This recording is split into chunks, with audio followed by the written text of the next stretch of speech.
Hey guys, tonight we travel to a place where time was once kept not by ticking clocks, but by the gentle sweep of light across skinstone and sand. You're standing barefoot on a warm 19th century Hawaiian beach, the kind where the air smells like salt and sweet guava, and the wind hums like a lullaby through the palm trees. But there's no wristwatch on your arm, no phone buzzing in your pocket.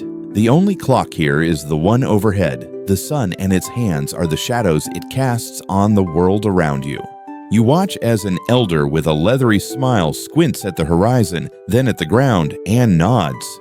Time to eat. Time to fish. You wouldn't know. You just got here. But he's seen the same angle of sun and stretch of shade for 70 years and doesn't need a bell or a bell tower to tell him anything. Of course, you probably wouldn't survive this. No apps, no alerts, not even a sundial in the backyard, just pure light and instinct. So before you get comfortable, take a moment to like the video and subscribe, but only if you genuinely enjoy what I do here. And drop a comment letting me know where you're watching from and what time it is there. I'm always curious how far these stories travel. Now dim the lights, maybe turn on a fan for that soft background hum, and let's ease into tonight's journey together. You trudge up a small slope from the shore sand still clinging to your ankles until you reach a cluster of thatched huts and a group of locals gathered under a knotted banyan tree. The tree's roots twist like lazy rivers over the earth, and its canopy filters the sun into a checkerboard of golden flickers. Everyone's quiet, watching the shadow of the tree shift slowly across a flat stone. No one's in a rush. They're tracking time with the day's slow exhale. You don't need numbers here. You need patience. And a really good eye for light. One man's face, weathered like an old tapa cloth, points at a mark on the stone and says something softly in Olelo, Hawaii, the Hawaiian language. A younger boy nods and trots away, with a piglet trailing behind. You have no idea what just happened, but apparently it's time for something. That's how it was in 19th century Hawaii, especially in the smaller villages and outer islands where imported clocks were as rare as snowflakes. Most timekeeping was done communally, based on natural cycles. People didn't ask, "What time is it?" They asked, "Is the shadow ready?" You settle down beside a woman weaving a basket from lauhala leaves. She gestures at a nearby stump. On it rests a split coconut shell, hollowed and laid in such a way that the inside glows faintly. She hums as she weaves, glancing at the shell now and then. Eventually, she stops and smiles. The sun has filled just the right spot. It's noon in her own language of light. Mainstream historical accounts tell us that Hawaiian society, especially in earlier centuries, operated on a lunar calendar, with time regulated by natural cycles, tides, moon phases, bird calls. But by the 19th century, with increased Western contact and the influx of missionaries and sugarcane plantations, mechanical clocks started showing up more frequently. Still, for many islanders, especially those clinging to older ways, shadow time reigned supreme. One fringe detail: some families claimed they could tell the time by looking at how steam rose off a bowl of freshly cooked poi. If it curved to the right and shimmered near the lip, it was before noon. If it rose straight and sharp, noon had passed. That might sound like folklore, but hey, you've got to admit it's got more character than your smartphone lock screen. Historians still argue whether these shadow methods were truly widespread or more ceremonial, used mainly for rituals and storytelling. Some believe daily life ran more on shared rhythms and verbal cues, when the taro is soft when the birds begin their second chorus, than on strict observation of shadows. Others point to oral histories that suggest a deep intuitive awareness of light and its slow conversation with the land. You lie back in the grass and let the warmth soak into your spine. A dog wanders past, tail wagging, and sprawls beside you. The sun, ever the polite host, starts its slow shift westward. The shadow of a nearby fern leaf stretches over your arm like a soft sundial. Time is passing, gently, as it always did here. Later, you find yourself walking behind a fisherman with hands like coral stone. He stops now and then to look at the shape his shadow casts against the black rock path. He's not checking his watch. He's checking whether the light is right for tossing his net into the sea. Some fish bite only in the late afternoon when the waves shimmer in a particular golden hue. He grins and motions you forward.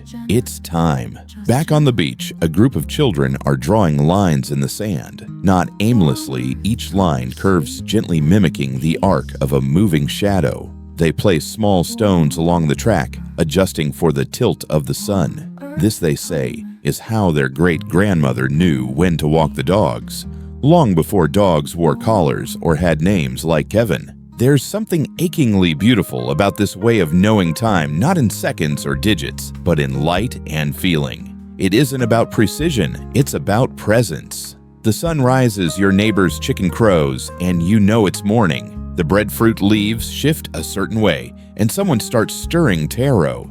Time lives in your body, not your inbox. And yes, you've lost track of how long you've been lying here. But isn't that the point? Even when Westerners brought metal pocket watches and grand clocks that chimed with stern finality, many Hawaiians shrugged. Why fix what never felt broken? A sunbeam on the thigh, a palm shadow on the wall, these were enough. You glance up one last time.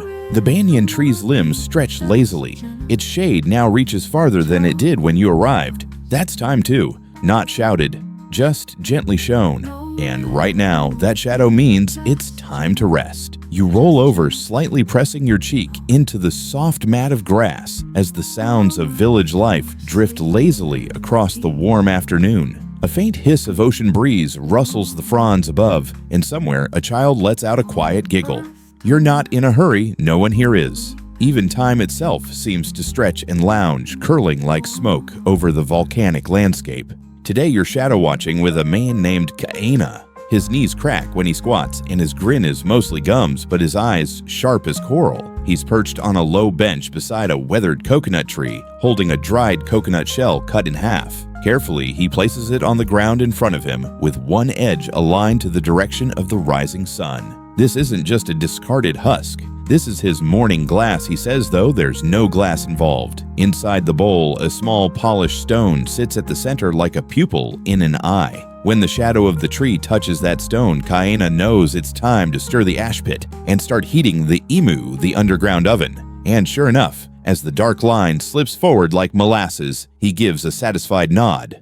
Time to cook. Mainstream history might skip details like this, preferring treaties and trade routes. But here, in the granular moments of a quiet life, you find something more intimate, something deeply human, a way of telling time that doesn't tick, but listens. And that's the first thing you realize, these shadows don't just fall, they speak. They whisper when it's time to gather shellfish, when the breadfruit should be turned, when a traveler is overdue from the next valley. You don't need minutes and hours when you live in rhythm with the world's slow breath. As you help Kaena dig into the earth oven, he tells you something strange the best fishermen know when the biggest fish appear by watching the angle of shade beneath their boats. When the shadow falls just outside the second outrigger post, the Opalu are close. He winks as if it's a joke. But you glance out at the canoe drawn on the sand, and sure enough, the shadow's right where he said. That might sound like superstition, but the human brain is a master of pattern, and these were people deeply attuned to their environment. One quirky detail, some households used a long, narrow banana leaf laid out each morning to monitor time. As the sun shifted, the leaf's shadow would move across painted rocks, each one signaling a different chore. A shadow on the green stone time to wash clothes, on the red one, call the pigs home. Historians still argue whether these methods were standardized or highly individual. Did each family develop their own system, or were there shared cultural rules about what shadows meant? Some suggest ali'i, or chiefly families, kept more structured shadow calendars tied to political events or harvest rituals. Others believe it was entirely intuitive, no need for consensus when the sun is always on time. Either way, there's something almost romantic about using shadow to govern life. It demands stillness, patience, a kind of soft obedience to the natural world that today's hustle rarely allows. You wander over to a low table where a young girl sits beside her grandmother. They're laying out pieces of kapa cloth, their edges curling in the warm breeze. The girl watches closely as the grandmother points to where the shadow of the eaves hits the fabric. When it covers the center square, it's time to shift the cloth into the sun for even drying. And when that same shadow touches the base of the doorway, the cloth will be ready to fold. She nods serious, as if being entrusted with a sacred secret. There's no stress here, just trust. Trust that the sun will return, that shadows will lengthen, that light will always come and go in its slow, reliable loop. You're starting to forget what time even means. Nearby, a man named Haku lounges under a tree, chewing on a piece of sugar cane. He offers you some. It's warm but sweet. Haku doesn't own a clock. Never did. But he knows that the best time to nap is when the chicken's shadow touches the third root of the ohia tree near his fence. You laugh, but he's dead serious.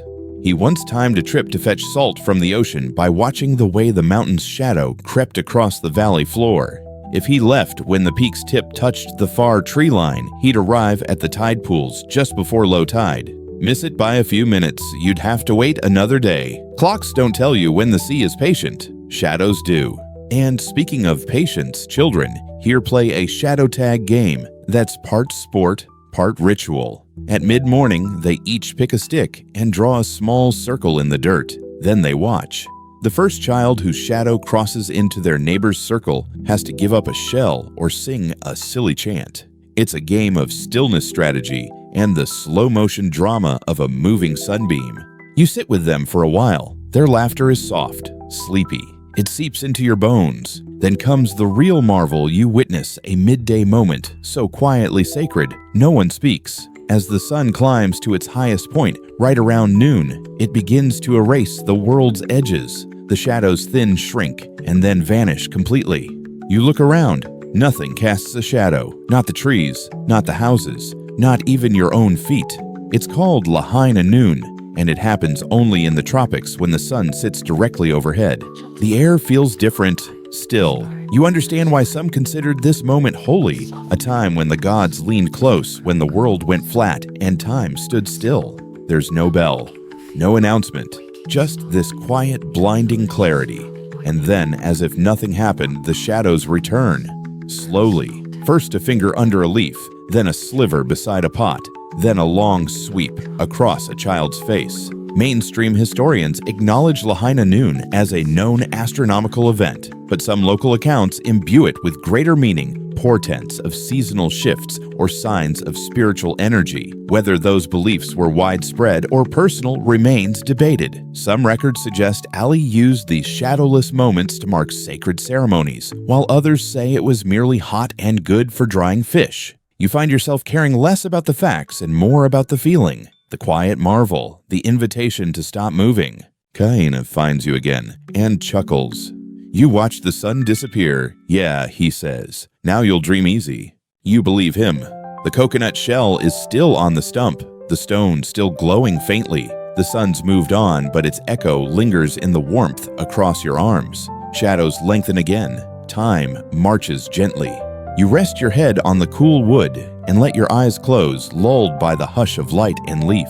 A rooster crows somewhere in the distance, not a shriek, but a long, lazy call, the kind that rises like steam from a quiet pot. You stir slightly, the sun painting slanted lines across your arms. The shadow from the fronds above now brushes just past your toes, a quiet reminder that the day is moving forward, whether you do or not.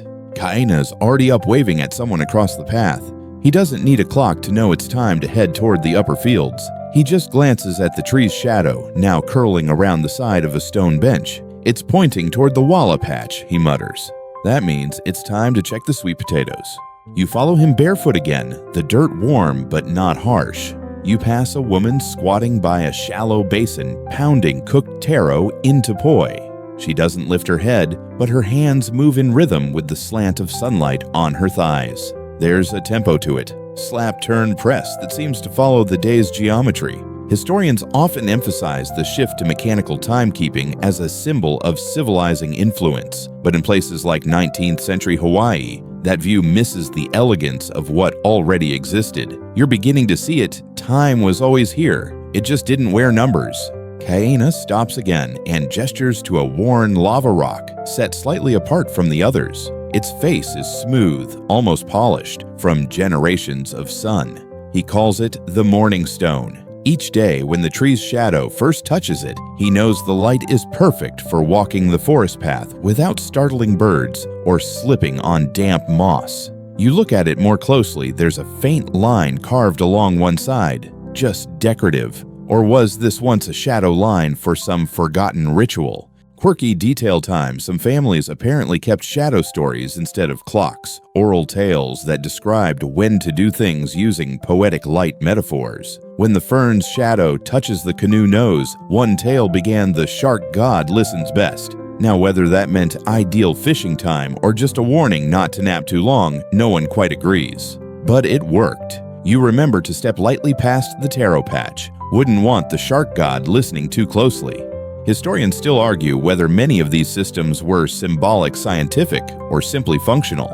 Were shadow positions codified across entire islands? Or did each ahupua, those vertical land divisions from mountain to sea, have their own unique ways of reading the sun? Oral traditions suggest both may be true. You've learned that Hawaiian timekeeping wasn't centralized, but contextual, woven deeply into each community's daily life and specific geography. You keep climbing. The higher ground smells different, warmer, more floral. Plumeria and Thai plants. Kaina gestures toward a clearing where a low stone circle rises from the grass. It's not ceremonial, he tells you, though it might have been once. Now it's his afternoon gauge. Each stone marks a rough hour by shadow. He squints and rubs his chin. Almost time to turn the fish, he says, and you can smell the faint drift of smoke from a beach oven down below. Later, a young girl named Liko catches your attention. She's threading palm fronds into a fan while seated cross-legged beside a curved stick stabbed into the dirt. Around it, a semicircle of carefully placed rocks. What's that, you ask, and she smiles shyly. That's my papa's sun circle. But I made my own, she adds, pointing to a smaller version nearby. You watch the shadow of the stick slowly inch across the stones. She explains which one means it's time to chase chickens, which one signals when her mom comes back from gathering seaweed. It's not just imitation, it's inheritance. You suddenly wonder how many clocks are really just echoes of shadows. And here's a delightful footnote from history. Some missionaries in the early 1800s tried to teach Hawaiians about the hours and minutes of Western timekeeping by drawing big clocks on tapa cloth. It did not go well. One recorded that the concept of a minute was as slippery as an eel. Instead, Hawaiians showed them their own system sun positions over specific trees, shade lengths across lava stones the way breadfruit leaves curled differently in different light. The missionaries were, let's say, politely confused. You find a resting spot near the market square, a wide area of packed dirt that shifts purpose throughout the week. Some days it's for trade, other days impromptu hula practice, but it always begins the same way someone checks the long shadow from the center pole. When it hits the far coconut tree, it's time to begin. Simple, no bells, no memos, just shadow. From here, you can see everything unfolding at its own pace. A woman braiding her child's hair in time with the sway of leaves. A man flipping fish on a grill, glancing now and then at the sun's edge over his shoulder. Two elders playing a game of koneni, the Hawaiian version of checkers, pausing between moves to stretch their arms into the light. In all of it, every act anchored by shadows. It's the kind of place that teaches you to slow down whether you want to or not. You feel your breath sinking to the breeze, your heartbeat settling, your mind wandering in gentle spirals like eddies in the tide pools. Even children respect the rhythm. You notice a group gathering to play a game near a low wall. They draw pictures in the dirt, birds, turtles, flowers, and then wait for the shadows to distort them. The game. Guess what it used to be, based on its stretched and softened form. It's like watching time turn pictures into dreams. And maybe that's what shadow time is really. A dream made visible. A way of marking presence instead of passage. Kaina finds you again, grinning. You hungry? He asks. You nod. Good. When the coconut shadow touches the edge of the water basin, the food's ready. He says it like it's the most obvious thing in the world. And in a way, it is. You glance at the basin. The shadow creeps forward inch by inch. You sit back, hands resting on your knees, and wait. For once in your life, waiting feels like peace. The coconut shadow finally kisses the edge of the water basin, and right on cue, Kaina rises without a word. You follow him as he ambles toward a nearby cluster of stones where steam curls softly from an imu pit, an underground oven layered with banana leaves and glowing coals. The scent of slow-cooked callo and smoky fish meets your nose before you arrive, and your stomach growls with embarrassing enthusiasm. Kaena just chuckles. You're not handed a plate. You're handed a woven leaf bowl, still slightly damp from the stream where it was rinsed. A woman nods politely as she scoops a ladleful of warm walla and places it neatly into your makeshift dish. A slice of grilled hay octopus joins the root, and then a wedge of juicy pineapple. You find a shady patch beneath a kukwai tree and sit cross-legged leaf bowl in your lap, watching as the sunlight dapples across the food like golden seasoning. Even now, the shadows continue to measure the moment. The edge of the kukwai tree's shadow has almost reached the woven mat where a toddler naps in soft, rhythmic breaths. When the shadow touches her elbow, her mother will gently wake her. Not before, not after. That's how nap time works here. The longer you stay, the more you realize time isn't something these people track. It's something they feel. You don't command it or slice it into sterile blocks. You observe it like a tide. You wait for it like rain. You read it like a whisper through leaves. Mainstream records show that 19th-century Hawaiians did begin adopting Western clocks and timekeeping, especially in port towns like Lahaina or Honolulu, where shipping schedules demanded punctuality. But inland in rural valleys and ocean-facing villages, shadow time remained a trusted guide for decades longer. Some reports even mention conflicts missionaries trying to impose strict hourly prayers, while locals arrived at sundown-ish, having judged the shadows perfectly, just not numerically. One quirky tidbit from an old diary: a missionary once scolded a young Hawaiian boy for being 12 minutes late to prayer. The boy replied, completely sincerely, "But the rooster hasn't even crowed the second time." And really, how do you argue with that? You've finished eating now. The leaf bowl is empty, its last pineapple juice soaking into the fibers. You rise slowly, wiping your hands on your thighs, and Kaena is already waiting for you again. "Come," he says, "time to go up the ridge." You follow. The slope is steeper this time, and the grass crunches differently underfoot, drier, more brittle. As you climb, Kaena tells you about the way certain ridgelines cast shadows that once helped canoe builders time their work. When the peak's shade touched the third hut from the shoreline, it was considered the perfect light for planing wood. Not too harsh, not too faint. Tools wouldn't splinter, the canoe's ribs would dry just right. Nature's timer set in granite. Historians still argue whether these shadow-based practices were intuitive craftsmanship or a form of astronomy. Some believe these builders memorized angles like engineers. Others argue they simply watched and learned through quiet attention. No blueprints, just years of sun and silhouette. You crest the ridge slightly winded and gaze out over the ocean. The sun hangs high, though not quite overhead. Its light bounces off the waves in 1,000 shimmering pieces. Kaena sits beside you and points to a crooked tree down below, leaning slightly left like a drunk sailor. When that tree's shadow touches the flat rock, the fish will start biting. You nod, not entirely understanding, but trusting anyway. That's the beauty of this world. You don't have to fully grasp it. You just have to be present. Nearby, a group of boys are practicing hula. Not the flashy tourist kind, but the older grounded movements passed from uncle to nephew. You watch as their feet step in soft patterns across the dirt, their arms mimicking waves and wind. Their kumu hula, the teacher calls out corrections, not by time, but by light. Start again when the shadow reaches the basket, he says. They wait. And when it does, they begin. Even music bends to the sun here. A woman joins you on the ridge. Her name is Lainey. She's a kapa maker, her hands strong and stained with natural dye. She talks softly, showing you a swatch of cloth she's been drying. It's been hanging from a branch since morning, and the light has changed its tone. It'll be deep red by the time the rock's shadow hits the base of the papaya tree, she says. You glance at the shadow in question. She's right. Maybe 5 more minutes.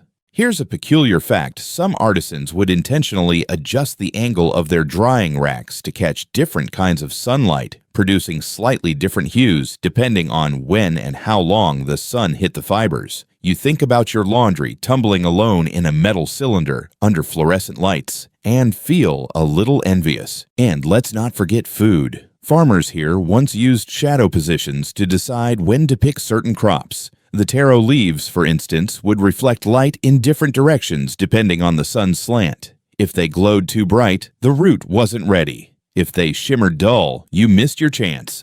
The perfect time, just after the third morning shadow slipped behind the bamboo fence. Historians still discuss whether such systems were scientifically accurate or poetic tradition, but maybe those categories aren't so separate. Maybe accuracy and poetry have always shared more than we admit. The shadow doesn't lie, but it also sings. Back in the village, the wind has shifted. It carries a new smell, seawater, wet rock, roasted coconut. Kaina stands beside a tall stick embedded in the ground. It's surrounded by 7 stones each, marked with a symbol. This, he says proudly, is our time stick. When the sun reaches a certain stone, the whole family moves to a new task. One for bathing, one for tending pigs, one for resting. You notice there's no stone for worrying, no stone for checking email, just sunlight and what comes next. A few children have gathered again, tracing their shadows with their fingers. One outlines her arm, watches it move, and outlines it again. You sit beside her, and for a moment, you trace your own. The light is softer now, more golden. The breeze carries with it the beginnings of evening. The shadow of the tree that once curled near your toes now kisses your shoulder. That must mean something. You smile and don't bother asking what. By now, the village has shifted into a quieter rhythm, not silent, but gentled. Even the chickens seem to strut more slowly, and the trees sway less urgently. The air feels thick with that unmistakable velvety light of late afternoon, the kind that makes everything glow as if it were brushed with honey. Kaina's gone off toward the beach again, likely to check the nets or nod off under a palm. You find yourself wandering past the cooking pits and into a grove where tall grasses whisper among themselves. It's here that you see something curious. Half hidden in the shade of a ho tree, a long stick leans against a flat slab of volcanic rock. No fanfare, no fence, just waiting. A girl named Moani steps forward and dusts it off. She tells you it was her great-grandfather's sun staff. Each notch carved into the stick represents a different shadow length at various times of day. The flat rock served as the reading surface. When the shadow hit the second notch, it was time for the pigs to be fed. The third notch meant someone had to go check on the canoe paddles to make sure they hadn't warped in the sun. You sit beside the rock watching as the stick's shadow stretches slowly toward the fourth notch. That one, she says, was for story time. You look up. Now she shrugs. Close enough. Mainstream historical sources rarely mention these personal tools. They prefer to write about sundials imported scientific proper, but this is a sundial made of family memory and dirt under your fingernails. A shadowkeeper's diary carved into wood. No numbers, just lines and habits passed from hand to hand. One fringe but fascinating tidbit. Some Hawaiian families, particularly in drier parts of the islands, reportedly used the slow movement of ants' shadows on flat stones to estimate the time of day. As odd as it sounds, the behavior of these tiny insects seemed to match certain light patterns. Grandparents would show children how the ants' paths shifted with the sun, and when they began walking uphill instead of sideways, it was probably time to start the fire for dinner. Historians still argue whether that was observation, superstition, or some brilliant blend of both. But if you sit still long enough, ants and shadows do begin to look like tiny synchronized dancers. Why wouldn't someone read them?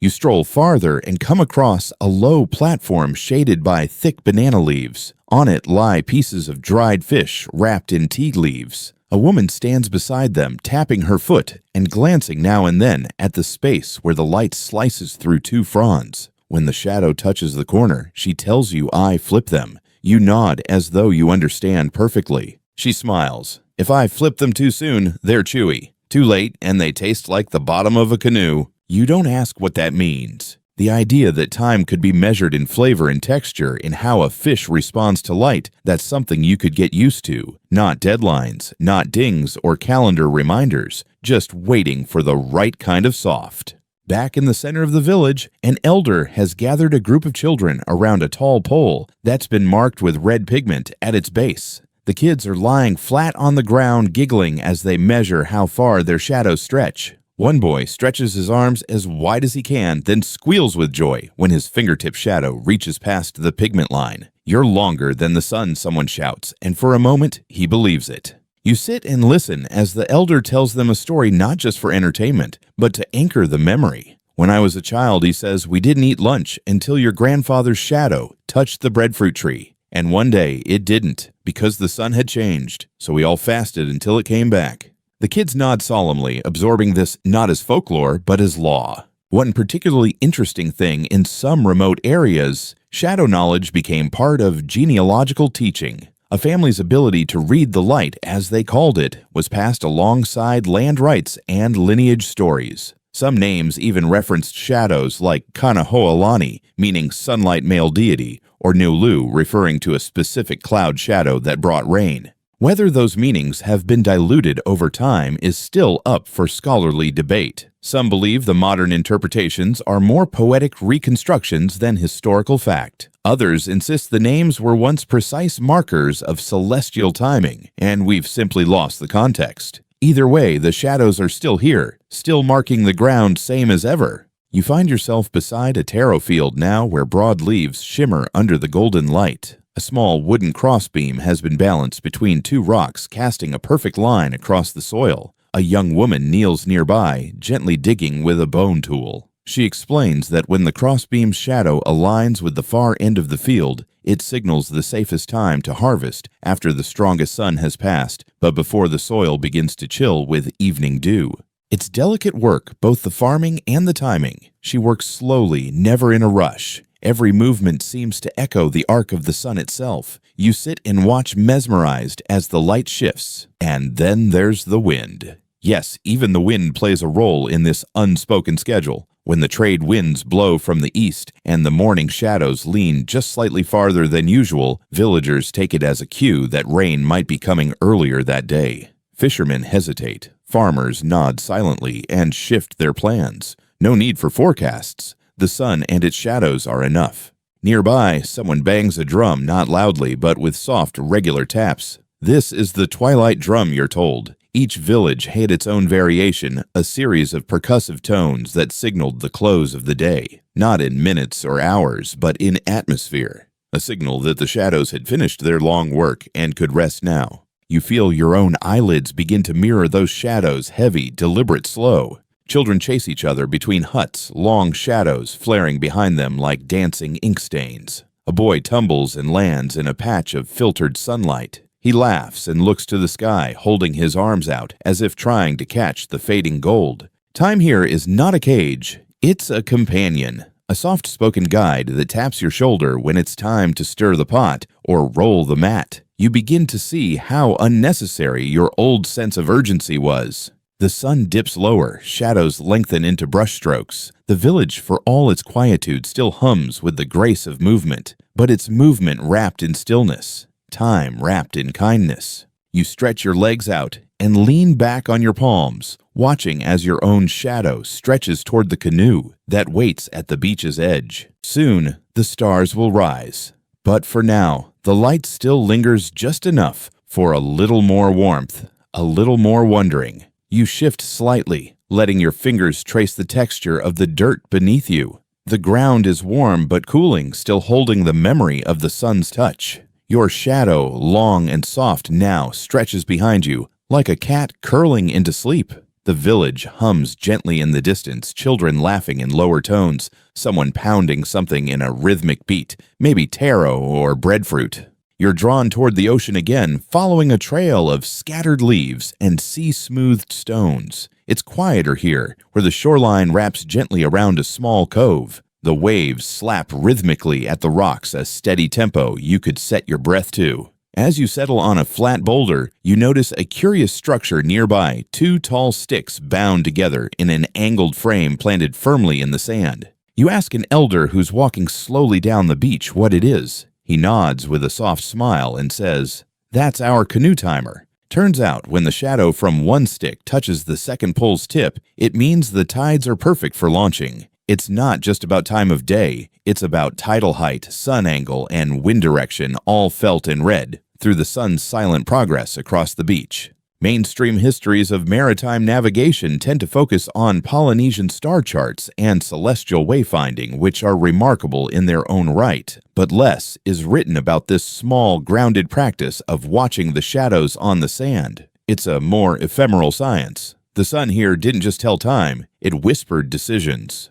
A quirky story emerges from the conversation. One family several generations ago kept a polished turtle shell buried just beneath the sand. As the shadow of a palm passed over its secret resting place, it would glint just so, only for a few minutes. That glint meant it was time to set sail. They called it the turtle's blink. No one remembers who first thought of it. But for decades, no canoe left the bay until the turtle had blinked. Historians still debate whether stories like that were real practices or romantic embellishments layered onto older customs. Some suggest that as Western clocks took hold, families created more poetic systems to hold on to their identity. Others believe these methods were always there, just too subtle for early visitors to notice. Either way, you can't help but admire the quiet genius of it. You sit for a long while watching the sun drop toward the sea, feeling the heat slip away, the coolness gently climbing up your legs from the stones beneath. Across the water,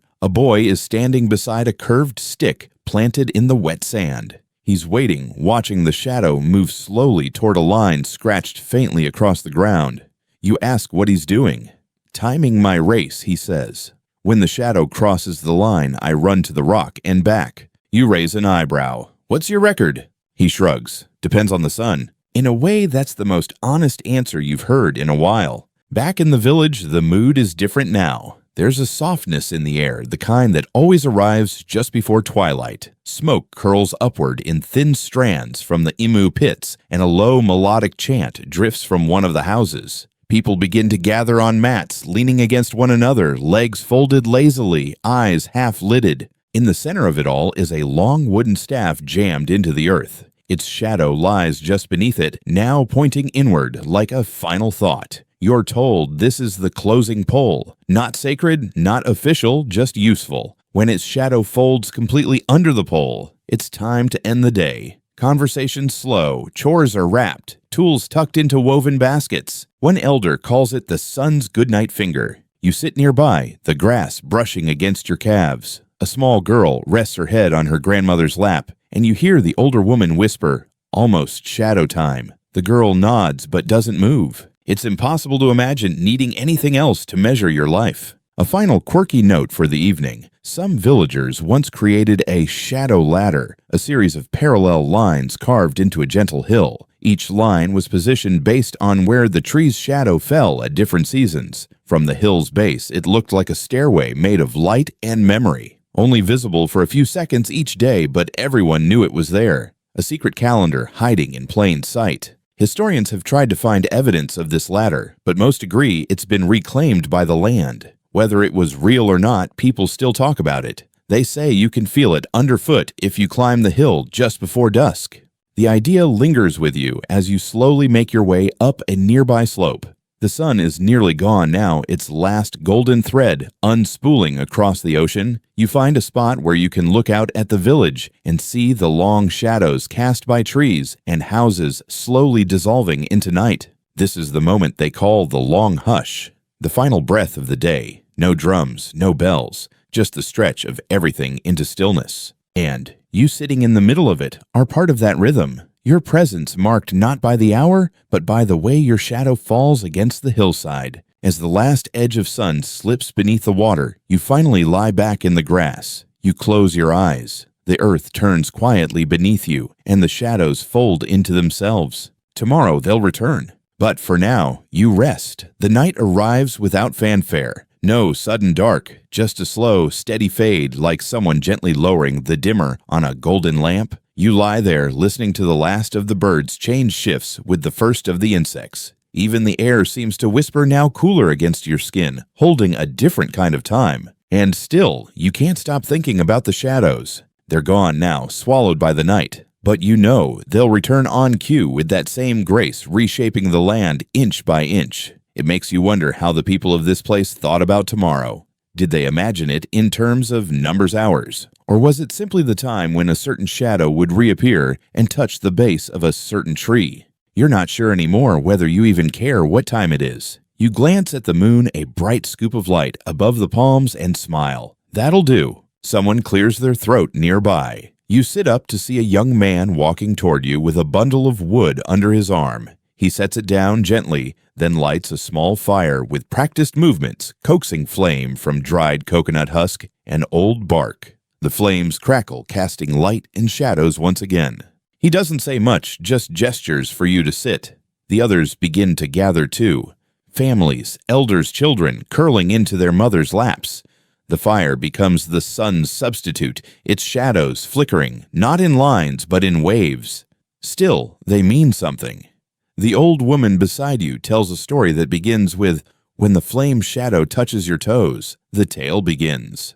So you wait, and when it does, she begins. She speaks of the ancient canoe voyages, of how their ancestors crossed thousands of miles using stars and swells. Yes, but also by the way the sun moved over their sails. When the sail shadow crawled to the third knot, she says that meant we were halfway to the next island. Historians, of course, have ample records of Polynesian navigation of stick charts and star compasses, but the nuance of sail shadow timing, that's something less recorded. Too quiet, too soft, and maybe too beautiful to be captured in ink. She pauses to sip from a gourd. The flames sputter briefly, sending shadows racing across the thatched roof above. And there it is again, time moving in ripples. One quirky custom she mentions is the shadow tale test. Young storytellers were trained not just to memorize stories, but to deliver certain lines only when the firelight hit a specific point on the wall. Missed the cue, and the story was considered off balance, rushed, or out of harmony, so they'd slow down, wait for the flame, then speak. Stories timed by shadow choreography. Historians still debate whether that practice was widespread or unique to certain villages. Some suggest it was mostly metaphorical, a teaching tool. Others believe it reflected an actual performative ritual. Either way, you imagine how different your own storytelling would be if you had to pause for the dance of light before each twist in the tale. You glance around. Children are dozing heads on shoulders. Adults sway slightly lulled by the rhythm of voice and flicker. No one checks a clock. No one asks how long the story is. Everyone just follows the shadows. When the tale ends, the old woman taps her knee softly. Now the fire rests, she says, and a man carefully nudges sand over the flames until they dim to a warm hush. You feel like you've been holding your breath the whole time. Later, Kaina finds you again. His silhouette is outlined by moonlight, and behind him the ocean glows faintly. He motions for you to follow, not urgently, just gently.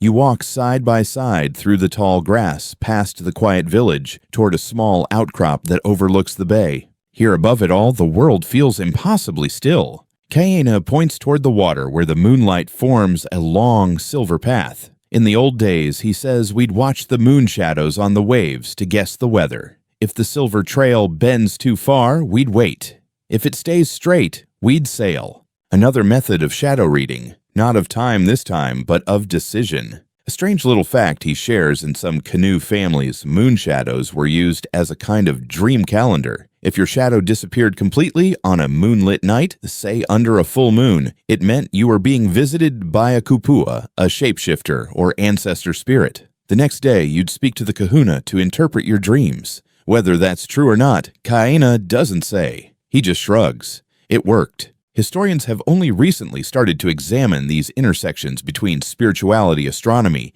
and environmental reading. Some dismiss it as folklore. Others insist there's a logic we simply haven't yet learned to see. You're inclined to believe the latter. After all, how many kinds of time exist that aren't measured by clocks? You sit on the outcrop long after Kaina has wandered back. The ocean murmurs below. The moon climbs higher, and even though it's dark now, you start to sense the shadow of the ridge behind you inching toward the base of your rock. It's not just the sun that casts shadows, it's the world. You lie back, arms folded behind your head, and let that idea settle. You wonder how much more gently your days would unfold if you followed light instead of alarms. No meetings, just moonlight. No pings, just palm fronds rustling. Eventually, you fall asleep under the stars, the scent of sea salt in your nose, and the softest whisper of wind across your skin. Time continues, but not loudly. Not here. You wake slowly. The kind of slow that has no panic in it. No alarm slicing through silence, no phone screen flashing an urgency you didn't ask for. Just the gentle rustle of palm leaves and the subtle warmth of sunlight grazing one side of your face. You stretch without opening your eyes, your limbs sinking deeper into the soft bed of grass. A bird chirps above you, short and tentative, like it's testing the morning. You finally blink your eyes open and glance around. The shadows have returned. Thicker now, shorter, still soft. It's morning, though you don't know the hour, and for once, you don't care. In the village below, there's already movement. You can just make out a line of people walking between huts, carrying woven baskets and bundles of taro leaves. One of them pauses and lifts her hand to the sun. You watch as her shadow aligns almost perfectly with the line of stones beside her path. She nods and moves on.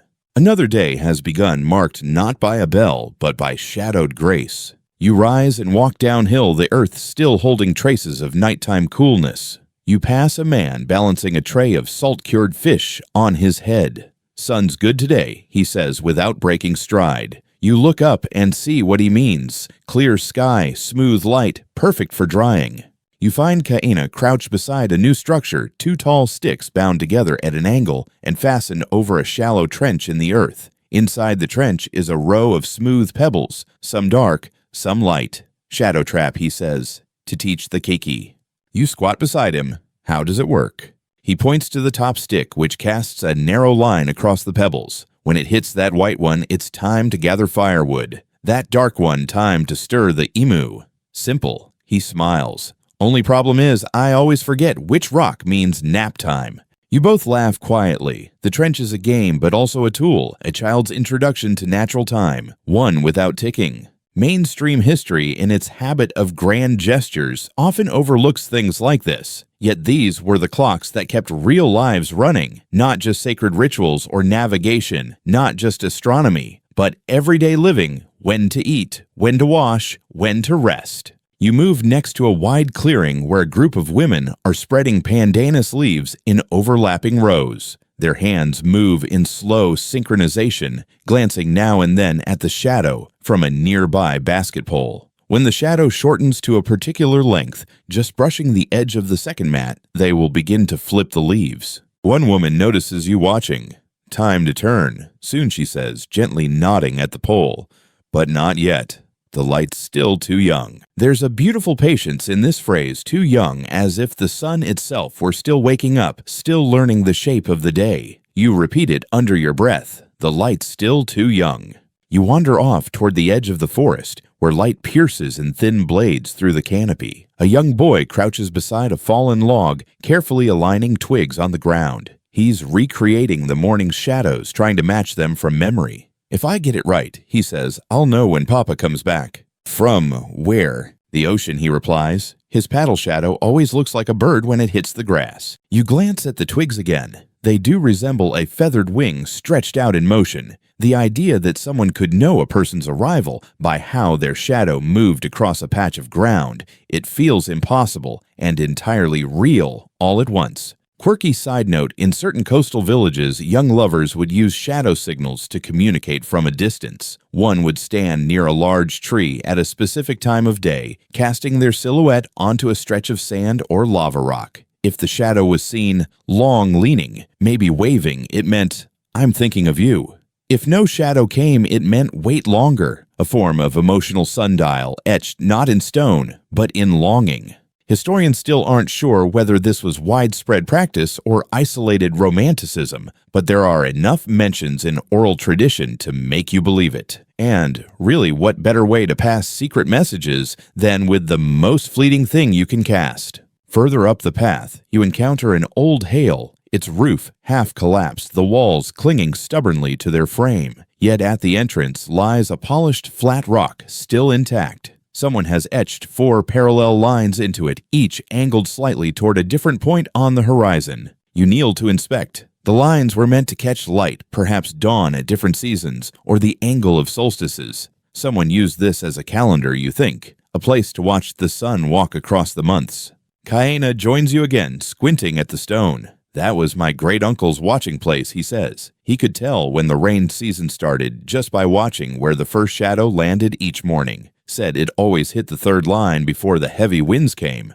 He pauses. Never wrong, that guy. Historians debate whether these kinds of horizon markers were a common tool or belonged to specific families or kahuna spiritual experts. Some argue that entire village rituals were scheduled based on such observations. Others insist the data is too sparse to draw conclusions. But standing here, looking at the way the light begins to creep across the stone again, you feel like you've stumbled into someone else's quiet certainty. The wind picks up soft and persistent, carrying the scent of roasted breadfruit and crushed Thai leaves. Somewhere, someone begins humming. The sound floats like a shadow itself, gentle, ungraspable. You head toward the sea once more, where the beach is now empty except for two young boys building small figures out of driftwood. You ask what they're doing, and one grins. "Making shadow dancers," he says. They position the figures so that at just the right angle the shadows stretch into long, leaping forms that dance across the sand. They laugh as the sun shifts.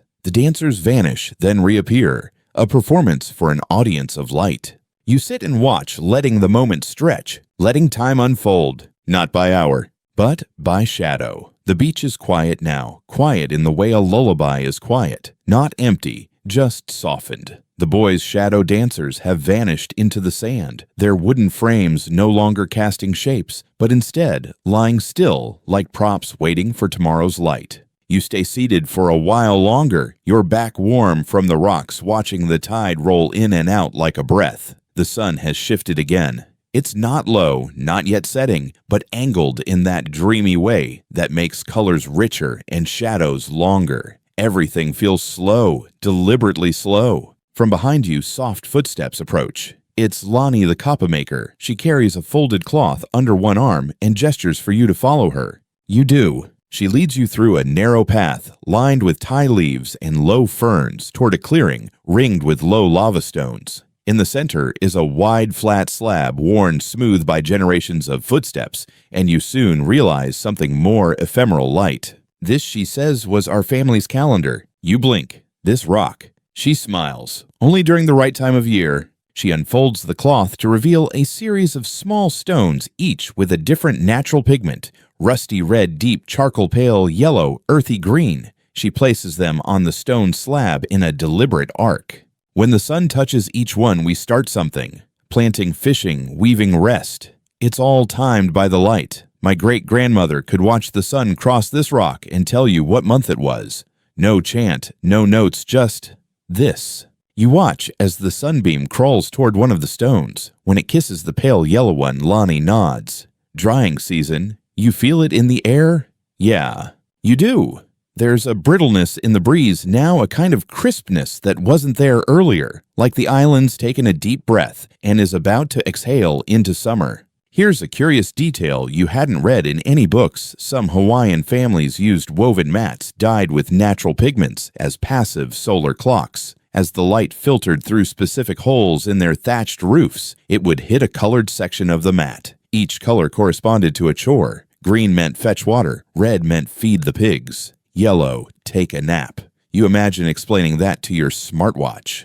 Historians still debate whether these pigment-coated mats were widespread or just a few clever households making the most of what they had. Some oral records point to regional variations, different dye meanings on different islands. Others argue that it may have simply been coincidence. Either way, the system speaks to an intuitive fusion of aesthetics and function, time, and beauty. Lonnie gathers her stones and folds the cloth back into a neat square. You hungry, she asks. You've been shadow watching all day. You nod. Somehow it has been a full day, and yet you barely noticed it pass. As you return to the village, the sun dipping lower, you see a small gathering near one of the open-air kitchens. People are gathered around a fire, laughing and talking, steam rising from pots. But what catches your eye is the simple structure near them, a pole, maybe chest high with a crossbeam attached at an angle. It's pointing directly at the setting sun. You ask someone about it. That's our evening gauge, and Auntie replies. When the sun lines up with that beam, we serve dinner. And sure enough, as the sun touches the tip of the crossbeam, people begin scooping food into bowls, poi grilled fish roasted ulu.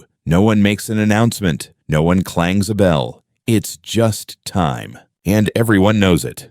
You take your bowl and sit among them cross-legged watching as shadows stretch into the golden hush of pre-sunset. The mood is soft and nostalgic somehow, like everyone's quietly grateful to have made it to this moment. Someone starts to hum a lullaby, you think, and a few others join in, their voices braid together like light and leaf. A girl nearby is drawing in the dirt with a stick mimicking the angle of the pole and tracing where its shadow might fall tomorrow. Her father leans down and whispers, "Don't forget the cloud shadow." That's different. She nods solemnly and draws a second faint line. Here's an odd bit of trivia. In drier regions of the islands, families used cloud shadows as supplementary cues. A high, slow-moving shadow from a cumulus cloud would shift the color of the ground for just a few minutes, and certain plants were said to respond to this shift. Cloud timing, they called it. Harvesting plants like noni or sugarcane during those brief intervals supposedly made them taste sweeter or ferment better. Historians still argue about the validity of this.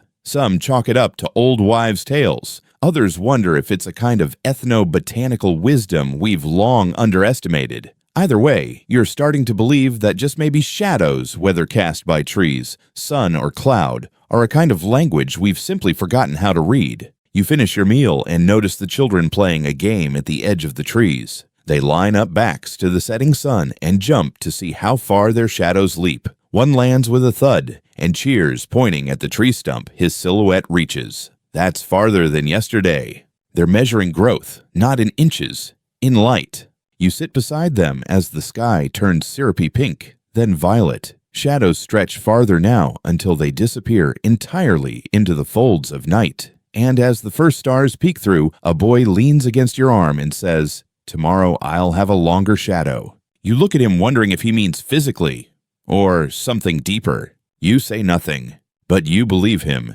Evening now has finally crossed the threshold from gentle light into full night, and the world doesn't resist it, simply leans into the dark. Where you're sitting, the grass is cool beneath your palms. The scent of earth more pronounced, and all-around shadows have vanished into the folds of blackness. What remains are echoes, faint firelight, the quiet stir of someone shifting in their seat, and stars, so many stars that you forget for a moment how rare they are where you're from. You tilt your head upward, letting your eyes adjust to the vastness. There's no moon tonight, only the Milky Way, like a powdered trail scattered by some ancient canoe overhead. Beside you, someone whispers, "See that cluster? That one tells us how long until sunrise. Watch it move." You squint. Sure enough, the faint cluster is crawling slowly, deliberately across the sky, not spinning wildly like a clock's hand, but gliding like time should. And that's how the people here know when morning's coming. Not with a beeping rectangle, not with a glowing screen, but with the sky itself inching across its canvas. Kaena returns and places something in your hand, a small flat stone, smooth and heavy. It's not much, he says, but my grandfather used it for star shadows. You blink, star shadows. He nods. Hold it up. At the right time of night, when the sky is very clear, a few of the brightest stars will cast faint shadows. He used to place sticks beside the stone and check if the shadows moved with the stars. You glance around, unsure if he's joking, but his face is serious. He said it only works when you've been still a long time. A fringe tale, maybe. Historians rarely reference starlight shadows, most dismiss it as visual illusion. Yet some Pacific Islanders have oral accounts of faint star shadow readings during specific seasons. Perhaps the shadows weren't always literal. Perhaps they were metaphorical guides for when to tell stories, when to listen, when to dream. And what are dreams if not another kind of shadow? Someone nearby begins chanting softly. Not words you understand, but the tone is familiar, gentle, steady. The kind of chant you don't just hear, but feel under your skin like heartbeat. The fire beside them flickers low, and the shadows it casts seem deeper, more deliberate. They aren't telling time anymore, they're telling feeling. You close your eyes and lean back on the grass, the stone still warm in your palm. Later, when the fire has died and most villagers have retreated to their homes or mats, you rise and wander toward the canoe house. It's quiet inside, just the scent of palm rope and oiled wood. The long hulls rest on carved supports, their glossy surfaces catching what little starlight drips in through the thatched roof. You run your hand along one of the canoes, feeling the notches etched into its edge. Kaena appears beside you again, his voice barely above a whisper. See those? They're not just for grip. They mark the angle of morning shadow. You frown slightly. To measure speed, he shakes his head. To measure return. If you come home and the morning sun's shadow hits the wrong notch, it means you turned too soon or too late. A good navigator always knows where the light should land. You think about how many returns you've misjudged in your own life, how many times you rushed or hesitated or landed out of rhythm. There's something comforting in the idea that even sailors used shadows to find their way back. A quirky old tradition floats into your mind. Kaena mentioned it earlier, but now it lands more softly. In some families, the first shadow you cast upon returning from a voyage had to fall on a specific family stone. If it didn't, you'd walk backward and try again until it did. It was less superstition, more ritual, a physical way of honoring your safe passage. A way of telling the land, I'm here. I came back right. Historians have largely dismissed this practice, noting a lack of formal evidence. But you're starting to realize something. Not everything old was written. Some things only ever lived in motion, in gesture, in light, and in shadow. You step outside the canoe house again. The breeze has shifted. It smells of salt and earth and something floral you can't quite name. Maybe jasmine, maybe hibiscus crushed underfoot. Above you, the stars are slowly wheeling westward. You glance at the cluster from earlier. It's moved, just a little, but it's enough. A few villagers still linger near the dying embers. One of them, an elder wrapped in a faded red shawl, is drawing lines in the dirt with a fingertip. You approach and kneel beside her. She's sketching the outline of the village, but not as it looks now. Instead, it's marked with long, exaggerated shadows cast from different directions. You ask what it means. She smiles faintly. It's tomorrow's light. She points to where each shadow will fall, guessing, no predicting how the day will unfold, where the breadfruit will ripen, when the sea breeze will cool the oven fires, when the canoe will leave, when the rooster will crow.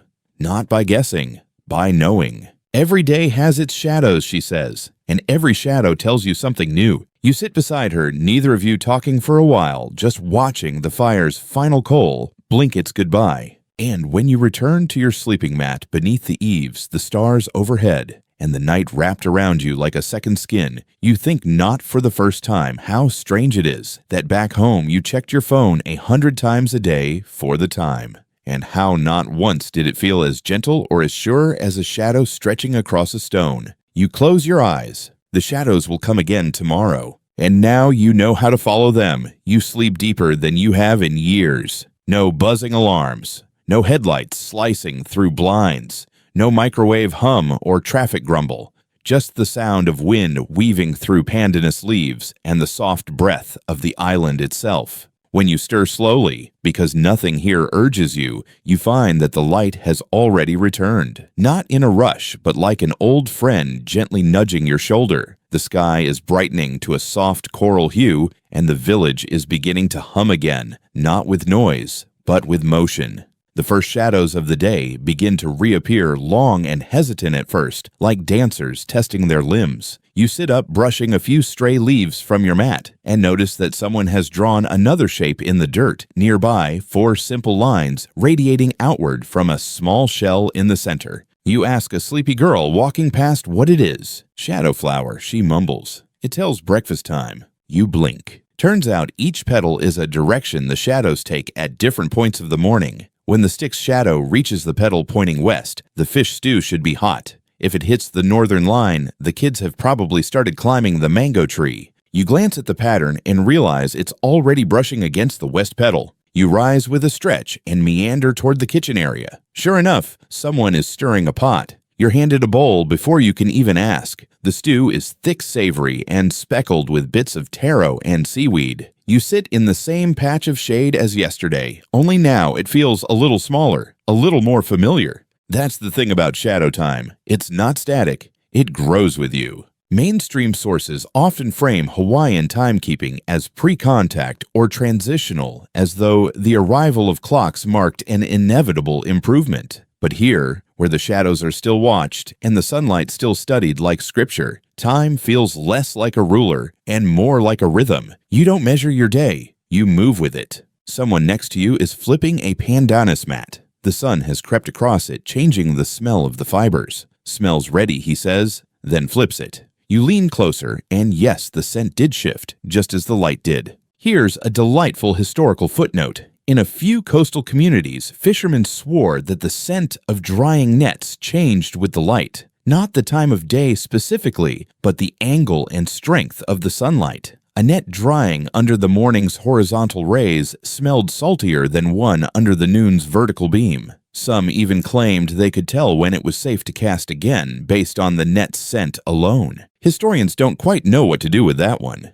Is it science synesthesia, or just the accumulated wisdom of hands that have known the ocean for generations? You take another spoonful of stew and let the sun warm your shoulders. A few children have begun playing near a tree stump, using their hands to make bird shadows against the trunk. One of them frowns. "Your bird's flying too early," she says to another, pointing at the stretched shadow. "Wait for the branch to touch the rock."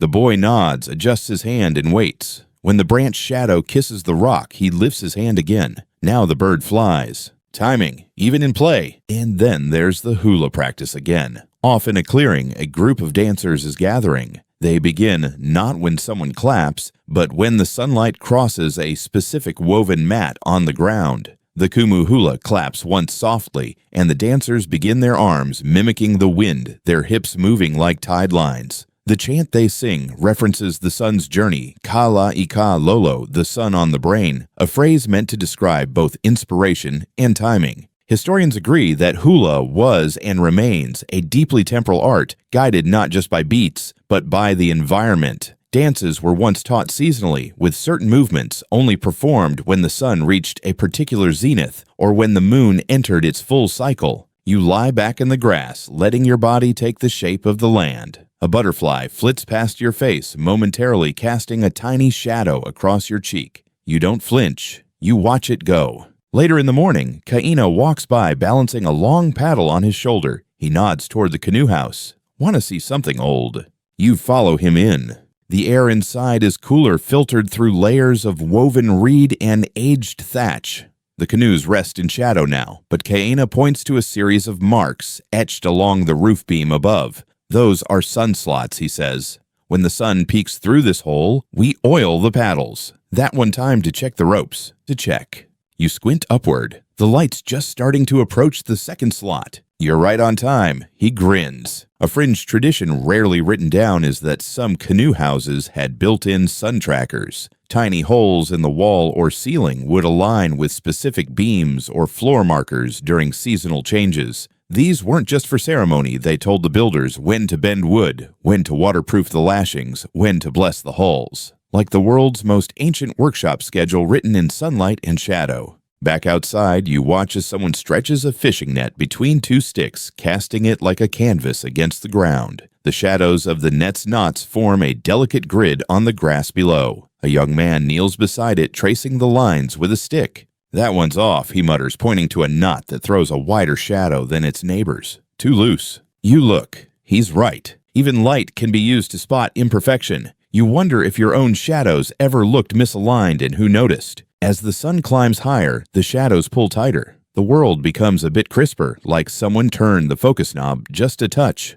Everyone moves accordingly, not with haste, but with purpose. You start to feel the rhythm yourself, the angle of light, the texture of warmth, the sound of wind passing through different trees. A child tugs your sleeve. She points to the dirt. "Your shadow's smaller now," she says. "It's almost hiding." You look. She's right, it's nearly noon. And for the first time, you don't need a clock to feel the truth of it. By midday, the sun hovers high above, almost smug in its brilliance, casting down a light so direct it seems to iron the wrinkles out of the landscape. Shadows shrink into slivers, some vanish entirely. You pause under a palm, tilt your head, and notice your own shadow is almost gone. Just a faint smudge beneath your feet. Kaina wanders by again carrying a woven basket of tools. He glances at the ground, nods, and says, "Almost Lahaina." Then he squints upward, not to check the time, but to feel the light on his forehead. Lahaina noon, a moment so bright, so vertical, that for a short span of minutes, shadows vanish.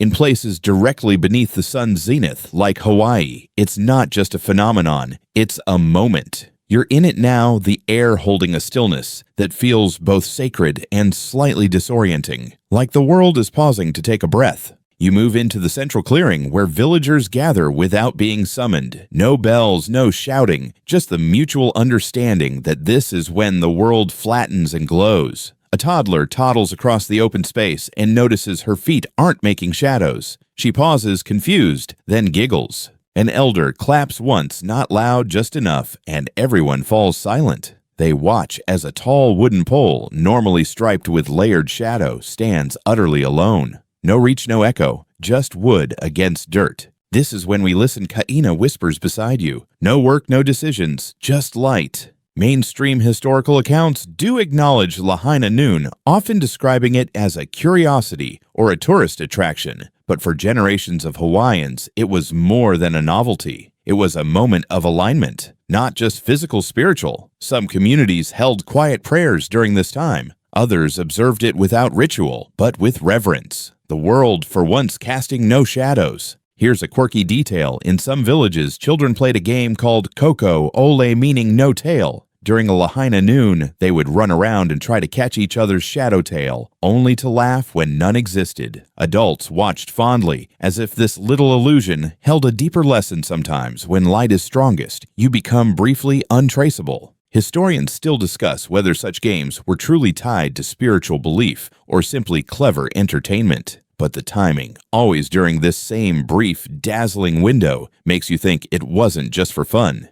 It was a way of marking wonder and learning to stand inside it. You remain still. You don't want to move, don't want to break the line between your body and the earth. There's something surreal in this symmetry. No angles, no slants, no stretch. Just you perfectly pinned to the moment. Kaina whispers again. This is when your ancestors can walk beside you without stepping on your shadow. You don't know if it's folklore or poetry, but either way, you believe him.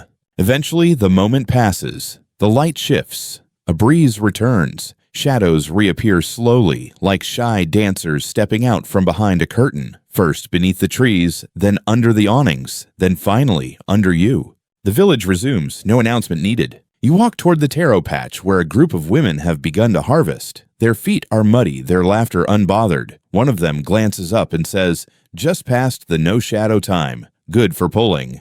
You watch as they use the light angled now to check leaf color and stem flexibility. They don't need measuring tools. The shadows tell them which plants are ready, which ones need another day. One woman holds a leaf up and points to the slant of its shadow on her arm. This one's singing, she says. It's time. You help for a bit, your fingers slipping into cool mud, the plants tugging loose like softened bread. The sun climbs down slowly, and the air warms to that late-day glow, where even the shadows seem to exhale. After the harvest, the villagers rinse their hands in a small stream. You follow suit. The water feels cooler than before, either because it is, or because you're more aware of contrasts now. One girl places her palm flat on a sun-warmed rock, comparing the shadow of her fingers to a notch on the edge. That's for storytelling, she says. You smile. Now, she shakes her head. Soon. Back in the village center, someone lays out a circle of stones again, just like yesterday, but this one is slightly different. You realize they've moved the center stone. A small adjustment, maybe an inch. You ask why. Because the light moved, and Uncle answers simply. Different season now. You blink. It hadn't occurred to you that these shadow clocks required tuning. But of course they do. The sun never rises in quite the same place 2 days in a row. Even the earth is fluid. So, the people adapt. A curious historical detail, certain alii or chiefs kept personal sun guides, small polished discs made of shell or obsidian, which they used to reflect and trace the sun's movement across a given location. These were not just ornamental. Oral tradition suggests they were used to decide on days of feasting, resting, and even travel. Where modern leaders glance at their calendars, these alii bent to the arc of a beam. Historians debate the significance of these guides. Were they status symbols or genuine instruments? Most agree, probably both. Either way, it shows how time here wasn't just observed. It was honored, embodied. You wander now to a path that leads uphill. A boy runs past you holding a stick over his head, casting a sword-like shadow along the path. He pauses at a bend and yells, Now another boy leaps from the underbrush, and they begin a mock battle, their shadows clashing before their bodies even meet. They're laughing, but they're also waiting, checking light lines, angling for the perfect silhouette. And that's the quiet truth you've learned in this place. Time is not the enemy. It's the partner, a co-writer, a gentle hand on the small of your back, nudging you into each moment without rush, without scolding. You reach the top of the hill and sit letting the new shadows stretch toward the sea. The ocean glints like silver cloth in the late afternoon, and you can just make out the canoe house in the distance. Someone singing again, a melody so slow it barely feels like music. More like breath, and as your own shadow settles beside you, long again, elegant, unhurried, you feel the weight of the sun's journey across your skin. Not a burden, just a blessing. The hill beneath you holds warmth from the day, and as you sit there, the island tilts toward evening. The shadows stretch farther now, draping themselves along the dirt paths like lazy ribbons, slipping under breadfruit trees and curling around the corners of hale rooftops. Behind you, someone approaches. It's Lonnie again, carrying a shallow bowl filled with blue dye. In her other hand, a sheet of tapa cloth, freshly pounded and still damp at the edges. "Want to help?" she asks, with a smile. You nod. She leads you down the slope to a low table made of smoothed driftwood. Two boys are already there, adjusting its position ever so slightly. Not for comfort, not for space, but for light. Lonnie explains that this isn't just any dyeing session. It's paele akala deepened by the sun, a specific kind of light needed to coax out a richer hue in the plant-based pigment. Not just any time of day will do. She lays the tapa flat, then steps back. Now she says, pointing to a shadow creeping toward the edge of the cloth, "When it meets this line, we begin." You watch it happen slowly, so slowly you feel yourself leaning in to catch it. The shadow crawls forward, fingertip by fingertip, until it aligns with a faint crease on the tapa's edge. And then, like clockwork, Lainey dips her brush. The dye sinks into the cloth with a breath-like sound. You take your turn, careful to follow her pattern. The sun hits your back, warm but gentle now, and you swear the color shifts slightly brighter as your brush moves. This isn't just timing, it's chemistry light and fiber dancing together. Mainstream textile historians tend to focus on technique and materials, what plants were used, how long the cloth was pounded, how it was preserved. But this quiet harmony between pigment and sunlight often slips through the cracks. And yet, here it is, an art that only works because of where the shadow falls.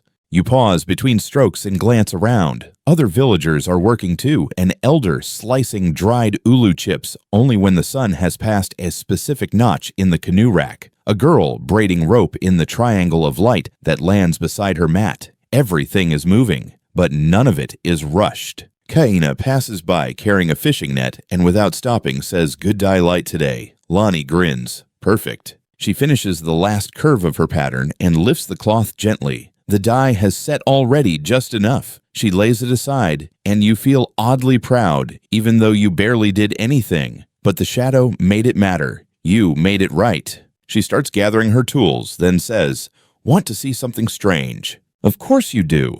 She takes you around the back of her hale to a small outcropping where sunlight barely reaches now. She points to a flat, dark stone, volcanic, slightly glossy. "Watch this," she says, then places her hand above it.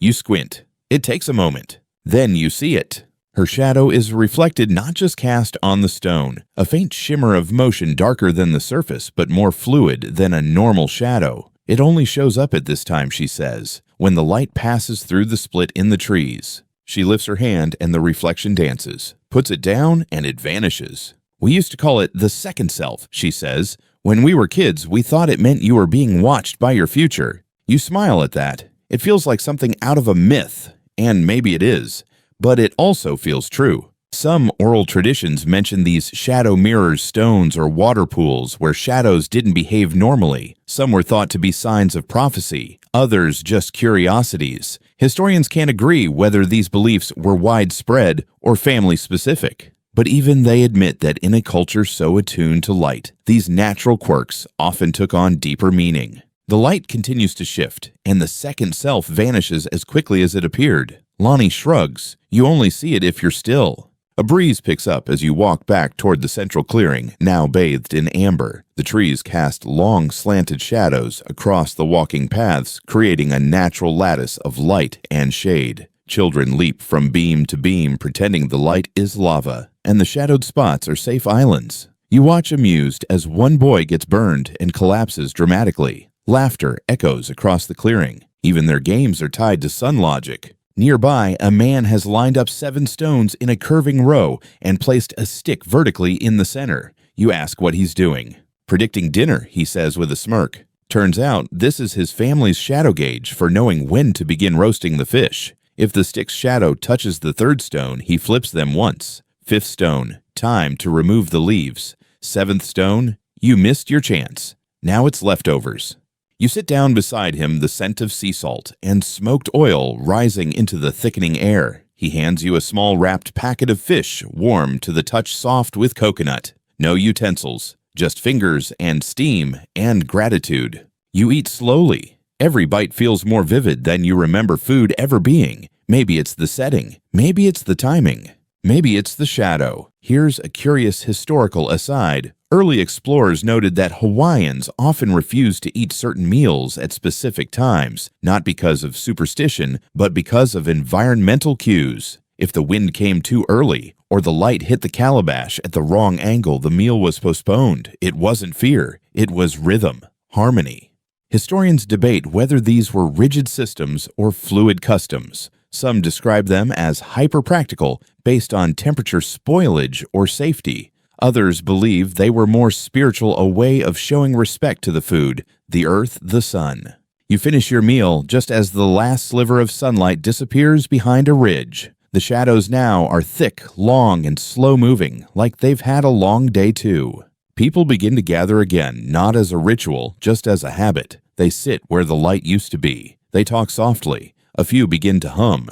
You sit among them, your hands resting on your knees, the scent of fish still lingering on your fingertips. You glance down and see your shadow stretched across the dirt like a tired version of yourself. You smile. It has been a good day. The village is quieter now, wrapped in that moment just before true night, where the last of the day still lingers, not in light, but in warmth, in memory. Shadows are everywhere, long and soft, crawling across thatched walls, stretching across mats, slipping beneath your resting hands. You lie back, slowly gazing at the sky as it shifts from coral to deep indigo. A single star winks into view, then another.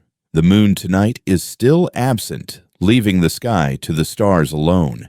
Around you, families begin lighting small kukui nut torches, tiny flames that sputter to life and flicker like thoughts. One by one, they're planted in the ground, their small light pools casting dancing shadows on the packed dirt. You watch as a man carefully positions his torch near a carved wooden post. "What's that for?" you ask. He glances at the flame, then back to the post. "This tells me when my brother's canoe will return." You pause. "By firelight." He nods. When the canoe's shadow touches this marker, he'll be home within the hour. It always lines up. At first, you think he's joking, but he speaks with the calm of someone who's never needed a second opinion. And as the torch's glow stretches toward the carved post, you begin to understand this is a different kind of clock, one that works when the ocean listens, when the sky says yes. Mainstream maritime records often center on the stars' currents and swell reading techniques of Polynesian navigation. But here's something quieter, the understanding of shadows cast by fire on the beach and how those shifting silhouettes mark returns. Less precise, more poetic, and yet for generations it worked. Nearby, a group of children are playing what looks like hide and seek, only slower. You watch carefully and realize they're tracking each other by shadow, not by sound or shape. When someone steps into the light of a torch, their shadow lengthens and they freeze. When it shortens again, they move. It's not about hiding. It's about harmony with the light. A boy runs past giggling as his shadow wraps around a canoe mast and disappears. His sister follows her arms outstretched like wings, her shadow flaring and folding like a manta ray. You close your eyes just for a moment and let the sounds flow over you. The distant slap of a wave, the creak of palm trunks, someone humming again, maybe the same voice from last night, or maybe they take turns. A quirky little tradition surfaces in your memory, something Lanny told you earlier over lunch. In some families, it was considered good luck to tell a story while sitting half in shadow and half in torchlight. They said it made the tale more believable, more balanced. Too much light, and the gods would hear and scoff. Too much darkness, and the story would be lost to sleep. Historians have no documentation of this, no formal notes, but that doesn't mean it isn't true. In fact, some of the most persistent truths live in whispered stories passed between firelight and breath. You try it yourself. You shift, letting one shoulder sit in glow and the other in dusk. The warmth and coolness balance across your collarbone. You say nothing, but the silence feels fuller this way. Kaina appears again, settling beside you without a word. He hands you something, a smooth piece of driftwood polished and carved with shallow lines. What is it, you ask? He runs his thumb over the grooves. This is my family's light stick. It shows where the morning shadows will fall on the spring equinox. You blink. How can you know that already? He shrugs. You feel it. The idea that time, future time, can be mapped in wood, passed from hand to hand like a recipe, it's both absurd and completely believable now. You run your fingers over the grooves and feel a quiet rhythm in them, like the rise and fall of a slow breath. Do you still use it, you ask? Kaina smiles, only when the sun forgets. You sit in silence for a while longer. The firelight crackles softly. Somewhere someone pours water into a calabash bowl, the sound briefly louder than anything else. Here's an unusual piece of lore. Certain families once used the placement of cooking pots to cast deliberate shadows on walls. Those shadows told the cooks when to stir, when to add salt, even when to remove the lid. Some claimed that certain recipes failed if prepared at the wrong shadow length. Was it real, ritual, repetition, maybe all three? Historians haven't found surviving diagrams or records, but enough elders talk about it that the outline remains in cultural memory. And maybe that's all time is memory drawn in light.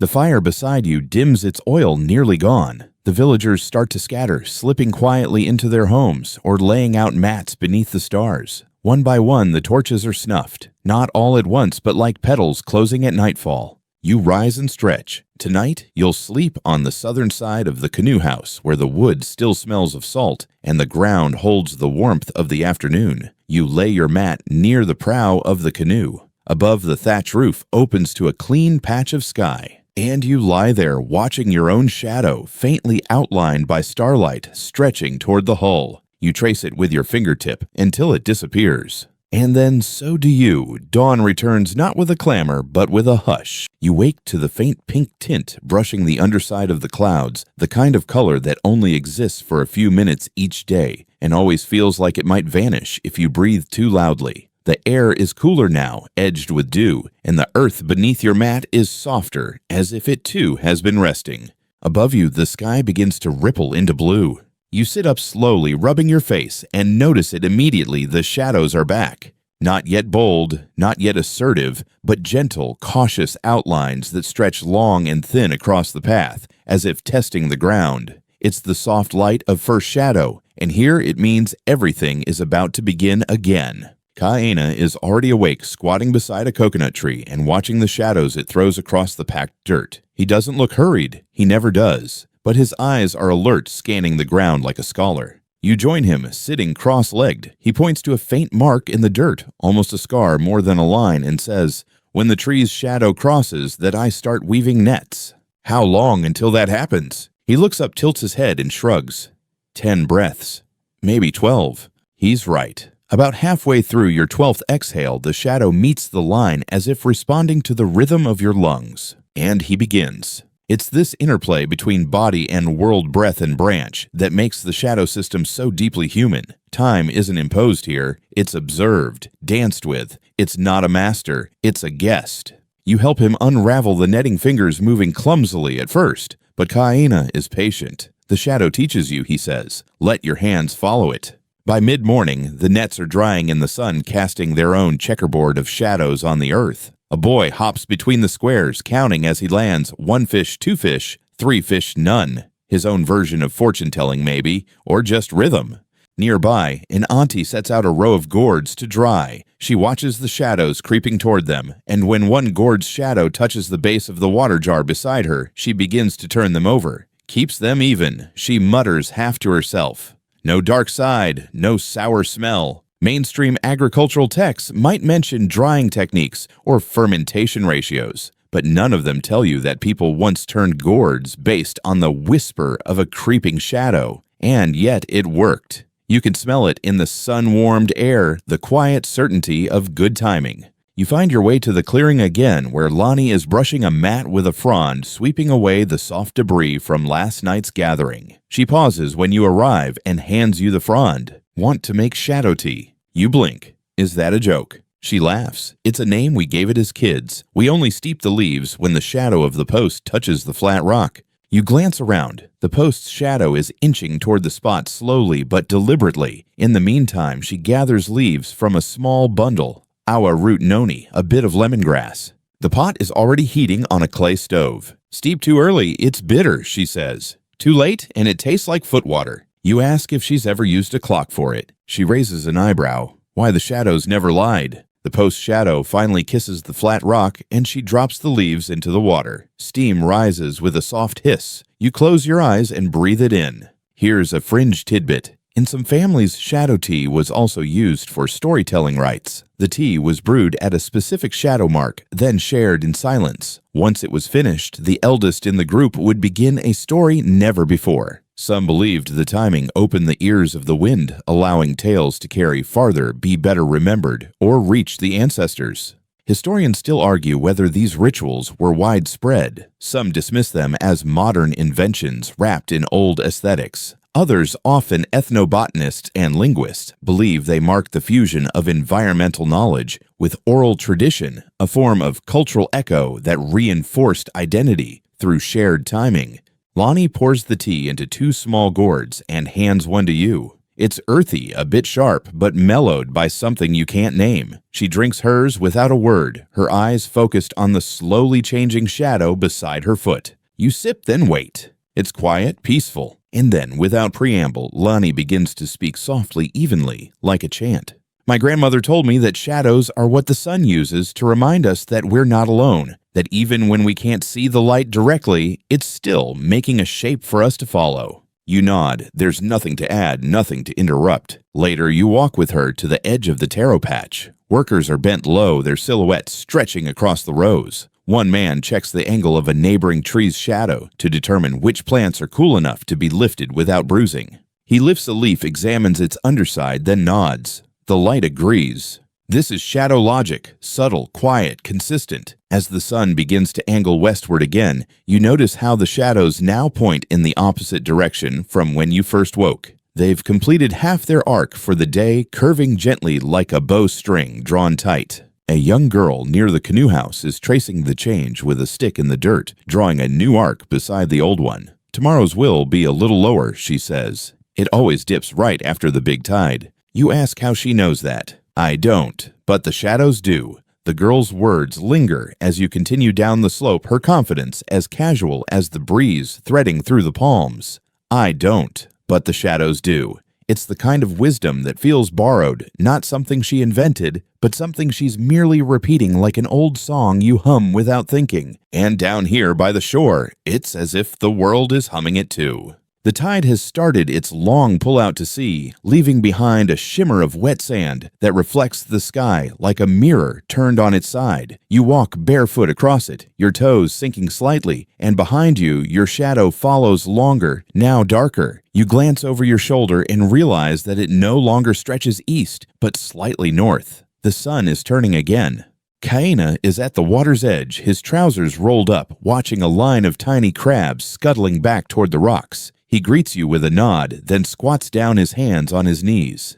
They only do that, he says, gesturing at the crabs when the sun's shadow touches the back wall of the canoe house. Then they know the tide's turning. You look.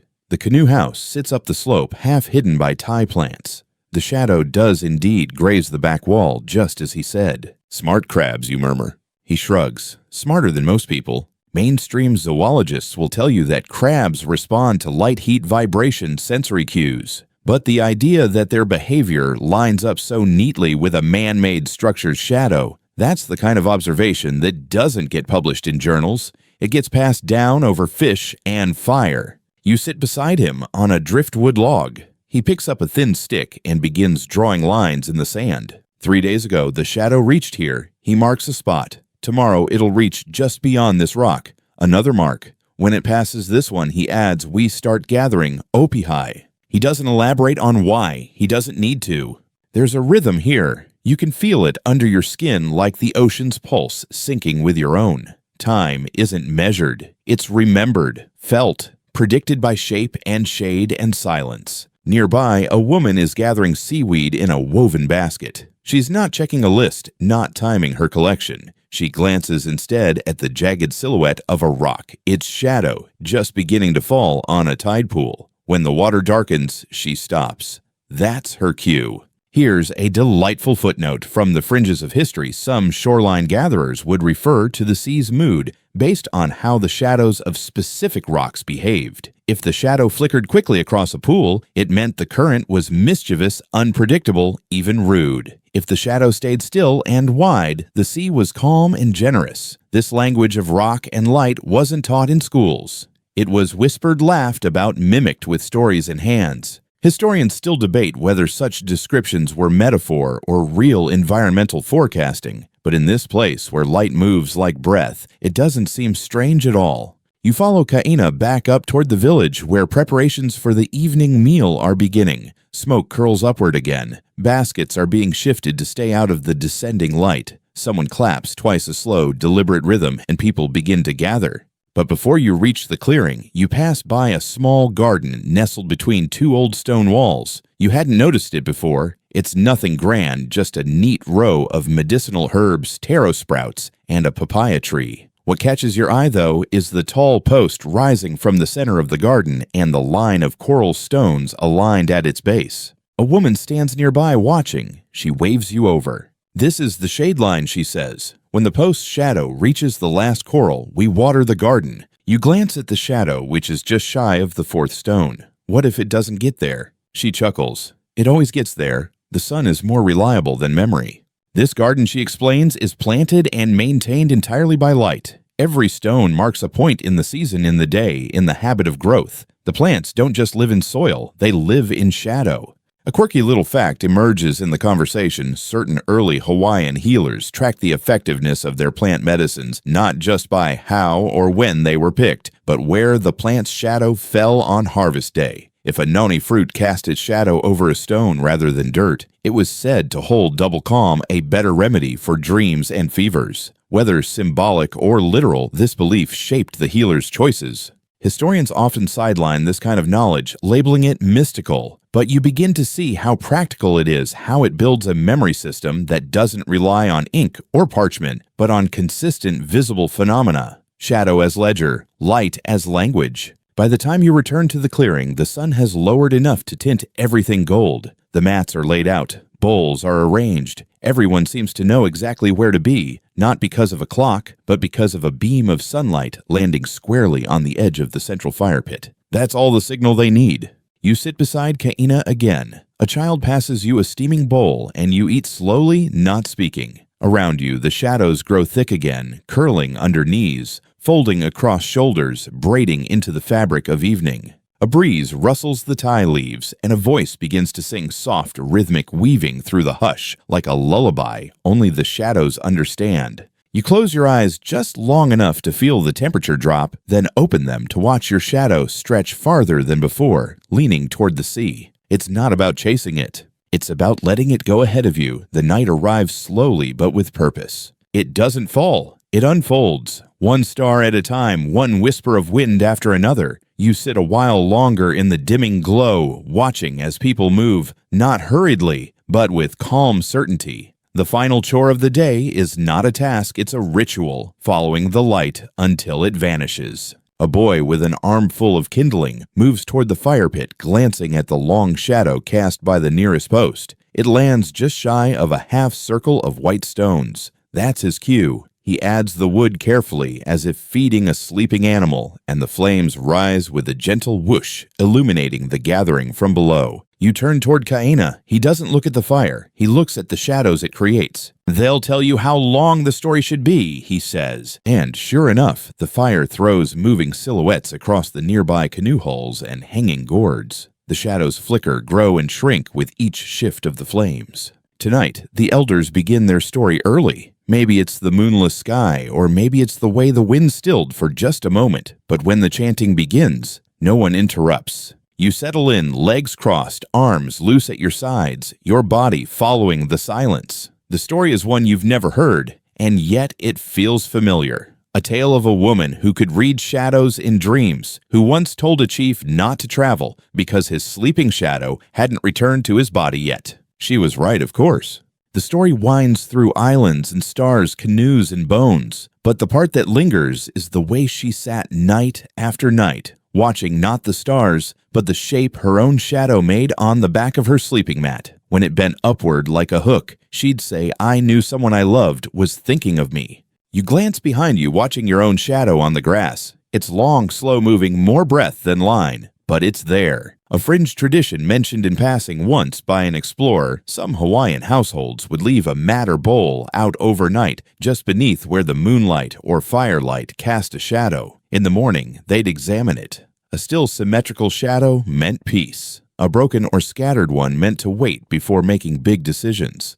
Superstition maybe, but it worked like a dream log, tangible visual, open to interpretation, but deeply personal. Historians debate the intent behind these acts. Were they daily practices, ritualistic moments, or simply quiet games with the moon? You suspect it doesn't matter. What matters is that people noticed and remembered. The fire crackles again. Sparks drift upward like small, lazy stars. You lie back, letting the warmth of the earth support your shoulders. A woman nearby begins plucking a small instrument, an ukulele, yes, but played so gently, it feels more like wind than sound. The music threads its way through the group, tugging at silence without breaking it. And then someone begins humming, not words, not even a tune, just a slow, looping vibration. Beside you, a girl draws lazy spirals in the dirt, using the flickering shadows as borders. Her spiral never leaves the shadow's edge. You ask what she's doing. Drawing time, she whispers. You don't ask for clarification. You don't need to. A gentle fact comes to mind: some Hawaiian calendar stones, not the large ceremonial ones, but the domestic daily use kinds, were etched not with days or glyphs, but with spirals. Each pass of the shadow marked a turn. Each turn meant something: a meal, a planting, a memory. The calendar was never meant to be read by outsiders. It was meant to be lived inside. Historians still haven't agreed whether spiral carvings were literal records or symbolic paths. Some say they mirror the cycles of the moon. Others say they represent breath. You find comfort in either version. The fire grows lower. A man begins to speak in a voice like dry palm leaves. There's a saying, he murmurs, that if you walk too fast, your shadow will lag behind. And if it lags behind for too long, it forgets how to find you. Everyone nods. No one laughs. It's not a joke here. You begin to wonder how many times your own shadow has had to catch up. In airports, on sidewalks, at desk jobs, how many corners you've turned without waiting. And here on this island, under this sky, you finally feel it resting beside you. Not behind you, beside you. The fire dims to red embers. The crowd thins. Someone covers a pot. Someone folds a mat. You stand slowly stretching, feeling your spine respond to the air. The night is warm now, but in a different way. Not heat, depth. The kind of warmth that comes from being exactly where you're supposed to be. You return to your mat under the trees. Before lying down, you check one last thing: your shadow. There it is. Not sharp anymore, but still visible, soft-edged, gently swaying with the firelight. You let your body settle. Your eyes drift closed, and you sleep, knowing that tomorrow, when the sun rises, your shadow will rise with it. The morning light returns in layers. First, it slides through the thatched roof above you, painting a soft lattice of gold and gray across your resting mat. Then it moves to the trees, igniting the leaves from below, as if lighting the canopy, like a slow-burning lantern. And finally, it reaches the ground, the paths, the stones, and the people, already beginning to stir, bringing with it the return of form, of shape, of shadow. You sit up quietly, not because of a noise, but because something inside you recognizes the tilt of the light. You feel its warmth on your chest and see your own faint silhouette cast against the canoe beside you. It's back, as always. No alarm could have woken you this gently. You stand and walk slowly toward the clearing where the village has already begun its soft choreography. A woman is kneeling beside a basket of unrinsed greens, her eyes trained not on the leaves, but on the line of shadow approaching her elbow. When it reaches, she will wash them. Until then, she waits. Not idly, but attentively. And there's a lesson in that one that most clocks will never teach. Kaina is standing in the same place he was yesterday morning, squinting at the sky, his hands on his hips. It's late, he says, not critically, but curiously. You glance at the sun. It doesn't seem late. Not the light, he says. The shadow. It took longer to reach the stone. You frown. Clouds. He nods once, maybe, or maybe something else. And that's another thing about this kind of time, it's not precise. But it's deep. It invites interpretation. It teaches you to notice. He points to a long, flat rock just beyond the tree line. Let's check the copper rack. You walk with him, listening to the village's morning rhythms, sweeping the creak of wood laughter, not quite fully awake. The kapa cloths are spread neatly, each catching the sun like sails. Beneath them, carefully carved slats direct the drying shadows along a curved line. The arc is lower today, Kaina says. You squint. It's subtle, but he's right. The season's turning. You hadn't thought of it. The temperature barely changed. The winds still whisper the same songs. And yet the sun, in its infinite quiet precision, has begun to lean. Mainstream climatology would confirm it. Tiny shifts in solar angle, imperceptible to most, mark the gradual progression of time across equatorial seasons. But here, no satellite is needed, just a cloth and a shadow. You ask Kaina how he learned this. He shrugs. My auntie showed me. When I was small, she used to say, time only tells secrets to those who watch it sleep. You think about that as you kneel beside one of the cloths. Its shadow doesn't quite line up with the carved marker beneath it, but it will, maybe in 20 minutes, maybe less. You wait, because waiting isn't a waste here. A girl approaches with a small clay bowl. She offers it to you, a mash of steamed taro coconut and something sweet. It's breakfast. When your shadow touches the mat, she says. You look down. It just did. You sit and eat slowly, watching how the light creeps across the mat, how it warms the soles of your feet, how it doesn't care whether you finish your food on time, but only that you recognize the moment when warmth and shade touch the same point. A quirky tradition surfaces in your memory, something someone mentioned 2 nights ago. Some households used shadow braids on the walls of their sleeping houses. As light entered through slatted vents, it created striped shadows across the thatched walls. Children would race to guess the hour by counting how many lines reached their mats. It was a game, but also a daily lesson, a way to learn time through geometry and sunlight. Historians rarely mention it, but enough elders talk about it with fondness that you believe it happened. Maybe the real knowledge wasn't in the measurement, but in the watching. Later, you walk toward the garden again. The woman you met yesterday is there, already bending over the soil. You ask her how the plants are doing. Listening, she says with a smile, they'll know when it's time. She gestures to the coral stones at the center post. By tomorrow, the shadow will cross the 5th. That means we start mulching. You ask if it always lands on the 5th stone this time of year. She laughs. Always, never. It's close. That's enough. It reminds you of something your world has forgotten, that life doesn't need precision to have purpose. That being close enough is sometimes the most honest version of truth.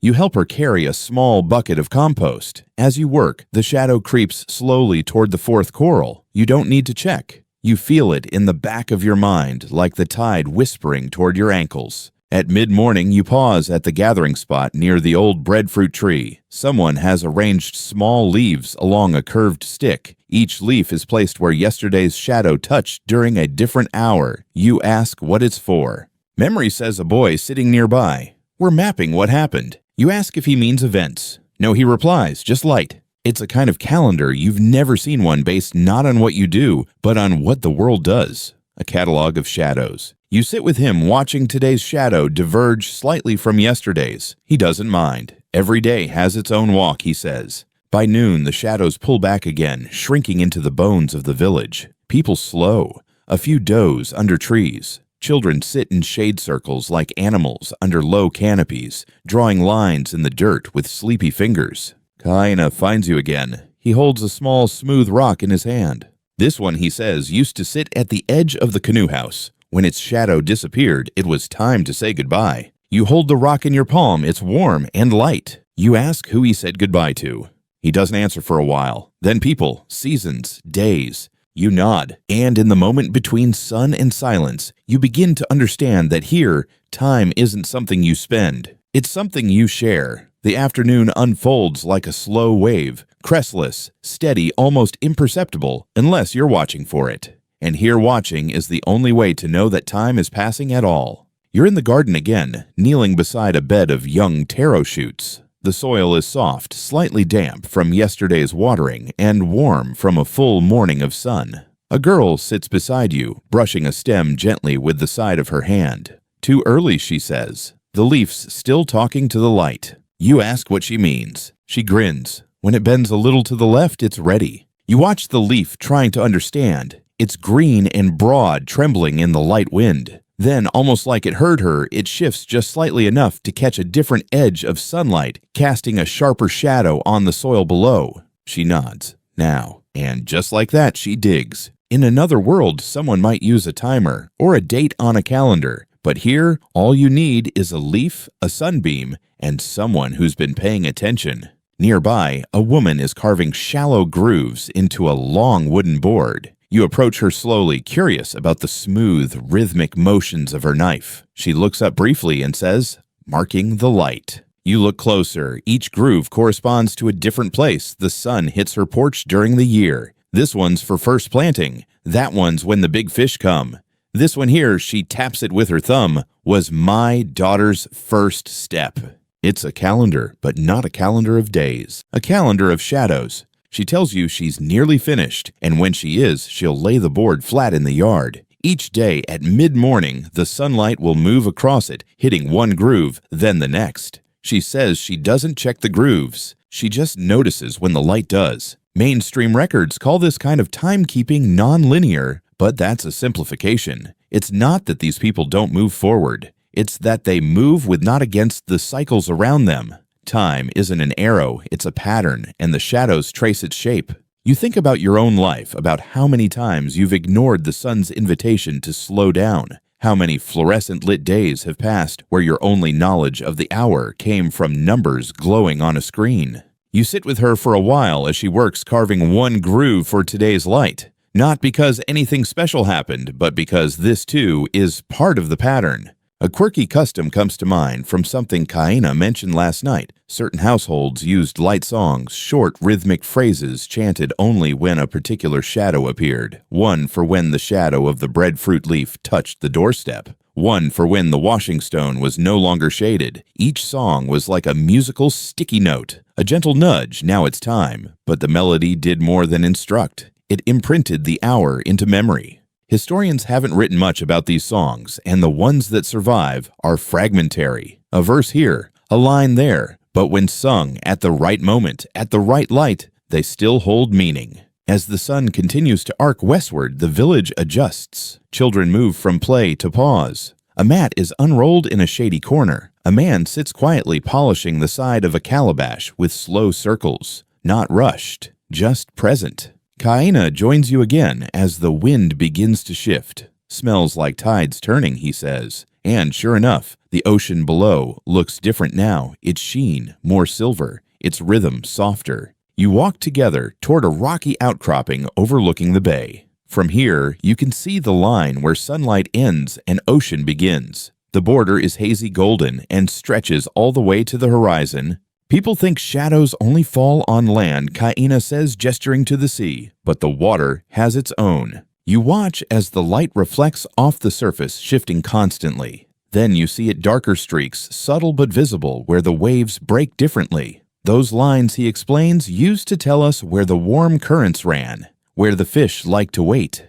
You blink. You mean people fished by watching water shadows. He nods, still do. A fringe practice rarely mentioned in modern fishing manuals, but in some communities, especially among elders, reading the water's light patterns is second nature. Some swear that when the sea grows too bright in the wrong direction, it means the catch will be poor. Others say certain shadows predict jellyfish blooms. Historians, mostly Western ones, have yet to categorize this practice properly. It doesn't fit into charts, it's not quantifiable in data, but for the people who live by the tide and sun, it's as real as a rope in your hand. You sit there, the breeze brushing past your face, the air filled with salt and possibility. The light continues to shift, and with it your thoughts. You remember the girl drawing time in spirals, the net drying under the morning beam, the story told only when the firelight hit a gourd. It all begins to weave together, not as separate facts, but as one unbroken chant. A lullaby sung by the sun and echoed by the ground. As the afternoon tilts toward its golden decline, you rise. Back in the village, a boy is sketching something in the sand with a piece of charcoal. You crouch beside him. He's drawing a line of houses, each one with a shadow at a different angle. "What's this, you ask?" He grins. "It's a map of tomorrow." And somehow, that makes perfect sense. Evening once again arrives not like a curtain drawn, but like breath exhaled. You're sitting near the breadfruit tree where earlier the kids were drawing in the sand. Now the space is cleared, swept smooth by a palm frond, its surface glowing faintly in the last wash of daylight. One woman kneels nearby, adjusting the position of a smooth black stone. She's not in a hurry, but you can tell this is important. That's the marker, she says as you approach. When the shadow hits it, we call the animals in. You raise an eyebrow. The animals. She nods toward the goats and pigs further down the slope. They'll come. They always do. And sure enough, as the shadow finally meets the stone's edge, you hear a soft shuffle. A pig snorts. A goat bleats once as if in reply. Moments later, they're moving languid obedient, not to a bell, not to a command, but to a shadow. You laugh gently because, of course, they do. Mainstream animal behaviorists rarely consider the subtle ways animals might respond to environmental cues beyond sound or food. But here, light and its absence are part of the daily rhythm not just for people, but for everything that breathes. The animals settle into their pens. A man ties a line loosely around a post, but even the rope feels symbolic. Nothing about the evening is strict. It's all suggestion, soft boundaries, shade-curved agreements. You return to the canoe house one last time before dinner. The light is angled just so casting perfect oblongs of shadow beneath the slats of the thatched roof. As you step inside, those lines fall across your arms, striping your skin with gold and darkness. You stand still for a moment, just breathing. Kaina appears behind you holding a worn wooden board. "Want to learn something older than clocks?" he asks. You nod. He places the board on the floor and points to a carved notch in the edge. Then, without saying anything more, he shifts it slightly until the descending light hits the mark just right, casting a triangle of shadow on the far wall. "That's the whisper notch," he says. You tilt your head. "In my family, when the sun touches that mark, you tell the quietest thing you've thought all day." You blink. "To who?" He shrugs. "To the air." You sit cross-legged beside him, unsure what to say. He doesn't prompt you. He just closes his eyes and says almost inaudibly, "I miss the sound of paddle wakes." You watch the notch. The triangle of shadow begins to dissolve, soft edges blurring like memory. And in that moment, you understand this isn't performance. This is presence. You whisper something too. You don't remember the words afterward, but they stay in the light as it fades. There's a lesser-known belief, Kahena tells you later, that some families used shadow triangles like sundials for the heart. Depending on where the light landed, a person might reflect on something lost, something learned, or something forgiven. Historians debate whether this was ever widespread. The only written reference is in the corner of a missionary's journal, scribbled next to a sketch of a hut. But for Kaena, it's as real as anything. People forget, he says, but shadows remember. You leave the canoe house just as the last glow tips beneath the ocean. The line between sea and sky dissolves into a soft bruise of indigo and plum. People are gathering again in the center of the village, but this time there's no fire yet. They're waiting. Not in silence, but not in conversation either. It's a kind of hush you've never experienced, a pause full of trust. And then slowly, the moon rises, low, round, honey-colored, and with it shadows again, but different now, softer, stretched sideways. You sit among them watching how the moonlight touches the same stones the sun did hours ago, the same paths, the same trees, but the shadows it casts feel older, like echoes. A woman beside you begins to hum, no melody you recognize, just a low, even tone. Others join in. It's not rehearsed. It's not even in unison. It's a cloud of sound like moths circling a flame. You join tentatively at first, then with your chest, because it feels like the right time. There's a legend someone whispers that on full moon nights, if the shadow of a breadfruit leaf lands across your lap, a departed ancestor is near. You glance down. Nothing. But you smile anyway. Historians scoff at such things. They call them coincidence, projection. But you've spent enough time here now to know not all truths wear names. Some just sit quietly in the dark and wait to be noticed. The fire is lit again, not in a rush, not as spectacle, but as welcome. Its glow weaves between the group, catching faces in warm halos, turning eyes into reflections. The elders begin to speak. Tonight, the story is not about chiefs or battles. It's about a boy who learned to read the shadow of his own breath. How someone asks. The elder smiles, by watching how it moved when he was afraid. It's quiet again. You sit back, the fire's light, tugging gently at the corners of your vision. Your own shadow lies stretched beside you, longer now, gentler. It flickers a little when you shift, like it's breathing too. Someone sets down a bowl, someone else laughs quietly. The stars press closer. You close your eyes, not to sleep yet, but to listen with your whole self. And your shadow listens too. The fire dies low again, replaced by embers that pulse in the dark, like the last thoughts before sleep. You're lying back now, your hands folded on your chest, the mat soft beneath you. Overhead, the moon has climbed higher, bleaching the tops of the trees with a cool glow. The shadows it casts are long and soft-edged, more suggestion than silhouette. Around you, a few figures remain, but the village has gone quiet. Only the rustle of fronds and the low sigh of the tide keep time. You close your eyes just briefly, and the world becomes rhythm. Then, from somewhere behind you, you hear the scrape of something dragging softly across the earth. You sit up. A boy is drawing again, not with charcoal this time, but with a thin reed in the sand. He's tracing the line of a tree's shadow from where it was when the moon rose to where it rests now. A slow arc. He doesn't look up as you watch, but says, "I'm mapping how it dreams." You blink. The tree. No, he says, the moon. And somehow this makes perfect sense. You sit beside him in the moonlight and trace a shadow of your own, just a short line, from your knee to your heel. It feels like nothing, but tomorrow someone might find it, and maybe it will mean something then. There's a tradition you remember hearing whispered one evening about how on particularly quiet nights, people would write messages in shadow lines, not words, just shapes, arcs, dots, long slashes, a kind of moonlit glyph language. No one ever said what they meant. They weren't for reading. They were for leaving behind evidence that someone was here, watching, feeling, noticing. Historians don't even know these existed. There's no record, but the villagers do. The elders smile when they talk about reading night paths the next morning. Some called them shadow tracks, others simply dream marks. Kaina passes by, then nodding at your line in the sand. Careful, he says with a chuckle that one might turn into a song. You grin. Songs from shadows. He shrugs. Where do you think most of our songs come from? Later, you return to the garden one more time. You weren't planning to. Your feet just lead you there. The woman who tends the plants is gone. But the garden is still awake, leaves glinting in moonlight, papaya trees, holding their shadows like sleeping children. And in the center, the tall post still stands. You kneel beside the coral markers, and there it is again, the shadow of the post, reaching past the 5th stone, now sliding quietly toward the 6th. Not fast, but deliberate. It's strange how you've come to recognize its pace.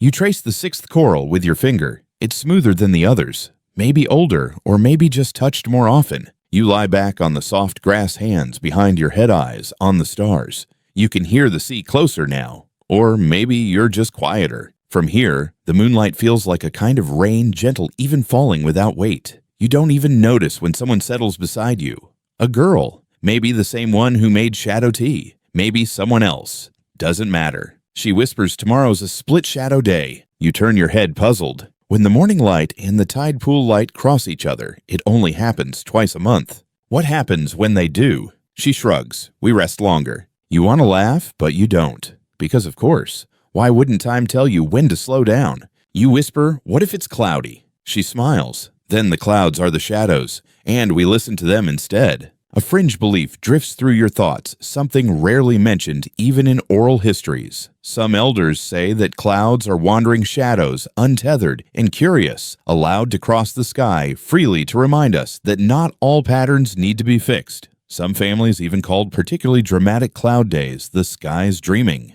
Historians, they don't even attempt to verify that one, but it stays with you anyway. You breathe slowly, letting the air pass through your chest like tide water. There's no sound now except the hush of leaves, the lap of distant waves, and the occasional nighttime rustle of something small in the grass. You wonder what the shadow will look like tomorrow morning.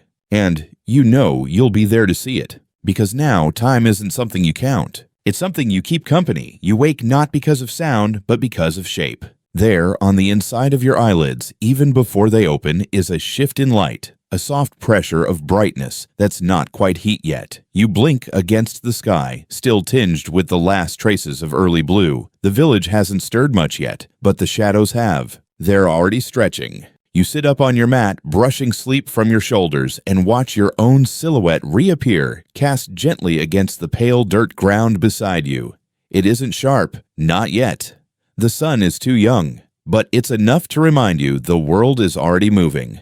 And here, movement doesn't mean rushing. It means beginning again. You rise and walk barefoot along the edge of the village. A few people are up tending to the fire pit, smoothing mats, adjusting baskets to catch the fresh light. You notice how no one consults anything to know what to do. They just look at a roofline, at a tree, at a particular beam of gold that falls across a polished calabash. Each glint, each streak of light is a quiet instruction. As you pass the canoe house, a small boy is crouched beside a bowl filled with water. You stop. He looks up and grins. I'm reading the shadow. You crouch beside him and see it, the reflection of a post tall and thin cutting into the shimmering surface of the bowl. The water ripples faintly, but the shadow holds steady, dark, and true. If it hits the edge before the second ripple fades, he explains with pride, then we know the tide's going to be fast today. You raise an eyebrow. And if it doesn't?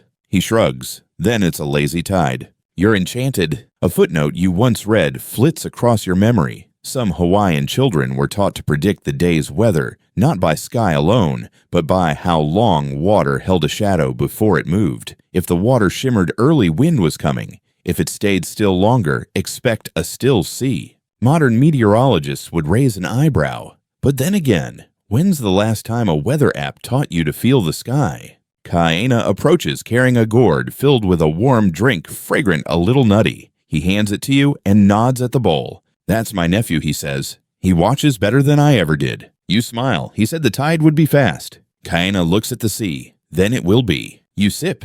It's earthy and comforting, like the color of the village itself.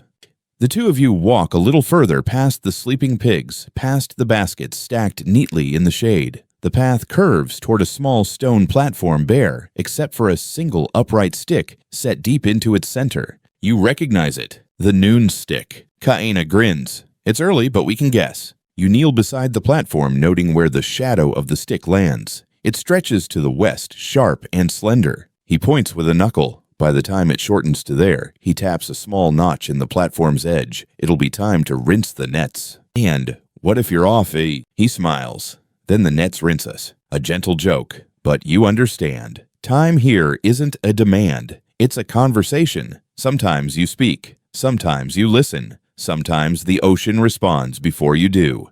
There's a saying Kaena shares as you both sit in the sun. He yake yaka pono oka la aika awao oke akai. You ask for the translation. It means you see the truth of the sun in the side of its shadow. You let that sink in.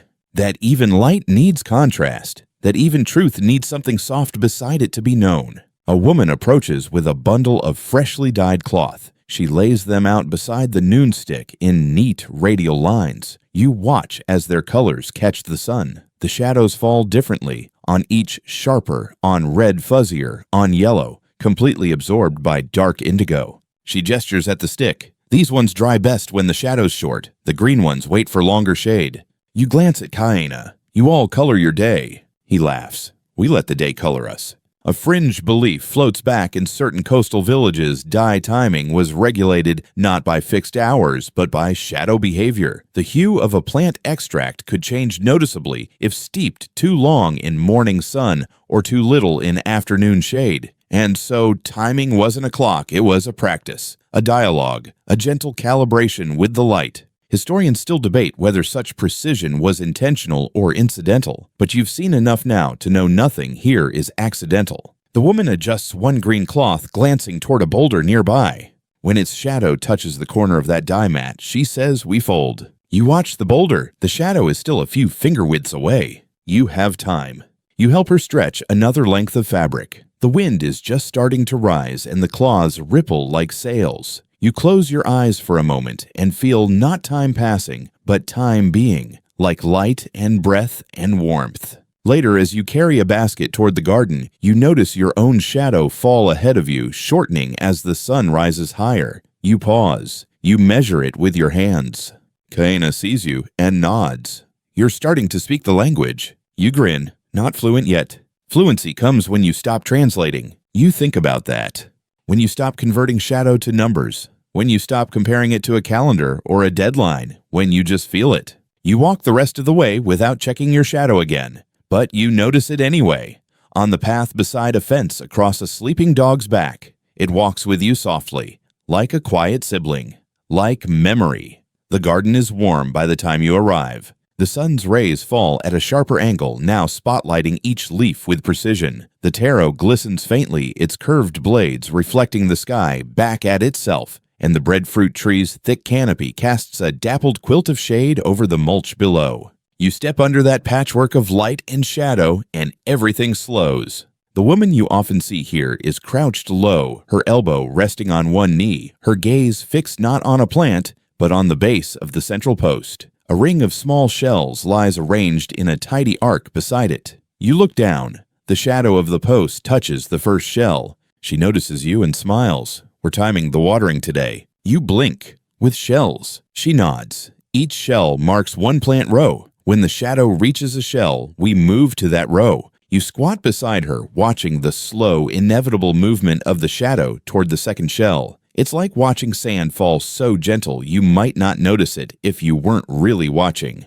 She picks up her gourd and rises, moving to the first row without a word. You follow, silently impressed. This isn't multitasking. This is multi-sensing. Feeling the shift in light, hearing the birds grow quieter, noting the way your own shadow has changed shape on the ground. You start to understand when you watch time like this, it becomes less like something slipping away and more like something slowly arriving. Kaena joins you again, crouching beside a row of sweet potato vines. This garden used to be smaller, he says. When I was a kid, we only had 3 shell markers. You glance at the arc. There are 9 now. He shrugs. More mouths, more light, more shadow. You smile. There's a fringe anecdote you remember hearing earlier. Some families planted not in straight lines, but in subtle arcs that followed the sun's afternoon trajectory. The layout wasn't random, it was intentional, so that by midday, half the crops would be shaded naturally, giving their roots a pause. This strategy isn't in agricultural textbooks. It was passed down in stories and walks through the garden, in hand movements more than diagrams. Historians don't talk about that, you say aloud. Kaena raises an eyebrow. That's because historians weren't here pulling weeds. You help with the next row. As you work, you find yourself glancing back at the post, checking where the shadows landed. When it hits the 3rd shell, you both move. No one says anything, but both of you know it's time. You pause to drink from a calabash set under the tree. The water is cool, and when the breeze picks up, it's as if the whole village exhales with you.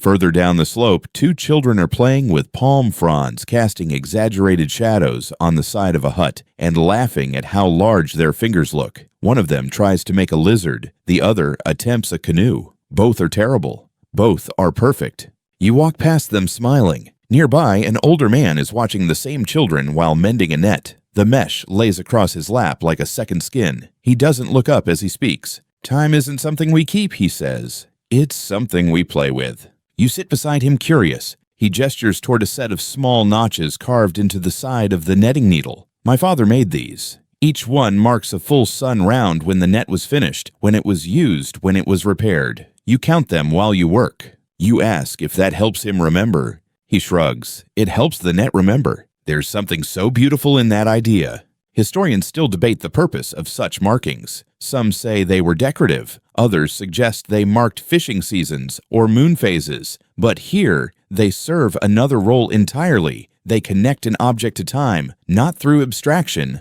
but through use. You watch him mend. Each knot a kind of breath. Each pull of cord a conversation between the past and the present. Later, as the sun begins to lean westward, Kaina invites you to the far side of the village. There, beyond the rows of houses and beyond the trees, lies a low stone platform dotted with sticks, some upright, some leaning, some half buried. What is this, you ask? He motions you forward. This is how my grandfather mapped birthdays. You blink. Birthdays. He nods. Each stick represents a person. When their shadow lines up with the central mark at midday, it's their solar birthday. Not the same as a calendar birthday, just the day when the light remembers them. You kneel beside one of the sticks. Its shadow is just a few inches off-center. He chuckles. Looks like it's your light day soon. You grin. Should I expect cake? No, but maybe someone sings you a shadow song. Another tradition you'd never heard of: certain families believed everyone had a light twin a particular time of year when the sun's position and your shadow matched your birth moment. On that day, small gifts were placed in the light path. Nothing big. A carved bead, a folded leaf, a joke whispered into the sunbeam. Historians call it superstition, Kaina mutters. I call it remembering people properly. You sit beside the platform for a long time, tracing your finger in the dirt where the shadows fall. You realize that every line of shade you've seen today, every flicker across a mat, every creeping finger on the earth was once seen by someone else centuries ago, and that maybe even if time keeps moving, the shadows remember where to return. That thought stays with you as evening begins to gather its colors. The golden tones grow richer. The greens turn soft and sleepy.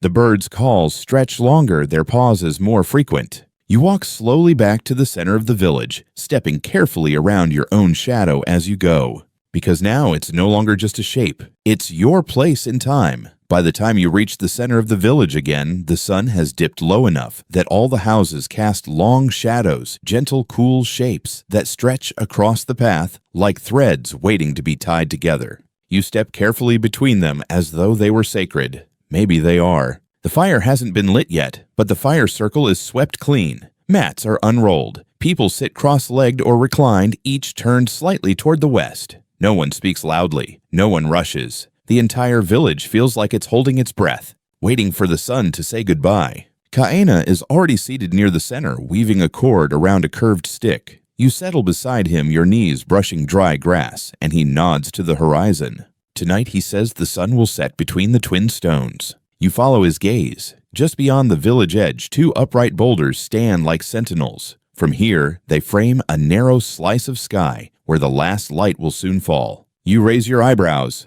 and if it doesn't, he smiles. Then we wait for tomorrow. There's a ceremony tied to this alignment. Not a formal one, no chanting, no strict ritual. Just awareness, recognition. When the light passes perfectly through the twin stones, it means the days are tilting. A seasonal hinge. People nod to it. Some whisper a thought into the breeze. Others simply blink slow and grateful. You ask how old the twin stones are. Kaina shrugs. Old enough. There's a debate among historians, always is, about whether such alignments were intentional or simply noticed. Some claim the stones were placed with purpose, perhaps to mark equinoxes or solstices. Others argue the people of this region didn't track solar events so formally. But you've been here long enough now to know formality isn't the point. Attention is. As the sun nears the stones, a few elders begin to hum, not a song exactly, but a tone. A shared note that rises and falls with the breath of the village. You close your eyes. The hum settles into your chest, vibrating gently against your ribs. It feels like warmth without fire. The sun edges lower, and for a brief, perfect moment, its golden beam passes directly between the twin stones. No one claps, no one cheers. Instead, there's a ripple of quiet delight, like a held breath finally exhaled. The light hits the central gathering stone and splits half of it falling toward the fire circle, the other half casting a sharp line toward the garden's edge. You notice people lean just slightly into the glow, not to be seen, but to be part of it. Kaina rests his hand on the mat between you and says almost absent-mindedly, "Now's when you say the thing you didn't say earlier." You frown. What if you don't know what it is? He shrugs. Then you wait for your shadow to say it. You glance down. Your shadow is long now, stretching across the dirt like a path you've already walked. There's an old belief, one not found in books, that at sunset shadows empty themselves, that all the thoughts we couldn't hold during the day fall softly into the ground, carried by the shade of our bodies.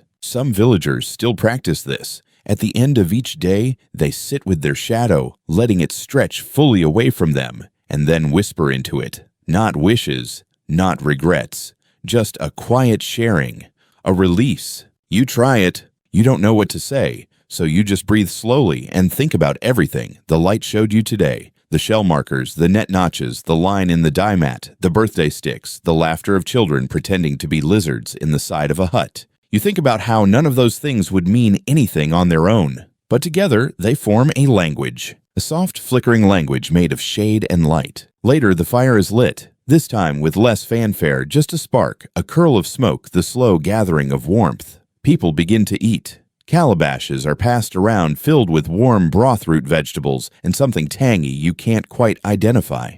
You sit with Kaina and the woman from the garden. A boy brings you a folded leaf and says, "This is your shadow food." You open it and laugh. Inside is a small square of taro paste shaped like your footprint. Ridiculous, meaningful. Why a footprint, you ask? The boy shrugs. Because that's where shadows start. You look down at your feet. Your shadow does in fact begin there, stretching across the mat like a long memory. Dinner is quiet, not silent but soft. Afterward, people take turns telling stories, not legends this time, but recollections. Moments from their day. One woman talks about how the wind changed just before her shadow reached the gourd. Another man shares how a leaf tilted differently than usual, and so he postponed his fishing line until later. These aren't reports, they're reflections. Everyone is just trying to say what the light said to them, and there's comfort in that. The stars begin to appear, one by one, tiny holes punched into the dark, letting the night exhale. You lie back again, full and slow, listening to the last of the stories, the final crackle of the fire. Your shadow has all but disappeared now, folded beneath you, tucked away for sleep. And still, the village breathes in rhythm. The woman beside you murmurs, "Tomorrow the first shadow will fall at the banana leaf post." You ask what that means. She smiles. It means it's a good day to start again. You close your eyes and let that be enough. You wake to the sound of leaves shifting in morning light, their edges catching gold like old coins rediscovered. There's no bell, no alarm, no rooster declaring the hour, just the hush of warm wind through banana leaves and the faint thud of footsteps on packed earth. Already the day has begun weaving itself quietly. You sit up, blinking sleep from your eyes, and the first thing you notice is your own shadow, short, stubby, and hugging close to your feet. It means the sun has climbed high already. Not early morning, but not yet noon. You've slept just the right amount. Kaina is nearby, squinting up at a tall wooden pole rising from the garden's center. A single banana leaf is tied to its top, flapping gently in the breeze. Its wide green blade sways slowly, casting a mobile shadow over the ground below. "There it is," he says, "the banana post. You remember what the woman said last night. The first shadow will fall at the banana leaf post." And now it has. You walk over, feeling the day settle into your bones like warm water. The sun is bright, but soft, as if it knows not to rush you.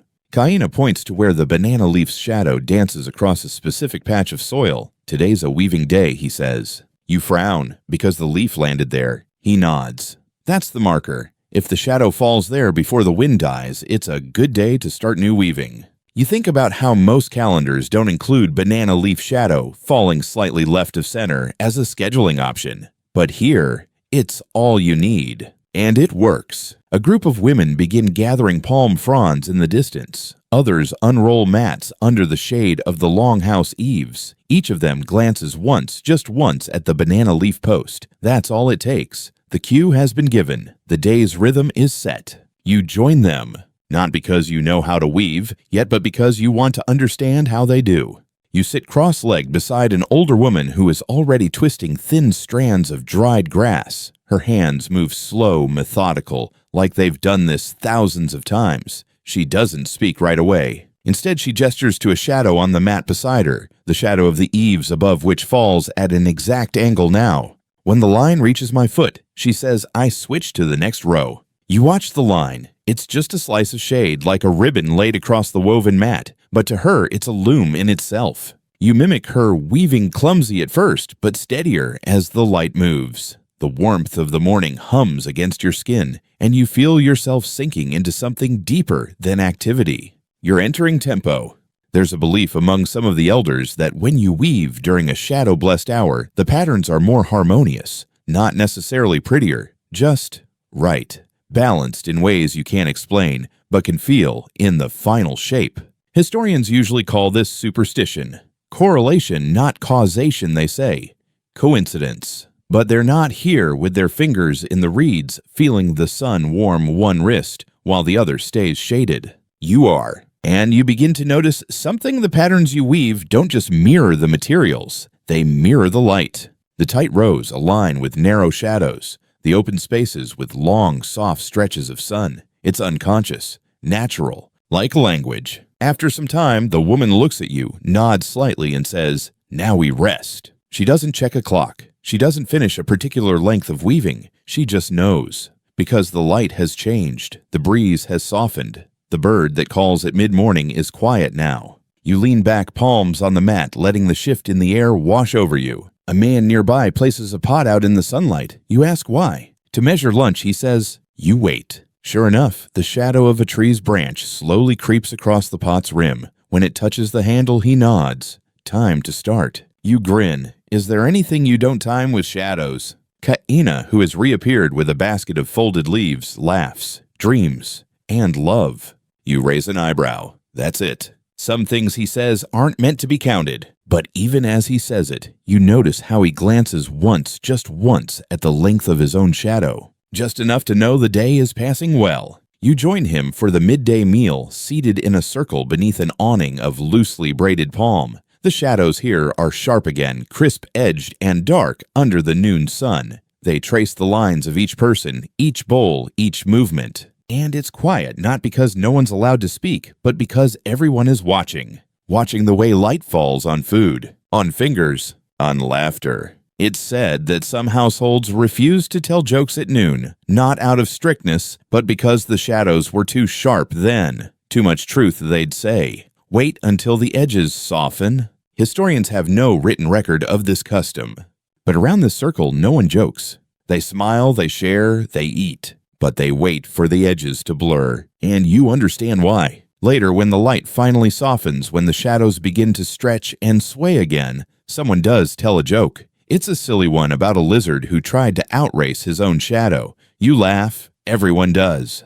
Because now the time is right, and even the shadows agree. The afternoon light pours sideways, now slanting like a golden sigh through the trees. You're walking the boundary path just outside the village where stone meets root, and the jungle begins to reclaim the edges. The sun flickers through tall fronds, casting leaf shadows that dance across your skin with every breeze. It's quiet here, not silent, but still in a different way, the kind of quiet that listens back. Kaina walks beside you, pointing now and then to natural landmarks, a notch in a tree where an owl once nested, a ridge in the soil where pigs had overturned earth seasons ago. But mostly he's watching the light. You feel that he says. You pause. What? The shadows are heavier now. You furrow your brow, unsure what that even means. But the more you stand still, the more you understand. The light has slowed down, not literally, but the way it lands, the way it clings to things. It's not urgent,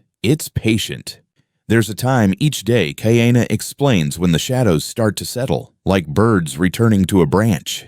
You glance at the ground. The tree trunks stretch dark behind them now. Even your own shadow reaches further than it did an hour ago. You've entered what some locals call the leaning time. It's not in any written calendar, but people here know it well. In this time, people shift tasks. They begin to angle themselves differently, away from the sun's path, toward water, toward cooling spaces. You notice how bodies mirror the sun's descent.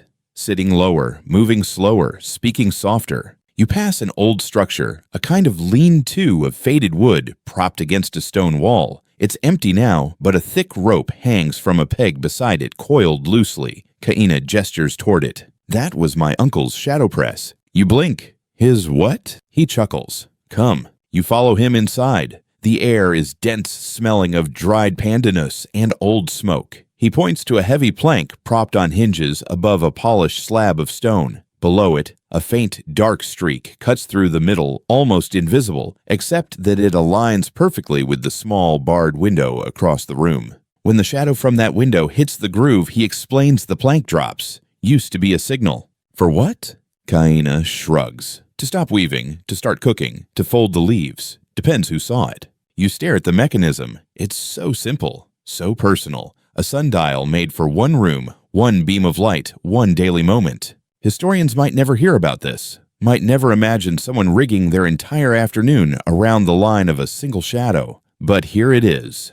Real. Smooth worn by time and use. You step outside again, blinking into the light. It's even softer now. A woman is fanning coals beside a low fire pit. You can see her watching the ground more than the flames. You ask what she's looking for. The tamarind shadow, she says. You look where she points. A nearby tamarind tree casts a wide net of shade, but one branch ends in a thick, curled tip that, as it happens, has just begun to cross her fire circle. When that line touches the coal pit, she murmurs, I know it's time to stir. You grin. And what if it's cloudy? She smiles without looking up. Then I stir when I feel like it. There's freedom here, but it's a freedom woven into the light, not opposed to it. You walk further into the grove where the oldest trees are kept. Kaina slows his pace, tapping a thick trunk with his palm. These are our story trees, he says. You frown. Story trees. He crouches, running his hand along the roots. Every time the shadow hits this knot here, he says someone tells a story to the youngest child nearby. You gape. That's a tradition. He nods. Only once a week, when the light is low and the air is cool. You crouch beside him, examining the knot. It's just a rounded bulb in the root, maybe the size of a coconut, but smoothed down, rubbed by years of fingers or feet or shadows. That's subtle, you say. He grins. That's shadow time. You stay there for a while, just watching. And eventually, a child does wander near barefoot, holding a stick tracing lines in the dust. An elder nearby notices, looks at the knot, and begins to hum. You smile. Elsewhere, someone begins to beat a small drum slowly, once every few heartbeats. You turn your head. It's not a performance, just a rhythm. It matches the shadows. You ask Kaina if there's a reason. Drums tell the light what time it is, he replies. You laugh. You mean they echo it. He raises an eyebrow. Or maybe the light echoes them. There's a fringe belief whispered among the most poetic that rhythm can train light. That if you drum a beat at the same moment the sun touches a line day after day, the shadow begins to fall into sync. A dance between light and sound. Historians scoff, but drummers here nod as if it's the most natural thing in the world. You sit for a long time listening, not just to the beat, but to the light itself. It begins to filter gold between the branches. It catches your hand as you rest it on your knee. It softens the edges of everything you see, including yourself. You don't feel like an observer anymore. You feel included. The leaning time deepens. People begin folding cloth stacking tools, washing bowls. Not because someone said time's up, but because the light has made its case. And everyone understands.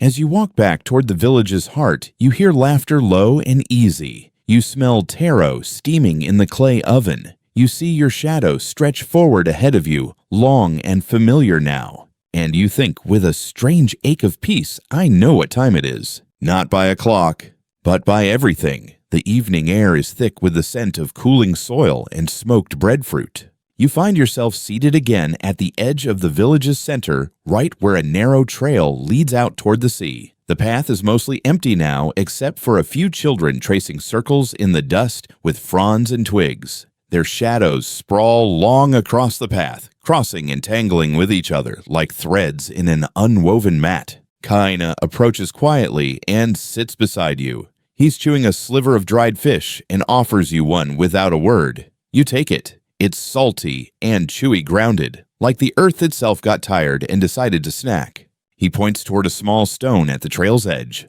Watch. You do. The sun is falling fast now, its light warmer, more golden orange than yellow. It glances across the stone, and then just like that, the shadow it casts touches a small notch in the ground. Kaina grins. There, that means the trail is now part of the house. You blink. What? He leans back, arms behind his head. When that stone's shadow reaches that notch, it means anyone on the path is considered home. Doesn't matter where they are, they've made it, even if their feet haven't crossed the door. You stare at the notch. It's so small. You would have missed it if you weren't shown. And yet it's huge, at least in meaning. There's a fringe belief tied to this idea. You remember hearing something whispered earlier, something poetic. The shadow arrives before the body does to warm the house and tell it who's coming. No historian would put that in a textbook, but maybe they should. Because it changes everything. People begin to gather food bowls, fold up cloths, and tap out fires. A child calls out, "The fish is sleepy," and everyone laughs. You ask Kaina what it means. When the sea turns silver, he says the fish pretend to sleep. It's our joke for when it's too late to fish.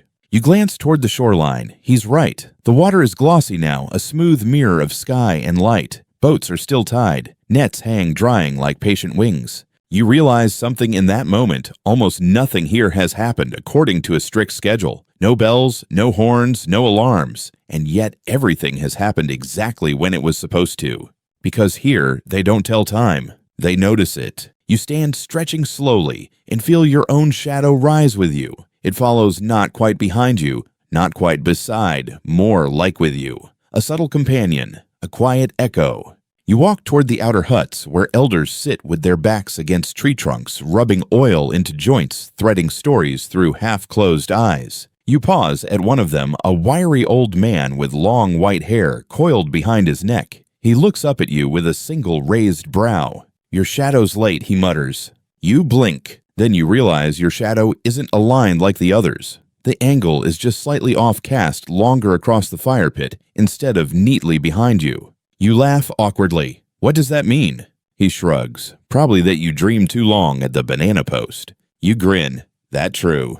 He leans in. "Depends on the dream." And then he closes his eyes again, muttering a tune that drifts like smoke. There's an old village custom you recall now more felt than spoken. People believed that if your shadow arrived wrong, it meant your thoughts were still catching up to your body. Not in a scolding way, just a reminder. A gentle cue to slow down and let yourself arrive. You sit near the elder, letting the rhythm of his humming settle you. It's uneven like the tide, like breath. You imagine shadows curling up beside you, pooling like cats at your feet, blinking slowly at the fading sun. From this spot, you see the twin stones again, those ancient markers that framed last night's sunset. The sun now hangs just left of them, dipping steadily. Its light paints the village in long amber streaks. You catch sight of a woman placing a leaf-wrapped bundle on a low shelf near the entrance of her hut. She doesn't look at the sun, but the moment the shadow of the door frame touches the bundle, she turns and walks away satisfied. That was her father's ritual, Kaina says behind you. You turn. She does it at the same shadow length he used to, he explains. The exact angle, not for superstition, for memory. You nod slowly, so he still keeps time. Kaina smiles. We all do, if we're lucky. You watch your own shadow again. It's shifted now, aligned, somehow. Looks like you caught up, he says gently. You smile. I feel like I'm finally in the right place.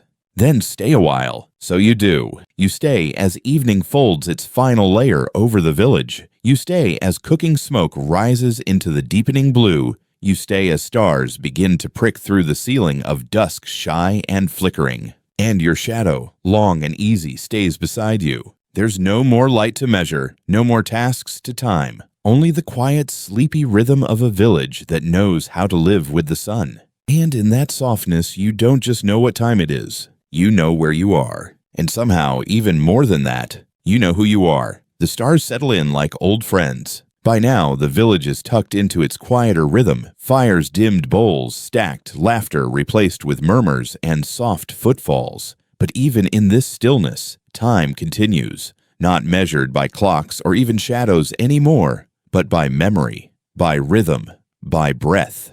You walk slowly toward the far end of the village, where a small outcrop of lava stone rises from the ground like a miniature cliff. It's dark now, but the stones still hold the sun's warmth. You sit. The ocean is just audible here, a hush and pull, not unlike slow breathing. Between the soft tide and the rustle of palm fronds above, you feel completely surrounded by sound that doesn't demand attention, only invitation.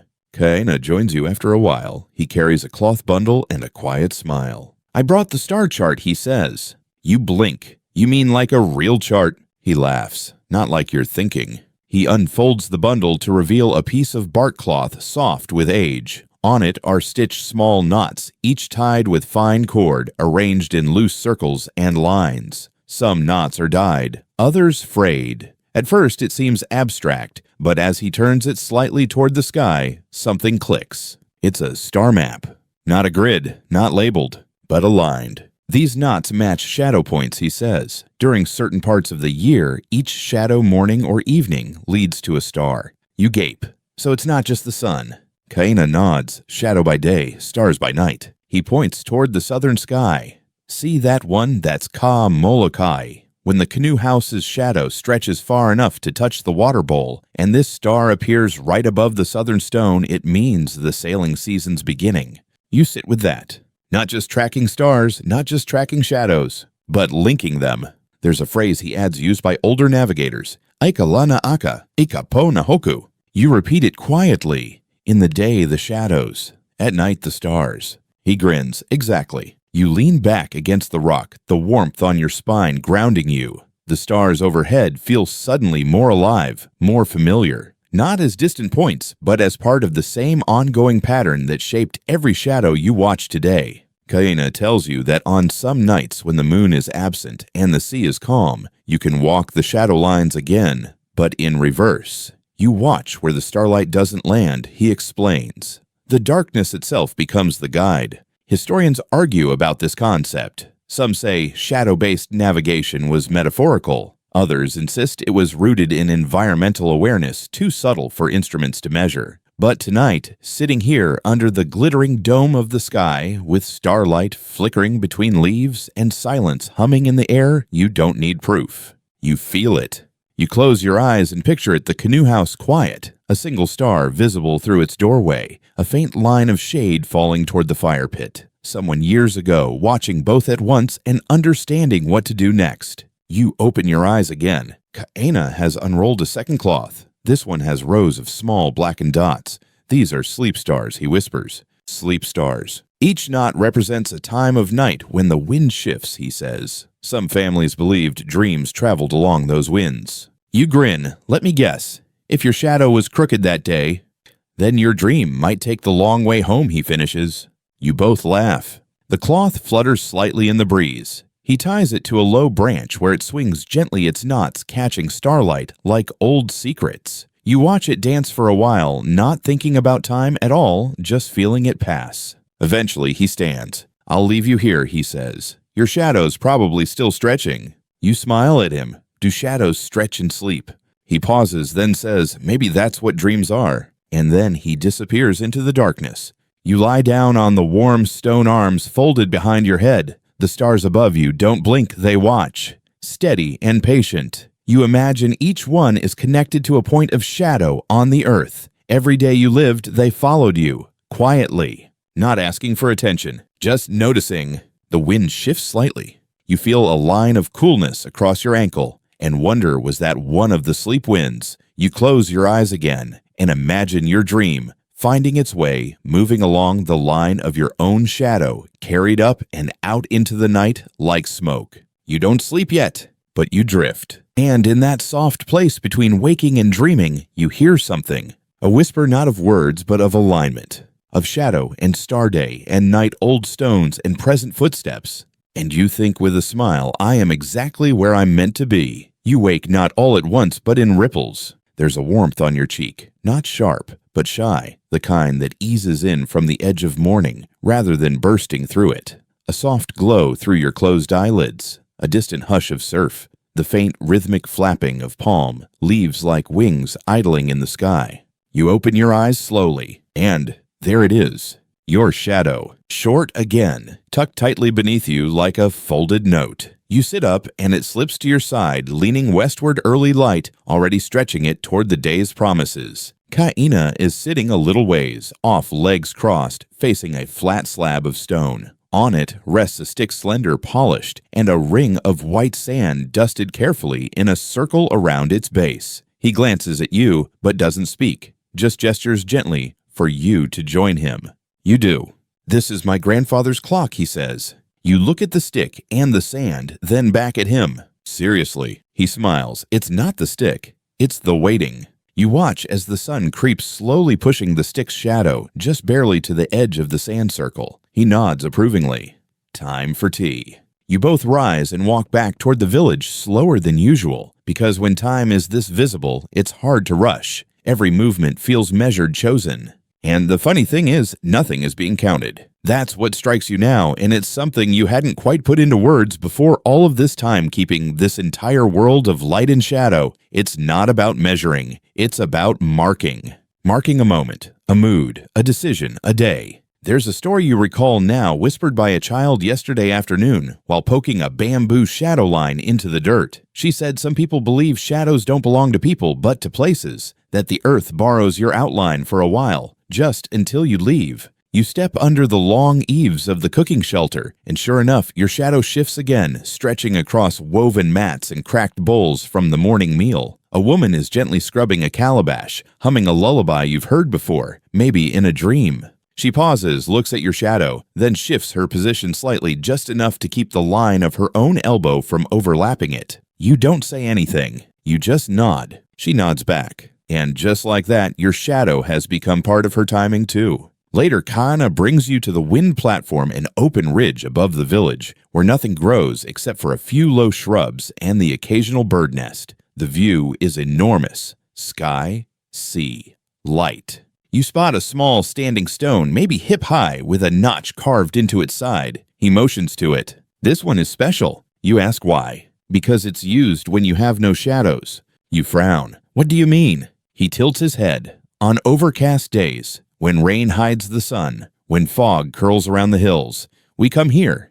We wait for wind." You watch as he places his hand over the notch and waits. A moment later, a cool breeze snakes through and catches the edge of his sleeve. He nods. "That's morning wind, north by east. That means it's just past the second sleep." You raise an eyebrow. "Second sleep." He laughs. "You know, the one after the shadow dreams, before the hunger." You shake your head, smiling. "That's not on any modern clock." Kaina shrugs. "Your body knows. Just listen." And you do. And suddenly everything does feel familiar. You remember all the times you woke in the night, unsure why, only to fall back asleep again. Maybe you were waiting for the wind, or the stars, or for your own shadow to curl back to your feet. There's a kind of memory in your bones now, like your body is finally sinking to the rhythm it was always supposed to follow. A rhythm not of numbers, but of light, of shadow, of breath. Back in the village, you pass a row of children seated in front of a teacher who holds a long, narrow stick, but she isn't pointing at words or diagrams. She's tapping the ground slowly, deliberately. Each tap lines up with a crease in the dirt, and each crease a shadow. "These are your lessons today," she says gently. One child raises his hand. "What if the sun hides?" She smiles. "Then the lessons wait." You pause at the edge of the group. The teacher meets your eye. "We don't teach about time," she says softly. "We teach with it." That sentence follows you as you wander again past the garden with its shell arcs, past the stick alignments, past the shadowed mats, past the drum that no one beats unless the air itself feels right. It's a new day, and yet nothing has changed. The sun still rises in a slow unfurling. Shadows still stretch like cats across stone. And you're part of it now. You know when it's time to stir the pot. You know when a notch means almost there. You know how to read the lean of a leaf, the hush of a fire, the quiet nod of someone whose tasks have ended not by schedule but by shadow. And when you glance down at your feet and see your own dark outline bending toward the sea, you smile. Because today, once again, you have arrived. Exactly on time, the village prepares for night, not by rushing, but by leaning gently into stillness. You find yourself walking the perimeter path again, this time barefoot, letting your feet learn the story of the ground, the warm bumps of root clusters, the faint coolness where dew clings under leafy overhangs, the soft indentations left by morning feet, now long since past. Your shadow is long again, Naturally, it always is at this hour, but it feels less like something behind you now, and more like something beside you, as if it's grown familiar, companionable. Kaina joins you near the grove where the woven water carriers are kept. He's holding a dried gourd wrapped in palm fronds. You glance at it. Drinking. He shakes his head. Measuring. You blink. Measuring what? The light in water, he says. Come. You follow him into the clearing, where he sets the gourd down in a shallow bowl of stone and pours in cool spring water until it nearly spills. Then he waits. The sun creeps lower, slowly, as the light angles down the surface of the water begins to glow, not brightly, but with a kind of hushed shimmer like candlelight beneath a blanket. It casts a faint reflection of the tree canopy above the leaves, golden and wavering like distant sails. When the leaves vanish, he says it's time for the water story. Sure enough, the reflections slowly fade, not because the water changes, but because the light does. The glow dulls, the shimmer turns shadowy, and soon all that's left is the gourd itself.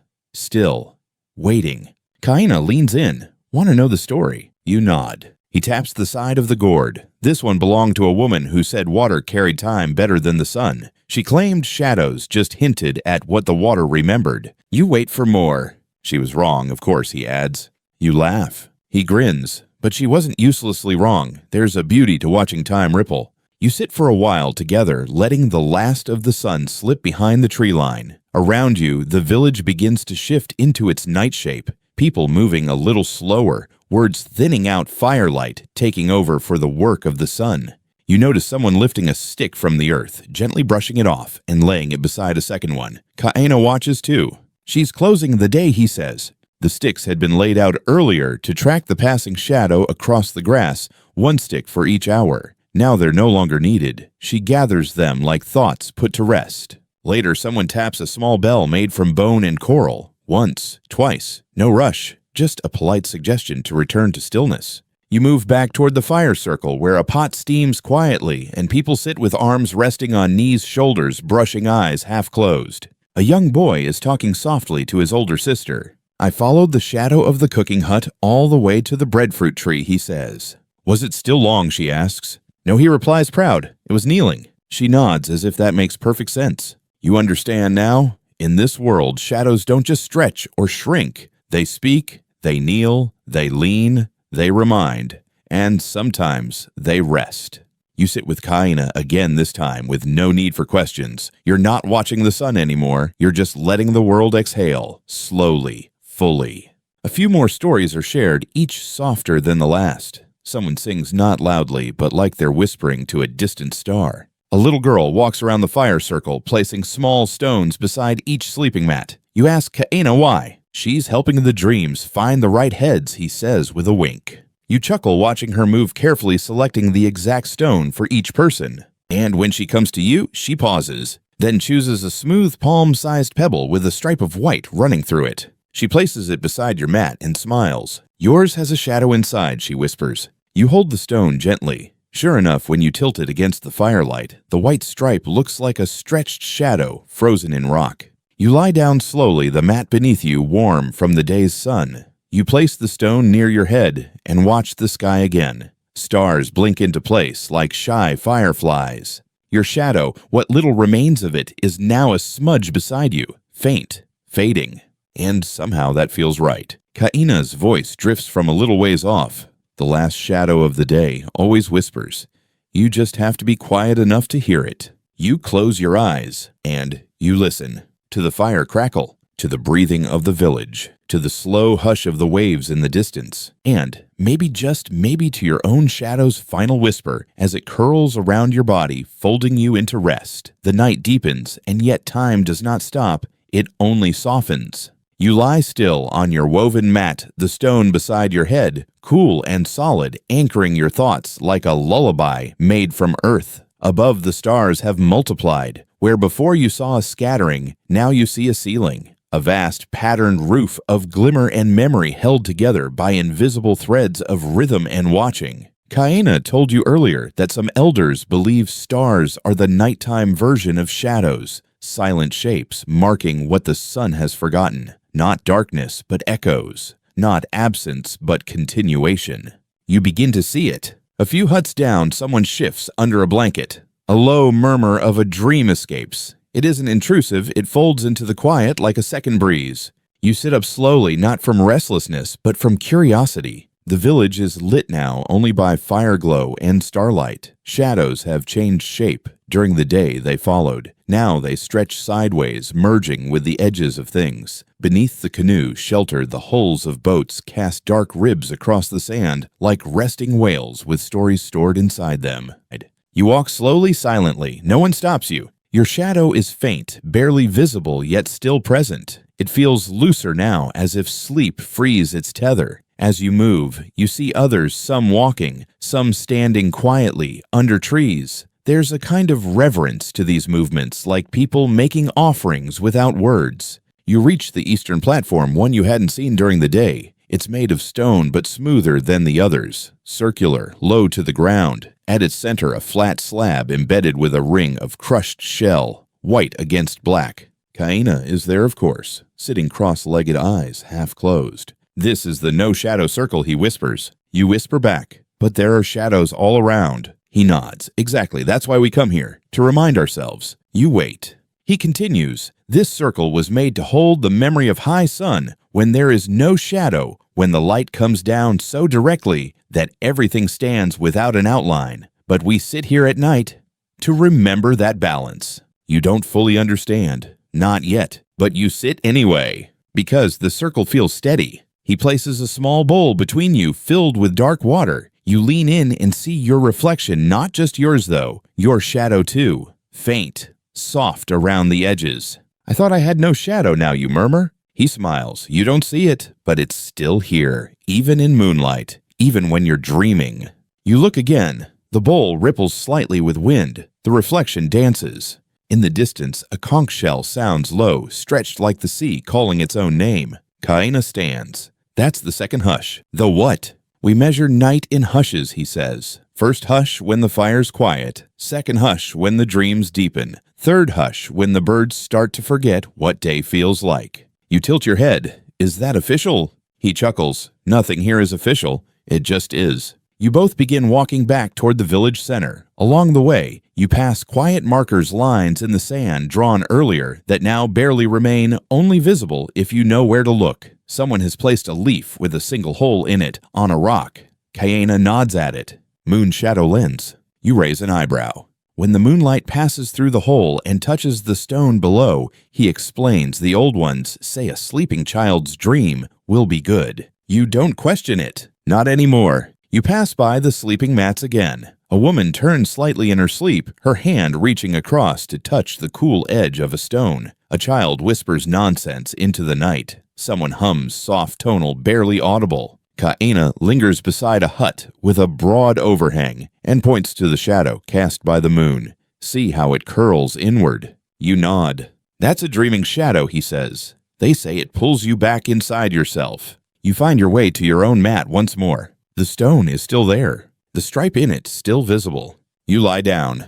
The wind nudges your hair. The stars blink slowly, not randomly, but like breath, like thought. And as your eyes begin to close, you realize something that makes your lips curl into the gentlest smile. Today, you never once checked the time, but you always knew it, because the shadows told you, because the wind hinted, because your own heartbeat lined up with the day's rhythm like a canoe sliding perfectly into the tide. And now the night welcomes you, and somewhere in that quiet, your final thought before sleep is, even my dreams arrive on time. Morning returns without announcement. There are no alarms, no crowing roosters, no clanging bells, just a slow lifting of light from the edges of sleep. You wake as if nudged by the wind, not shaken. The sky is the softest shade of gray-blue, and everything around you is bathed in the half-light that makes the world feel both brand new and very, very old. You sit up slowly. Your stone is still beside your head, and beside that, your shadow, short-stunted, hugging the mat like a cat still curled in sleep.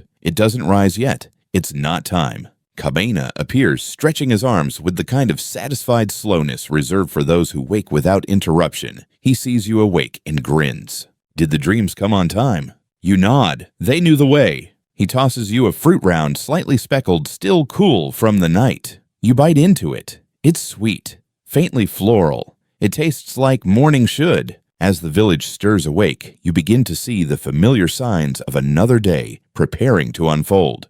Children yawning into their hands and stepping barefoot onto cool stone paths. Elders fanning away dew from their mats. Dogs shaking off sleep as they follow their own long shadows toward breakfast. But no one moves hurriedly. There's no running late here, only starting gently. Kaina leads you to a low platform near the eastern edge of the village, one you hadn't noticed before. On it are 5 stones arranged in a line, each one a different shape and color. These are morning stones, he explains. They catch the light in order. You watch as the first stone begins to glow faintly. The second follows a few minutes later. The third waits a bit longer. He points to the 5th. That one's for final chores. If it lights up and you haven't finished, you owe someone a song. You raise your eyebrows. A song. He grins. Better than a fine, isn't it? You sit beside the platform watching the 4th stone begin to catch its first gleam. And you notice that each person moving through the village glances at these stones subtly, instinctively checking not the time but the tone of the morning.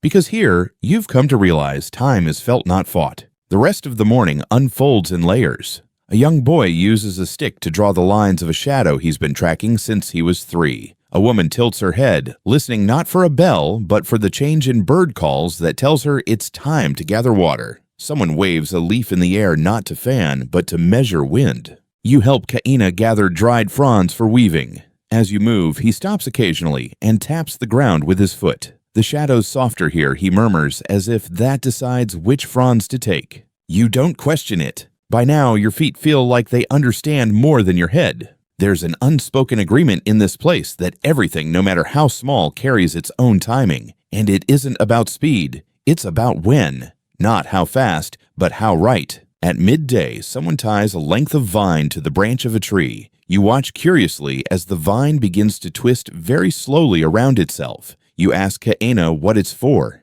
Lunch. You laugh. That tells you when to eat. It doesn't tell, he says. It reminds. When the vine faces the sea, we know the stomach's ready. You chuckle, but you also wait. And sure enough, about 20 minutes later, the vine points east. Kaina stretches and pats his belly. Let's eat. You join a group sitting cross-legged around a shared mat. The food is simple steamed taro fish, salted and smoked coconut, shaved onto everything like morning snow. No one checks a clock. No one says it's time.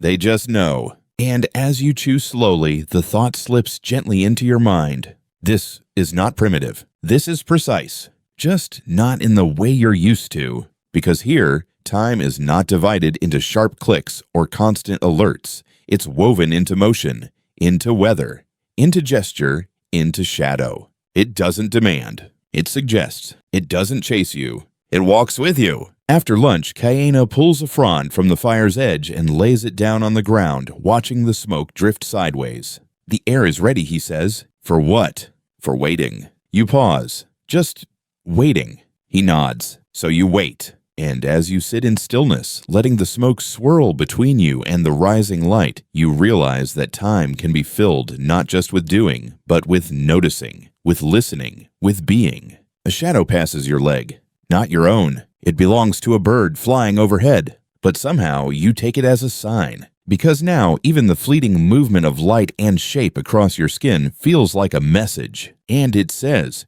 you are here. You are now. You are enough. The afternoon unfolds like a tide, slow and steady, pulling everything into softer motion. You're seated beneath a hala tree, its thick roots knotted and firm beneath you. Around you, woven mats are being smoothed out under the sun, drying after the morning's mist. Shadows pool beneath each mat like softened ink stains, growing longer as the sun tilts westward. Kaina lies beside you, one arm folded under his head, the other lazily drawing circles in the dirt. Did you know, he begins voice almost too relaxed to be serious, that if your shadow touches 5 roots before your meal is done, you're destined to marry someone with a crooked nose? You laugh. That a real belief? Real enough for old aunties to gossip about. You glance down. Your shadow has passed only 2 roots. You sigh in mock relief. But there's something more in that moment, something you're beginning to recognize. These stories, these quiet systems of measurement, are never about rules. They're about rhythm, connection, memory. In a way, they are jokes with roots, legends with laughter woven into the threads of daily life. A young girl walks past, counting her steps in a whisper as her shadow dances just ahead of her. You hear her murmur, 1 to greet the day, 2 to chase it, 3 to catch a breeze, 4 for what I'm missing. Kaina watches her go, then says the 4th is always the unknown. You blink. What do you mean? She didn't make that up. It's a rhyme passed down. The 4th step's shadow is supposed to hold a question, something you're not ready to answer. You nod. So, what happens on the 5th step? Kaina grins. You smile and keep walking. The sun begins to warm your shoulder, the light growing fuller, more golden. The day's shadow lines grow bolder again. The slant is sharp now, angled light like blades that don't cut, only point. You stand brushing dust from your legs. A woman is placing bowls of herbs in front of her home, lining them up with precision. You ask her what she's doing. Catching the fever shadow, she says, if it touches the turmeric bowl, I make tea. You pause. That's accurate. She smiles. It's not about accuracy, it's about permission. You walk on. At the western edge of the village, there's a stretch of volcanic stone arranged in curved rows like open ribs. You've passed it before, but now Kaina guides you into it with a little more intent. This is the echo calendar, he says. You stare at him. He claps once. The sound bounces from rock to rock, tracing a wave around the rib-like curve and returning fainter, thinner, cooler. He nods, listening. That's a 6th-day echo. You can hear the rest day coming. You shake your head. You all have too many ways of telling time. He shrugs, only because time has so many things to say. You both sit there for a moment, listening to nothing, or rather listening to everything that isn't rushing to be heard. The sea distant but steady, the trees whispering leaf lore, the earth cracking just slightly as heat escapes. Then Kaina asks, have you noticed? Noticed what? He points behind you. You turn. Your shadow has touched the boundary of the ribs, the edge where the light curls under. That's the listening mark, he says. Means you're ready. For what? He stands, for no more needing to ask. You both walk back to the center of the village. Someone is gently hammering kapa cloth with a rhythmic pulsing beat. A sound you've heard before, but now it syncs with something inside you. A heartbeat. No, a kind of inner shadow. Your own way of marking where you are, who you've been, how the light has passed over your skin today, quietly, faithfully, without demand. You sit once more beside the morning stones. 4 of them are in shade now. The 5th flickers with dying gold. And you realize this day too is coming to rest. Not ending exactly, just folding itself up. Like a mat rolled after a nap. Like a thought held for tomorrow. A child runs past you and sings, "The day has one arm left." You smile. That's enough for now. Evening leans in with the familiarity of an old friend, unhurried, unannounced, and utterly welcome. The golden light clings to everything now. It stretches across bark and bold cheek and thatch, laying down lines of quiet on the village like brushstrokes on silk. No one speaks loudly. No one hurries. Even the chickens seem to walk more softly. You stand just beyond the water-collecting jars where the stones underfoot have been smoothed to satin by centuries of barefoot steps. Kaina joins you, hands tucked loosely behind his back. He says nothing at first. Then softly there's a kind of memory in the light. You look at him waiting. He nods toward the hut at the far edge of the grove. That one always casts the same shadow across the yam patch every year right before the long rains. My grandfather would put his tools away the day that shadow arrived. You blink, even if the rains weren't coming yet. He smiles. Especially then. He said the earth knew before the sky. You glance back at the patch where the hut's shadow now falls, just barely touching the first leaves.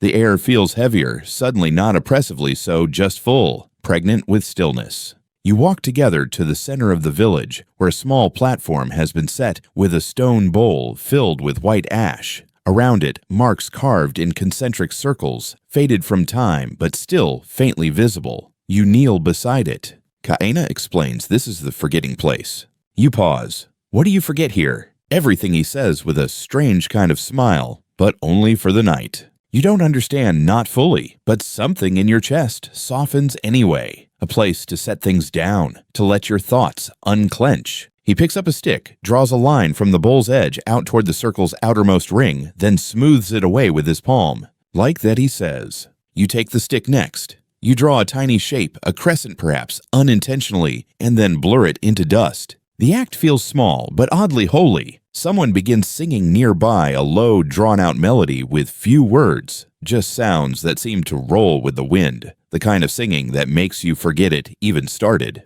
You lie back on the grass, the sky above turning from gold to lavender, and then comes a sound you didn't expect. A flutter, a soft flapping. You turn your head and see small strips of cloth tied to a line stretching between two trees. They ripple faintly in the breeze, catching last light. Each one is a different color. Each one has a mark drawn in charcoal. You ask what they are. Kaina says those are shadow prayers. Prayers for shadows, not for of. He kneels beside one, touches the edge reverently. When someone has a thought they can't quite voice, but they feel it during the shadow hours, they draw it here. The cloth fades over time, just like the thought.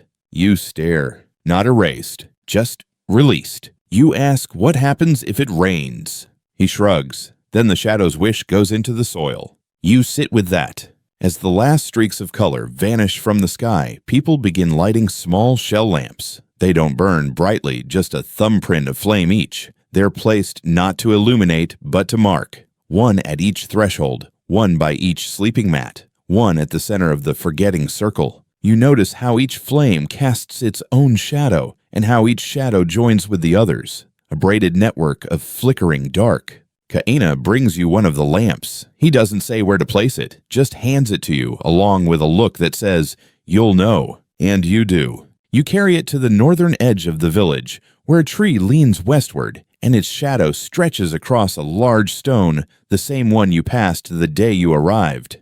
You kneel, set the lamp down, and for a moment you say nothing, think nothing.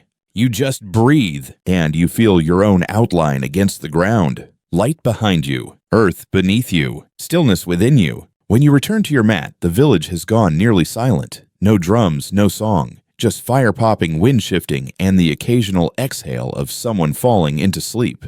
You lie down. Your stone, your little dream-marking stone, is cool again. You place your palm over it, and the last thing you notice before sleep folds you inward is this. Your shadow is no longer stretched long. It is curled close like a comma. A breath between days. A pause in perfect time. Dawn arrives not with spectacle, but with suggestion. It slips into the village on the hush of wind. It presses gently against eyelids like a thumb brushing sleep from a child's face. It breathes across woven mats and damp grass. It taps just once on the shell lamps, many of which are now extinguished, their shadows curled like spent sighs. You wake with a stillness in your limbs that feels earned, not heavy. The sky is a color you can't name, something between silver and pearl, edged with warmth, but not yet heat. You sit up slowly. No alarm, no announcement, just light arriving as it always has, quietly, faithfully. You look for your shadow. It is already there, short, clear, leaning slightly left. Kaina appears beside you carrying a large folded cloth and a bowl of something steaming. He sits cross-legged without a word and hands you the bowl. Inside, taro mash with something sweet, melted in maybe coconut, maybe mango. You don't ask, you just eat. This is the day of empty shadows, he says. You pause. What does that mean?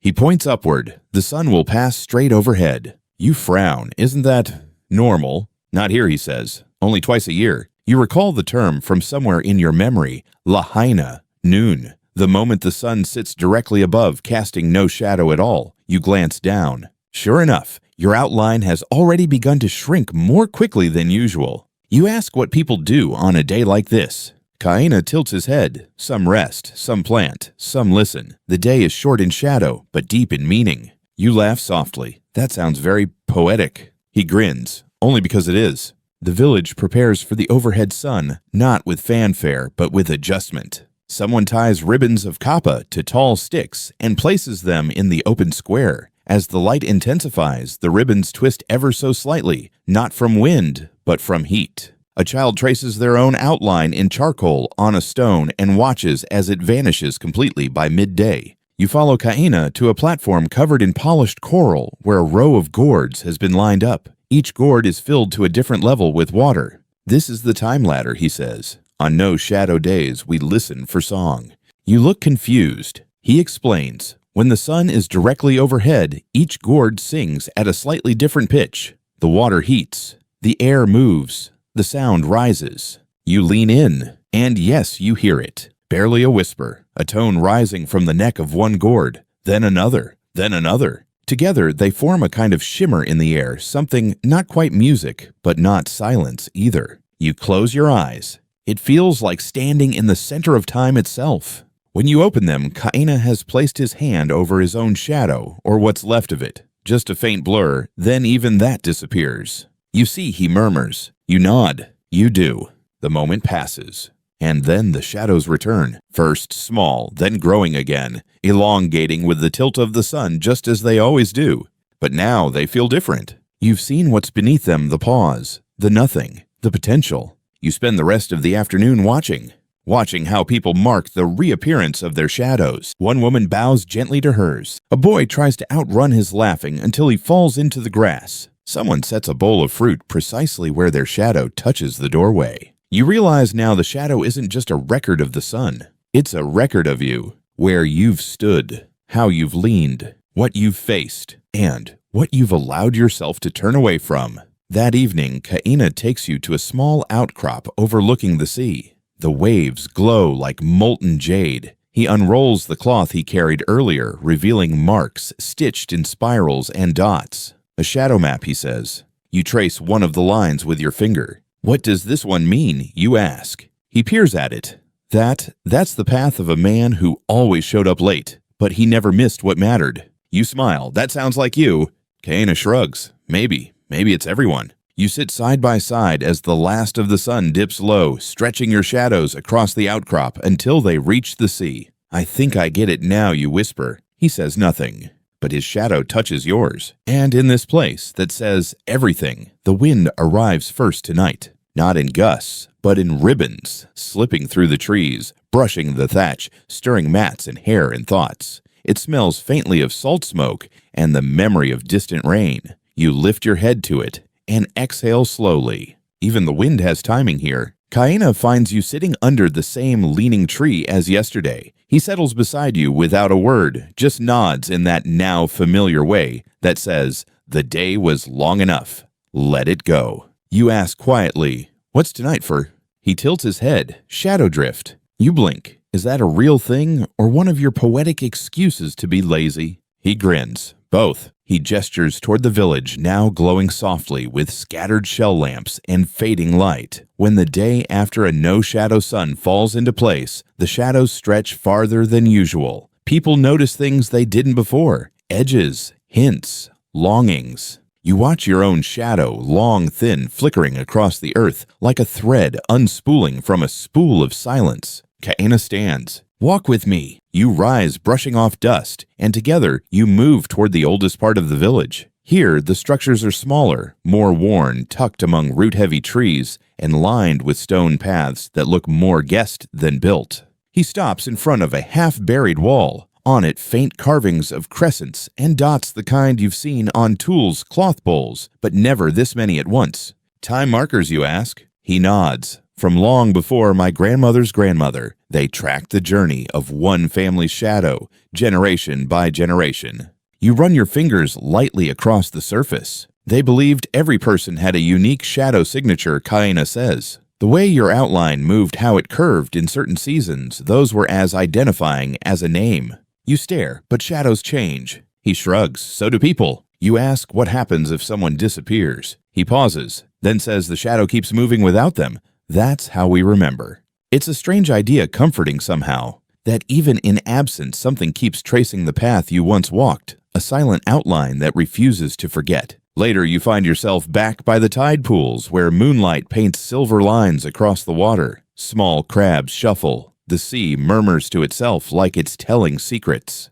Kaena kneels beside one pool, points to a shape beneath the surface, a fish barely visible in the shifting glow. See that? You nod. That fish lives in the pool by day, but only casts a shadow at night. You frown. That doesn't make sense. He grins. Exactly. You crouch beside him, watching the fish hover its outline dark against the rock floor, even as the moon slides behind a cloud. Maybe shadows, you whisper, aren't made by light at all. Maybe they're made by presence. Kaena smiles, or by attention. You sit there together, saying nothing more for a long while. Above, stars bloom like flowers that don't care who's watching. A breeze slides down from the ridgeline. In the village, soft laughter ripples like a lullaby breaking surface for air. When you return to your mat, the stone beside your head is warm this time. It's absorbed the heat of the day. You turn it over, feel its weight settle in your palm. Kaina walks by, pauses. Tomorrow is the day of twin shadows. You blink. What does that mean?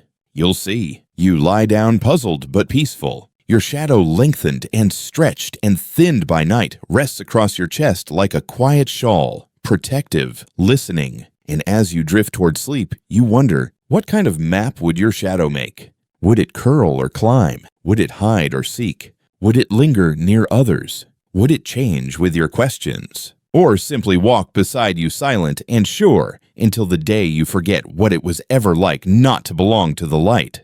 The answers will wait. Because for now, your only job is to breathe, to listen, to rest, and to let your shadow drift. The phrase stays with you all morning, twin shadows. You rise early before most, drawn not by duty, but by the strange pull of curiosity. The village still sleeps under its woven blankets of mist and dew. Even the dogs curl deeper into their patches, unwilling to break the soft contract of early silence. But your feet are already moving. You step past the edge of the last mat, feeling the dampness of the earth soak gently through your soles. The air is crisp, but not cold. It smells of stone warmed yesterday, and leaves still remembering the night. Kaina is waiting as always. How he gets anywhere without waking anyone remains a mystery. You're early, he says. You said twin shadows. He smiles pleased. Good, come. You follow him to a long stretch of flat ground bordered by smooth standing stones. Their placement feels deliberate, not symmetrical, but purposeful. They angle toward the rising sun.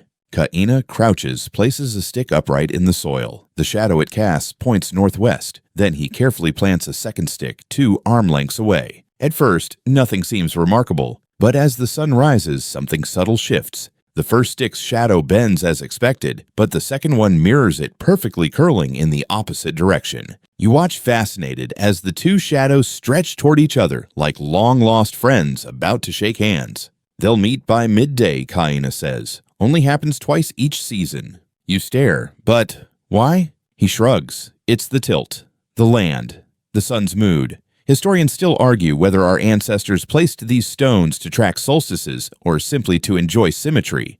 You smile. That last part feels right. As the shadows continue their quiet arc toward reunion, others begin to gather. No announcements are made. No bells are rung. People arrive by instinct, drawn not by schedule but by pull. Children watch with the kind of intensity usually reserved for falling mangoes. Elders sit cross-legged, not explaining, just witnessing.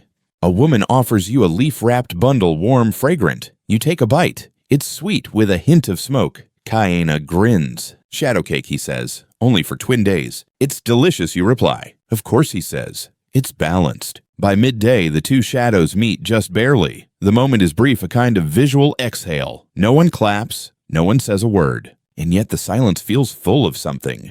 You're not sure what, but it feels like arrival. Later, Kaina takes you toward the edge of the forest where the trees grow older and the ground softens with moss. He points to a stump. This, he says, is where the double shadow bird used to land. You frown. That sounds made up. Oh, it is, he says cheerfully, but also very real. He explains that for generations, families believed a bird with 2 shadows would appear on days like today, never seen, directly only noticed by the strange shape it left behind in the dirt. Some say it was an owl, others a trick of wind and leaf. But every now and then, a child would run into the village, wide-eyed, swearing they'd seen the double outline dancing on the path. Did you ever see it, you ask? Kaina smiles. Once, but I was dreaming. That night, the village celebrates not with noise but with stillness. Fires are kept low. Mats are drawn close. People sit in pairs, their shadows overlapping by firelight. You sit beside Kaina. Neither of you says much.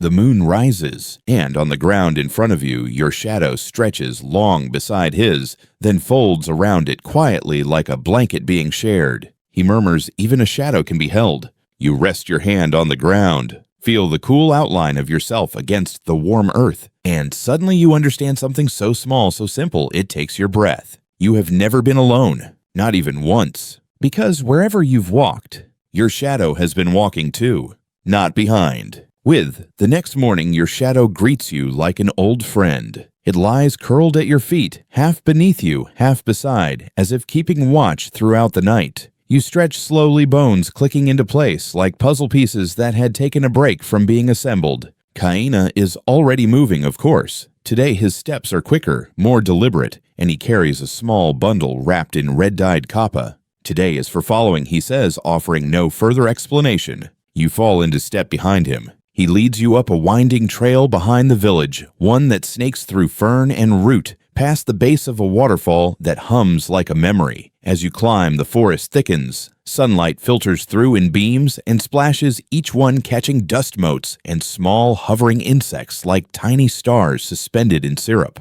Eventually, Kaina stops. You both stand on a broad, flat rock that juts out from the mountainside. The village lies below, almost invisible beneath the green canopy. The sea sparkles just beyond a mirror dropped by the sky. Kaina unwraps the bundle. Inside, 4 small stones, a feather, and a thin strip of bark etched with faint spiraling lines. He lays them out carefully, then looks at your shadow, then his own, and says, "Follow it." You blink. "What?" "Your shadow. Follow where it points, without asking why." You hesitate. Then you step forward, literally stepping into your shadow, and begin to walk. The path it chooses isn't clear. It curves along the rock, dips into a hollow, brushes past ferns, then up again into another clearing. Kana follows silent. You begin to feel it. Not direction in the usual sense, but intention. Your shadow isn't dragging you. It's suggesting, offering. It veers toward a tree whose trunk splits into 2. You circle it. Nothing extraordinary until you notice that your shadow, when cast between the trunks, becomes forked. 2 of you. A mirrored self. You pause. Breathe. Kaina says quietly, "What's the second you thinking?" You don't answer. You just stand there a moment longer, letting both selves, the one in your skin and the one in shadow, exist together. You continue on. Eventually, the path dips down into a sunken grove where stones have been arranged into spirals, ancient, moss-covered, and quiet. You step inside them, one loop at a time, your shadow lengthening and shrinking as the sun filters in and out through the high leaves. Shadow Labyrinth, Kaina says. No right path, only rhythm. You don't rush. You don't calculate. You just walk. Each turn feels like shedding. Not memory exactly, but the noise around it. When you reach the center, there's nothing there. But you sit anyway, because this is the kind of journey that rewards stillness. Kaina joins you. Sometimes he says, "Our shadows go where we don't want to follow." You nod, and sometimes we follow too late. He smiles, or not at all. Silence again. The wind changes, and something unexpected happens. Your shadow shrinks, not just from the shifting sun, but from your own posture. As you lean forward, curl inward, breathe slower, your shadow does too. And it looks smaller, not weaker, not lesser, just resting. Kaina leans back. His shadow lengthens behind him like a question stretching toward tomorrow. You stand, and together you walk out of the labyrinth, down the trail, back to the village. You arrive just as the sun reaches its slanting golden hour shadows, now long again stretching over walkways and woven mats, wrapping gently around the base of every sleeping dog, every waiting bull, every seated elder. You glance at your own. It follows without needing to be asked. It bends soft and sure toward the doorway of your hut, and you understand the lesson. To follow is not to lose yourself. Sometimes it's the only way to find your outline again. The light that evening is different. It's not the rich honey gold of past afternoons, nor the soft lavender hush you've grown used to. It's something deeper, burnt orange fading into rust, then copper, then plum. The air carries a scent of iron-rich earth and the quiet kind of smoke that clings to stories. Kaana sits cross-legged by the fire pit, sharpening a stick with a smooth stone. It's not for cooking, not for defense, just for tracing. "You ready?" he asks. "For what?" He smiles. "Tonight we draw the unseen." You blink. Like, what dreams? Not quite. Shadows that haven't happened yet. You sit beside him curious. Around you, others gather slowly. Each person carries a stick, a shell, or a piece of charcoal. Someone hums a melody so faint, it feels like a breeze. Kaina begins by drawing a single line in the dirt, straight, slightly tilted. "This," he says, "is what I remember from my great-grandfather's last day. His shadow stretched like this. He adds a small notch to the end of the line. He stepped into it, smiled, then sat down to rest, never stood again. You say nothing, but you understand. Others begin drawing their own unseen shadows. Some are loops, some zigzags. One woman draws a spiral with breaks in it pauses, she says, for grief she hadn't yet earned. A child draws two lines running parallel, then veering suddenly apart. You ask her what it means. She shrugs. It's me and the me I'll become. You find yourself moving without thinking. You take your stick, press it into the soft earth, and begin. At first your hand trembles, then steadies. You draw a curve, not quite a circle, not quite a wave. A rise, a fall, a rise again, a small dot at the end. Kaena watches. Looks like a path. Maybe it is. He nods. Or a tide. You sit back. Around you, the firelight flickers. Shadows dance across the dirt, weaving in and out of the lines people have made. Some shadows fall into the drawings. Others bend around them. But all of them move with a kind of reverence. Then Kaena says something you won't forget. Everything you imagine casts a shadow before it exists. You stare at him. That's how we know it's real, he adds. Someone laughs gently. Then I've cast 100 shadows for the house I haven't built yet. Another chimes in. I've shadowed conversations I haven't dared begin. And an elder voice like gravel, softened by rain whispers. I've cast the outline of a good death. You lie back, slowly letting the shadows crisscross your chest. One passes over your face, a narrow arc from a palm leaf overhead. Another traces your knee. And, for a moment you think, I am not in this world. I am drawn by it. Sketched gently, layered with light and movement. Outlined by time. You glance toward Kaena. He's humming now, tracing patterns beside the fire. His shadow stretches behind him, reaching toward the sea. You ask softly, what do you do with all these drawn shadows in the morning? He smiles without looking up. We forget them, or remember them, or smooth them away. Isn't that wasteful? No, he says. That's what makes them true. Later, as the fire dies and the others drift to sleep, you remain awake a little longer. Your drawing still marks the earth beside you. You press your hand into the curve, feel the coolness of soil, the slow release of heat. Above the stars blink with the same patience as the people here. And for the first time in your life, you don't feel like time is slipping away. You feel like it's waiting for you. Just ahead, casting a soft, steady shadow, inviting you forward. The morning is unusually quiet. Not the kind of hush that suggests something missing, but the kind that feels intentional. Like the island itself is holding its breath. You wake slowly, aware first of the weight of your blanket, then the smell of ash and salt still lingering in the air from last night's fire. Your shadow lies beside you, short and sharp already. The sun must be higher than usual. You stretch, and as you do, the shadow stretches too, leaning forward as if peering over your shoulder to see what kind of day it might be. Kaena finds you near the water jugs. He's chewing on a stalk of something green and hands you one.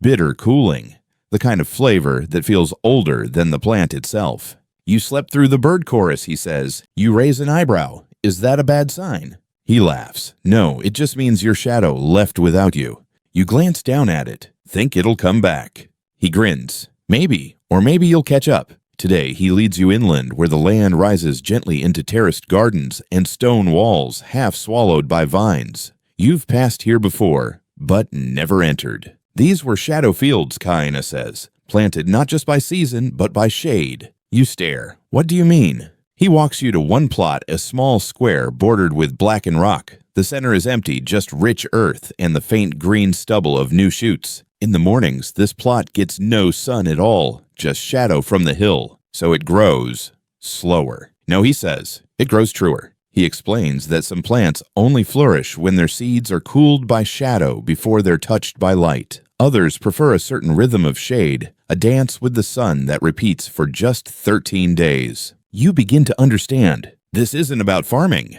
It's about listening. You walk past terraces with names Waiting Patch, Half-Light Garden Field of Second Chances. Kaena points to one called Turnaway. The plants there lean at an odd angle, growing sideways, as if chasing something that keeps moving. They planted it after a long season of storms, he says. They wanted to see if anything could grow where the light didn't stay. You kneel beside it. The leaves are small but stubborn. The roots snake around each other like braided hope. Later, you sit beside a low wall made from stones that glitter faintly in the sun, tiny shards of quartz embedded within. Your shadow dances across them, refracting light, breaking apart into smaller shadows, tiny echoes of itself. Broken shadow stones, Kaina says, used during healing. How? He explains that when someone was recovering physically or otherwise, they would lie beside these stones each day, watching their fragmented shadow move across the surface. To remind them, he says that even broken light makes a pattern.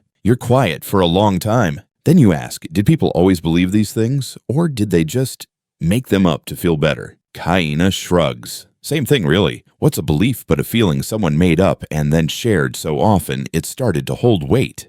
You laugh. So this is all pretend. No, he says, it's just not afraid to be beautiful. You watch your fractured shadow dance across the stone. It is beautiful, and something about that feels like enough. As the sun begins to dip, you return to the village. Children are tracing shadow shapes on bark again, but this time they don't press charcoal into the outlines, they press their fingers. Imprints, not to capture, just to remember what passed through.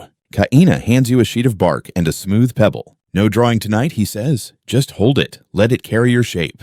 You do as told. Rest the bark on your knees. Let your hands rest atop it. The wind moves. The light fades. Your outline softens and begins to dissolve into the weave of the bark's grain. You don't mark anything. You just exist. And the bark accepts it. Later, back on your mat, you realize your stone has been turned. Someone moved it, perhaps a child, perhaps the wind. Now it casts a different shadow. And instead of turning it back, you let it stay. Because today you learn that even a changed shadow is still your own. Night falls slowly like a cup being filled drop by drop.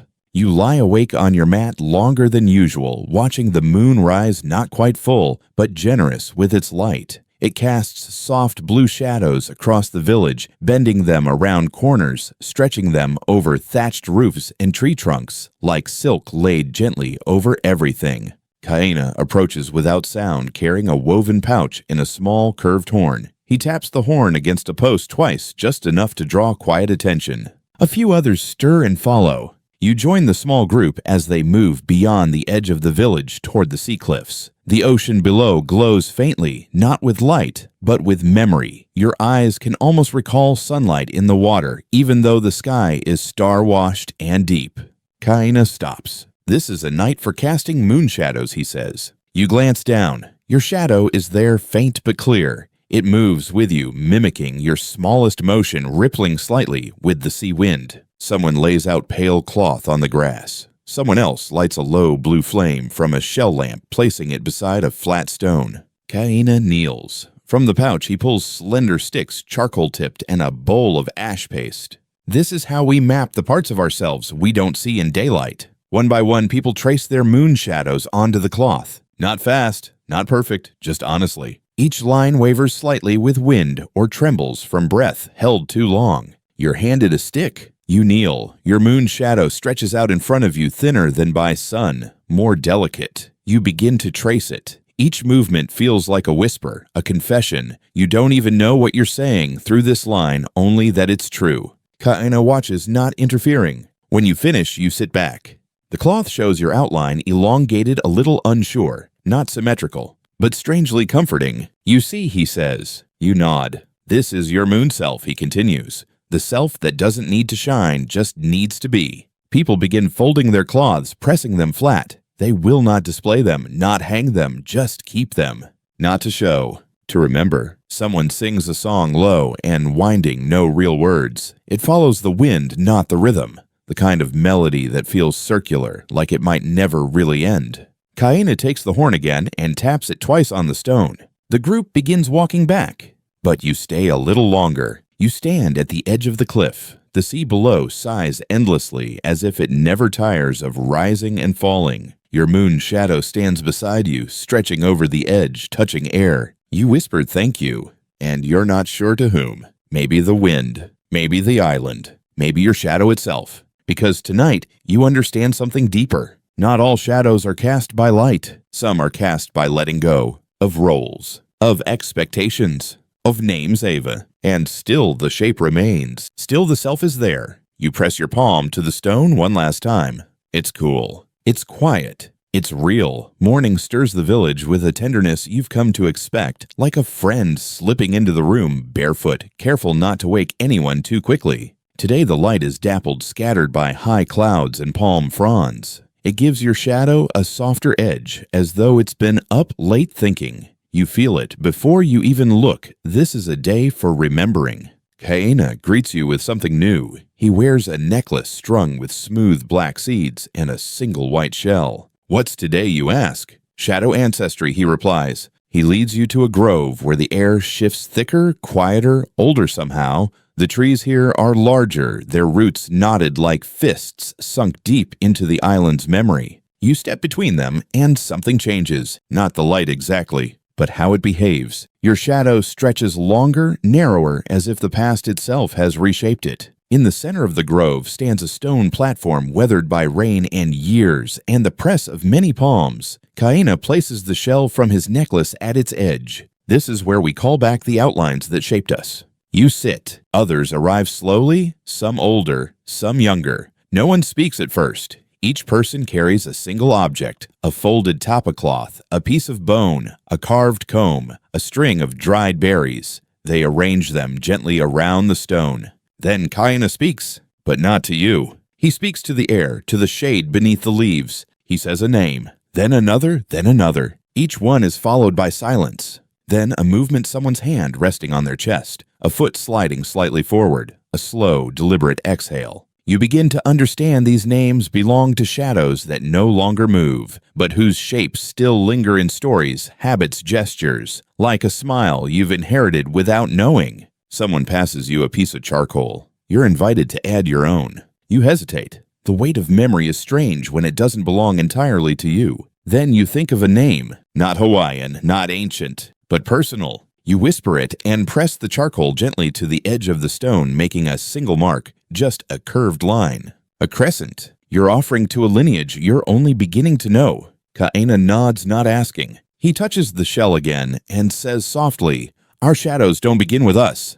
They're handed down." Later, as you walk through the village, you begin to see it. The way a young girl tilts her head, just like the elder by the fire. The way someone hums the same two-note tune you heard sung 3 nights ago by someone else entirely. The way a shadow falls across a path in the same curve it must have decades ago. It's all connected, not through blood necessarily, but through outline, through gesture, through the repeating arc of presence. That night, Kaena invites you to a small ceremony by the shore. The tide is low, the sand damp. Each person carries a palm leaf woven into a simple ring, inside a name carved into wood. You carry your own now, a name, a mark. You kneel with the others, place the ring gently at the water's edge. The tide touches it, pulls back, then returns. This time the ring lifts. It floats and drifts away, spinning slightly. Not gone, just released. Kaena murmurs, "A shadow never ends, it just keeps walking." The moon rises. Your shadow joins the others on the sand, long wavering, uncertain, yet real. And behind it, maybe walk all the others who've cast shadows before you. You sleep so deeply that when you wake, you forget where the sky begins.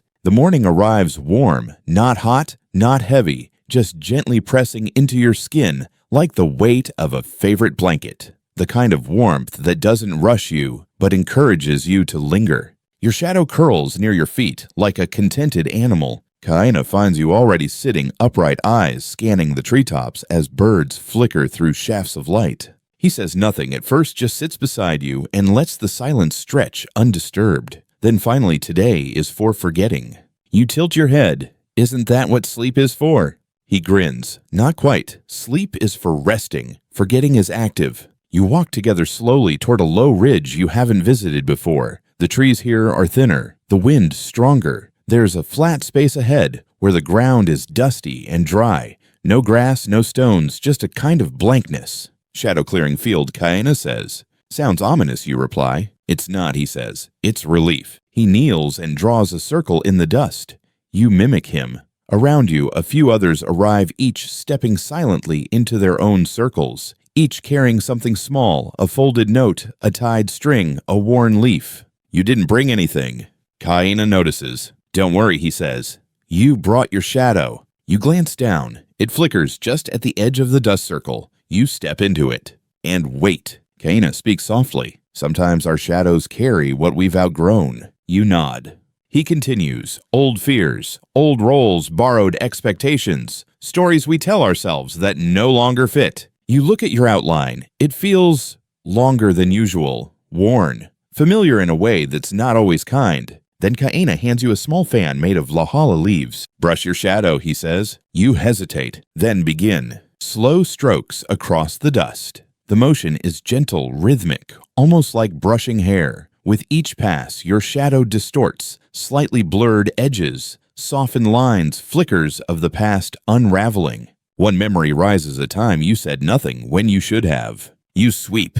Another a shape you once tried to fit into for someone else's comfort. You sweep again. Each motion is an erasure. It's loosening. By the time you stop, your outline is barely visible in the dust. But you feel no panic, only lightness. Around you, others are doing the same. Some weep softly. Some hum. One man lies flat on his back, letting the sun take his shape entirely. Kaina speaks again. To forget with care is to make space, to honor what no longer needs to follow. You smile. You understand now. Later back in the village, a woman approaches you with a shallow bowl filled with water. Look, she says.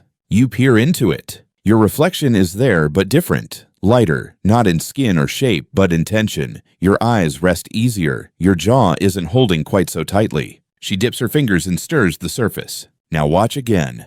The ripples fade. Your image returns. Still you, but changed. You feel it in your shoulders, in the rhythm of your breath, and in the shadow now walking behind you. It seems to stretch just a little farther, but not in burden, in possibility. That evening, Kaina offers you a small bundle wrapped in kapa. You open it to find a coil of thin cord, a polished piece of driftwood, and a faded drawing of a spiral. What's this for, you ask?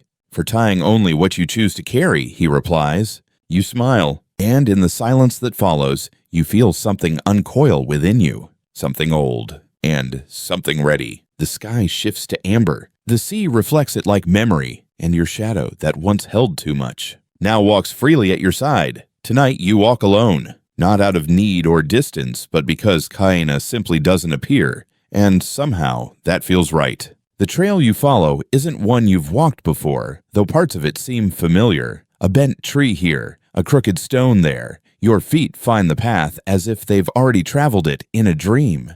The moon is higher than usual, bright enough to cast sharp edges. Your shadow walks beside you, not behind. It feels less like a reflection now, more like a quiet companion. You notice how its stride matches yours, not because it must, but because it chooses to. You pause at a ridge where the wind carries sea salt and whispers through dry leaves. The air is filled with invisible things, memories maybe, or the unspoken plans of trees. And then you see it, a wall, low curved, half swallowed by time, covered in moss and punctuated with tiny shells pressed into the stone. You step closer. This isn't a barrier, it's a sundial, but not one for telling time. This one tells stories. Kaina once said that some sundials weren't meant to mark hours but moments, that certain families in the past would build these curved walls to collect shadows, watching how they fell across specific points to remember births, reunions, storms, songs.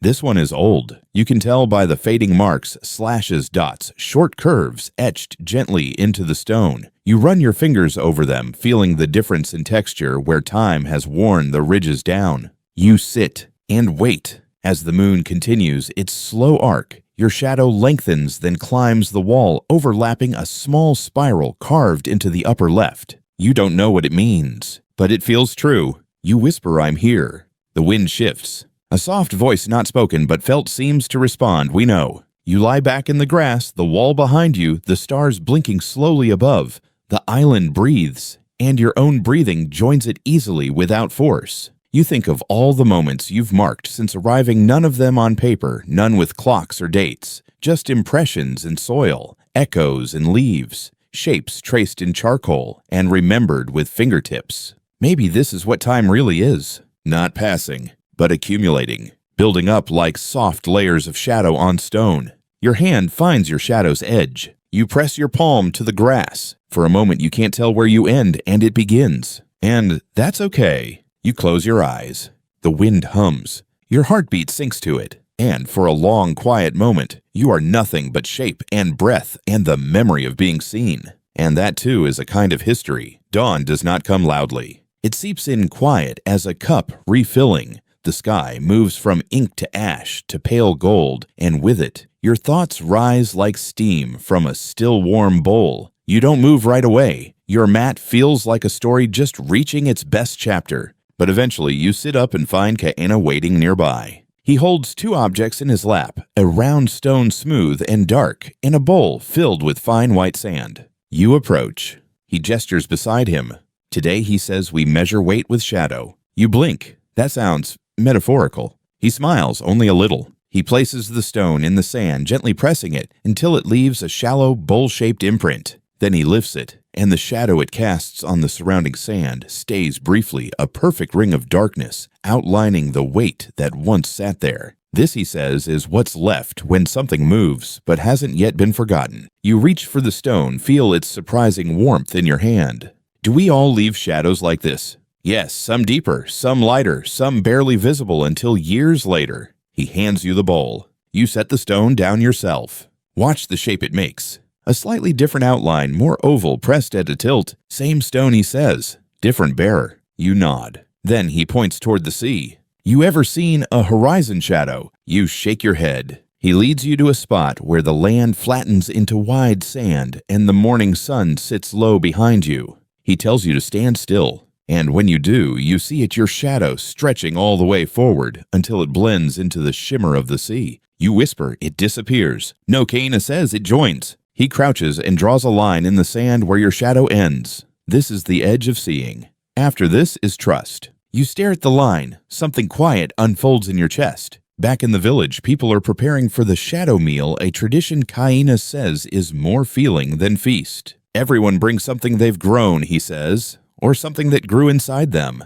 You raise an eyebrow. You can eat ideas. He laughs. Some are surprisingly filling. The tables are low circles made from wide palm leaves. Everyone sits cross-legged. The offerings are simple breadfruit salt, pickled lemon seaweed, dried mango silence. No one eats first. Instead, one by one, each person holds their food to the light and watches the shadow it casts on the leaf. You see shapes that look like wings, shapes that look like spirals. One child's mango slice looks like a fishtail mid-swim. Kaena lifts a bowl of poi. Its shadow is circular, perfect still. He doesn't speak. But something about the way he looks at it makes your breath slow. You lift your own offering, just water in a calabash bowl. The shadow it casts is thin, almost a smudge. But it's there, and that's enough. The meal begins not with noise, but with breath. People eat slowly, deliberately. Between bites, they trace their shadow's outline with fingertips, or simply rest their hands beside it. No stories are told aloud, but all of them are shared. And when it ends, Kaena leans in and says, now you understand. You don't need to ask what he means. Because you do. Shadows are not just things we cast. They're things we leave. They are signs of weight, of presence, of having once been. And now, as the sun slips behind a cloud and your shadow softens once more, you feel light and true and very, very here. This afternoon, the sky is overcast, thin, high clouds filtering the sun into a milky wash that flattens the light.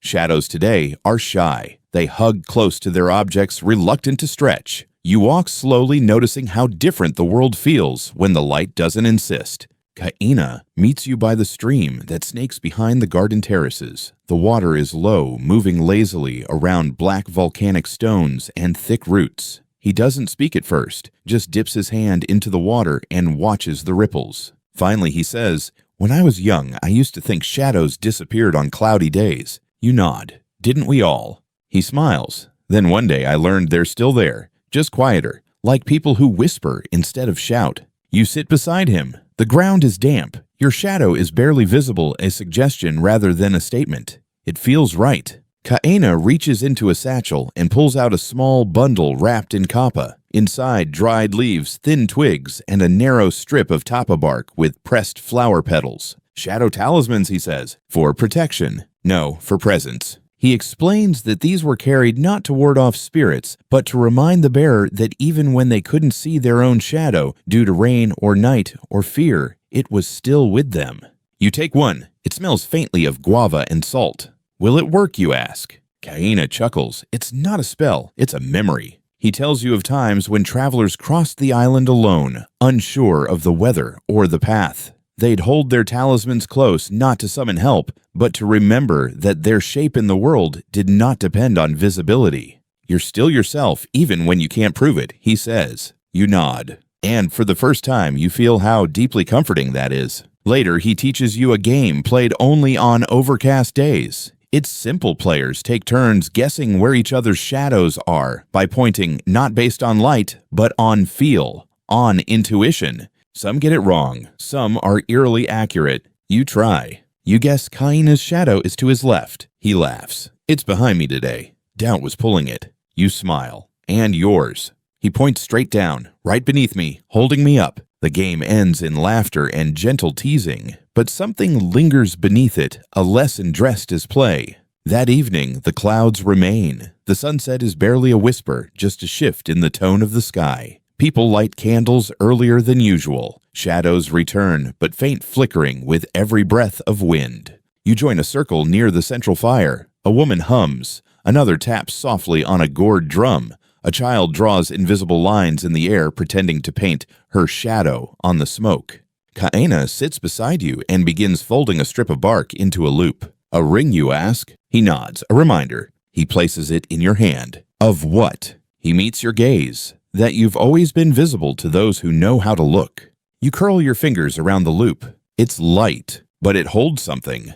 Later, as you lie down, the air thick with scent, wood smoke, wet leaves, warm skin, you glance at the thatch above you. No shadow moves there. But that's okay, because tonight you don't need proof. You just need to rest and believe that somewhere beneath the clouded sky, your shape still lives in light. You wake before the birds. The sky is still indigo, the kind of pre-dawn hue that holds its breath. The village is silent, save for a distant rustle of palm leaves and the gentle exhale of waves beyond the ridge. You sit up slowly, not because you're tired, but because the air asks you to move carefully. Kaena is already outside, sitting by a glowing ember that pulses quietly like a resting heartbeat. He gestures for you to join him.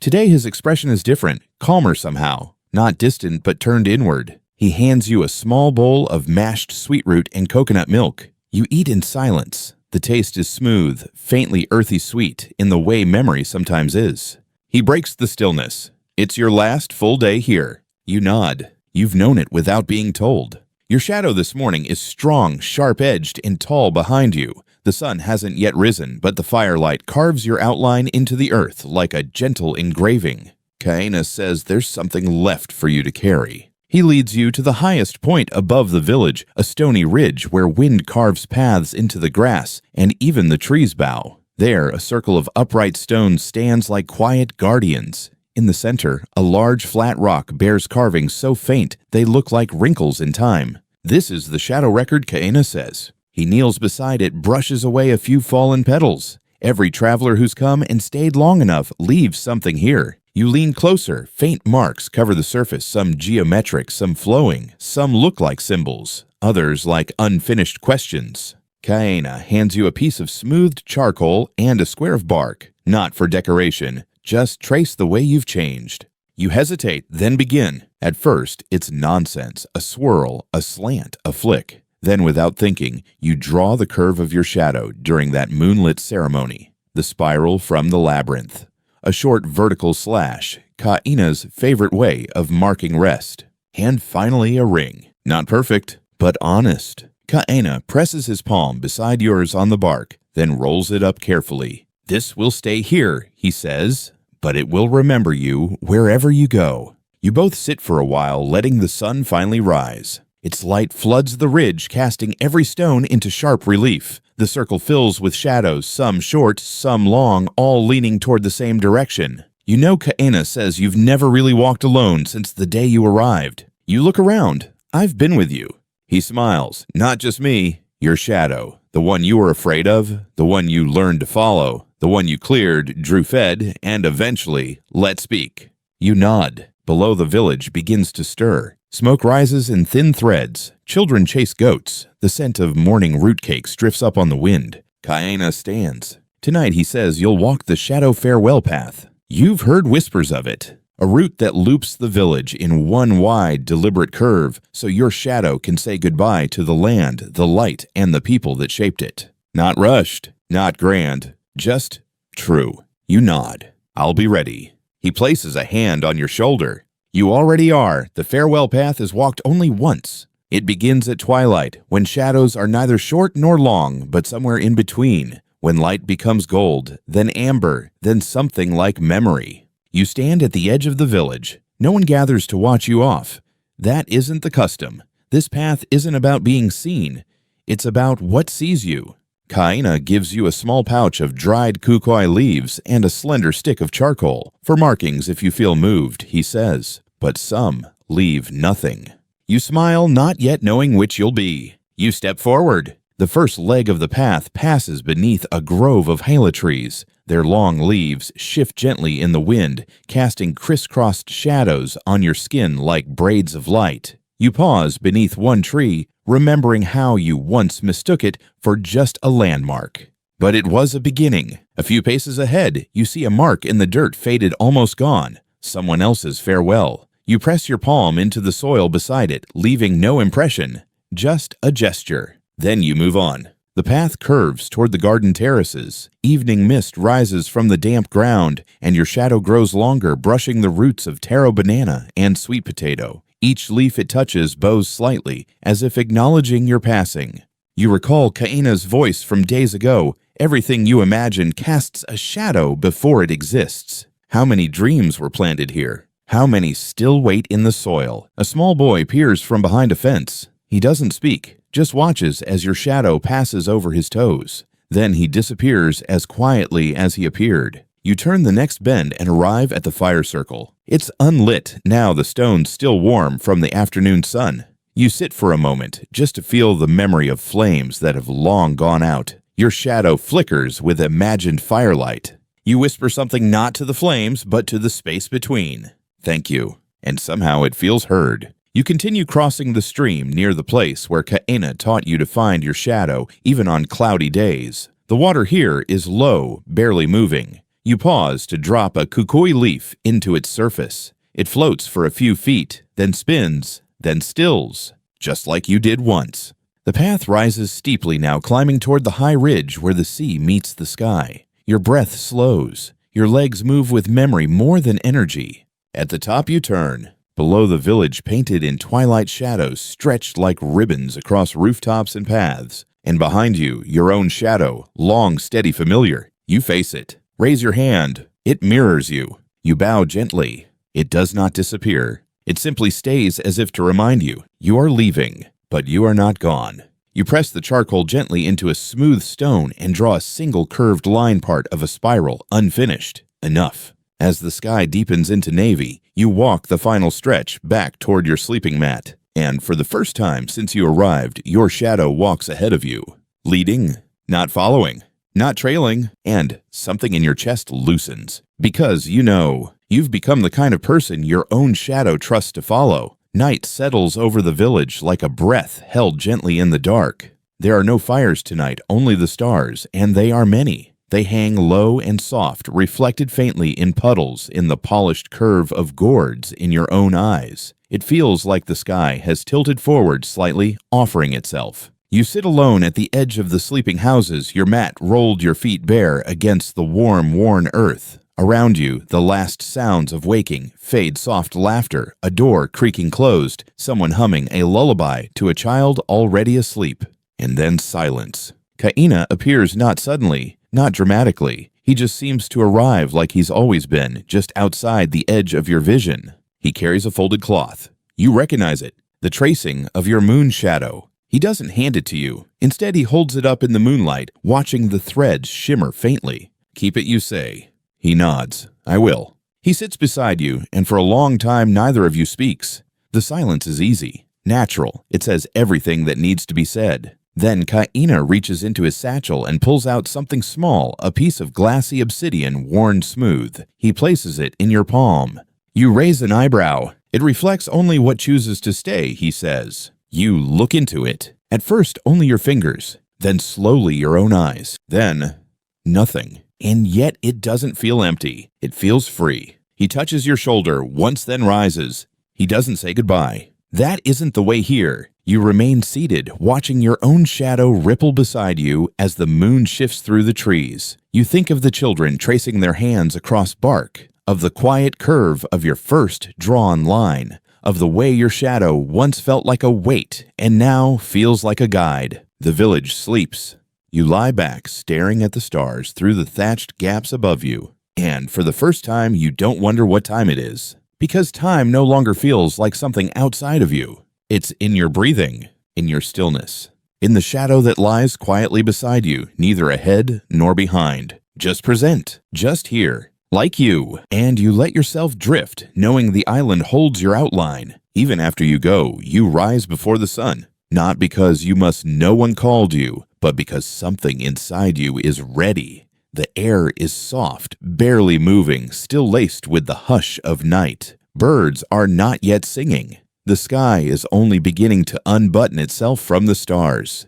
You stand at the edge of the village with your bundle in hand, light simple enough. You glance down and see your shadow already forming a dim shape nestled close to your feet, like a dog waiting to follow. But today you don't walk. You stay still. You listen to the way light arrives not in rays but in layers, first pale blue, then pearled gray, then the slow golden hush that kisses the tops of trees and the edges of thatched roofs. You breathe, and with each inhale you gather every moment, the first night tracing shapes on bark, the rhythm of the tide beside your farewell ring, the sound of Kaina saying it's not a spell, it's a memory. You feel all of it, and more, the weight of a coconut bowl in your lap, the warmth of a child's gaze as your shadow passed, the curve of the moon as it guided your charcoal across cloth. It's all still with you. You sit, not to rest, but to remember with your body. Your fingers trace the earth beside you as if your own outline still lingers in the soil, even if you no longer need to mark it.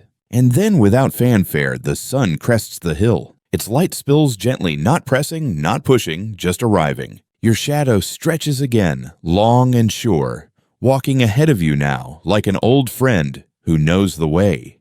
You smile. This is not an end. It never was. Just another curve in the spiral. You rise, pick up your bundle, and begin to walk not toward an end, but into the next chapter of light and line where shadows still move and stories still follow. Because what you've learned is simple and true.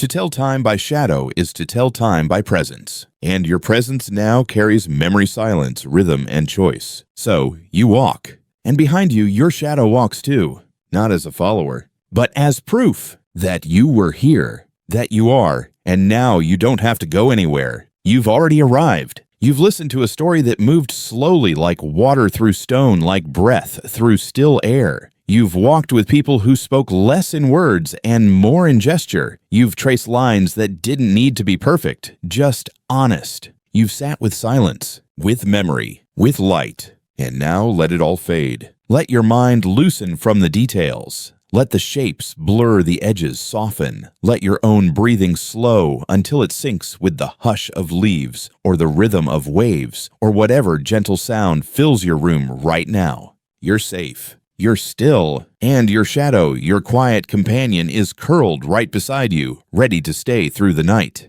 You don't need to remember every moment. That's the beauty of stories like this. They remember you. So breathe. Let your limbs grow heavier. Let the last thoughts drift away like smoke on the tide. The stars above you may not be visible, but they're still there. And in the morning when you wake, the light will return, and so will your shadow. Because you are still here, still present, still real, and deeply quietly enough. Sweet dreams.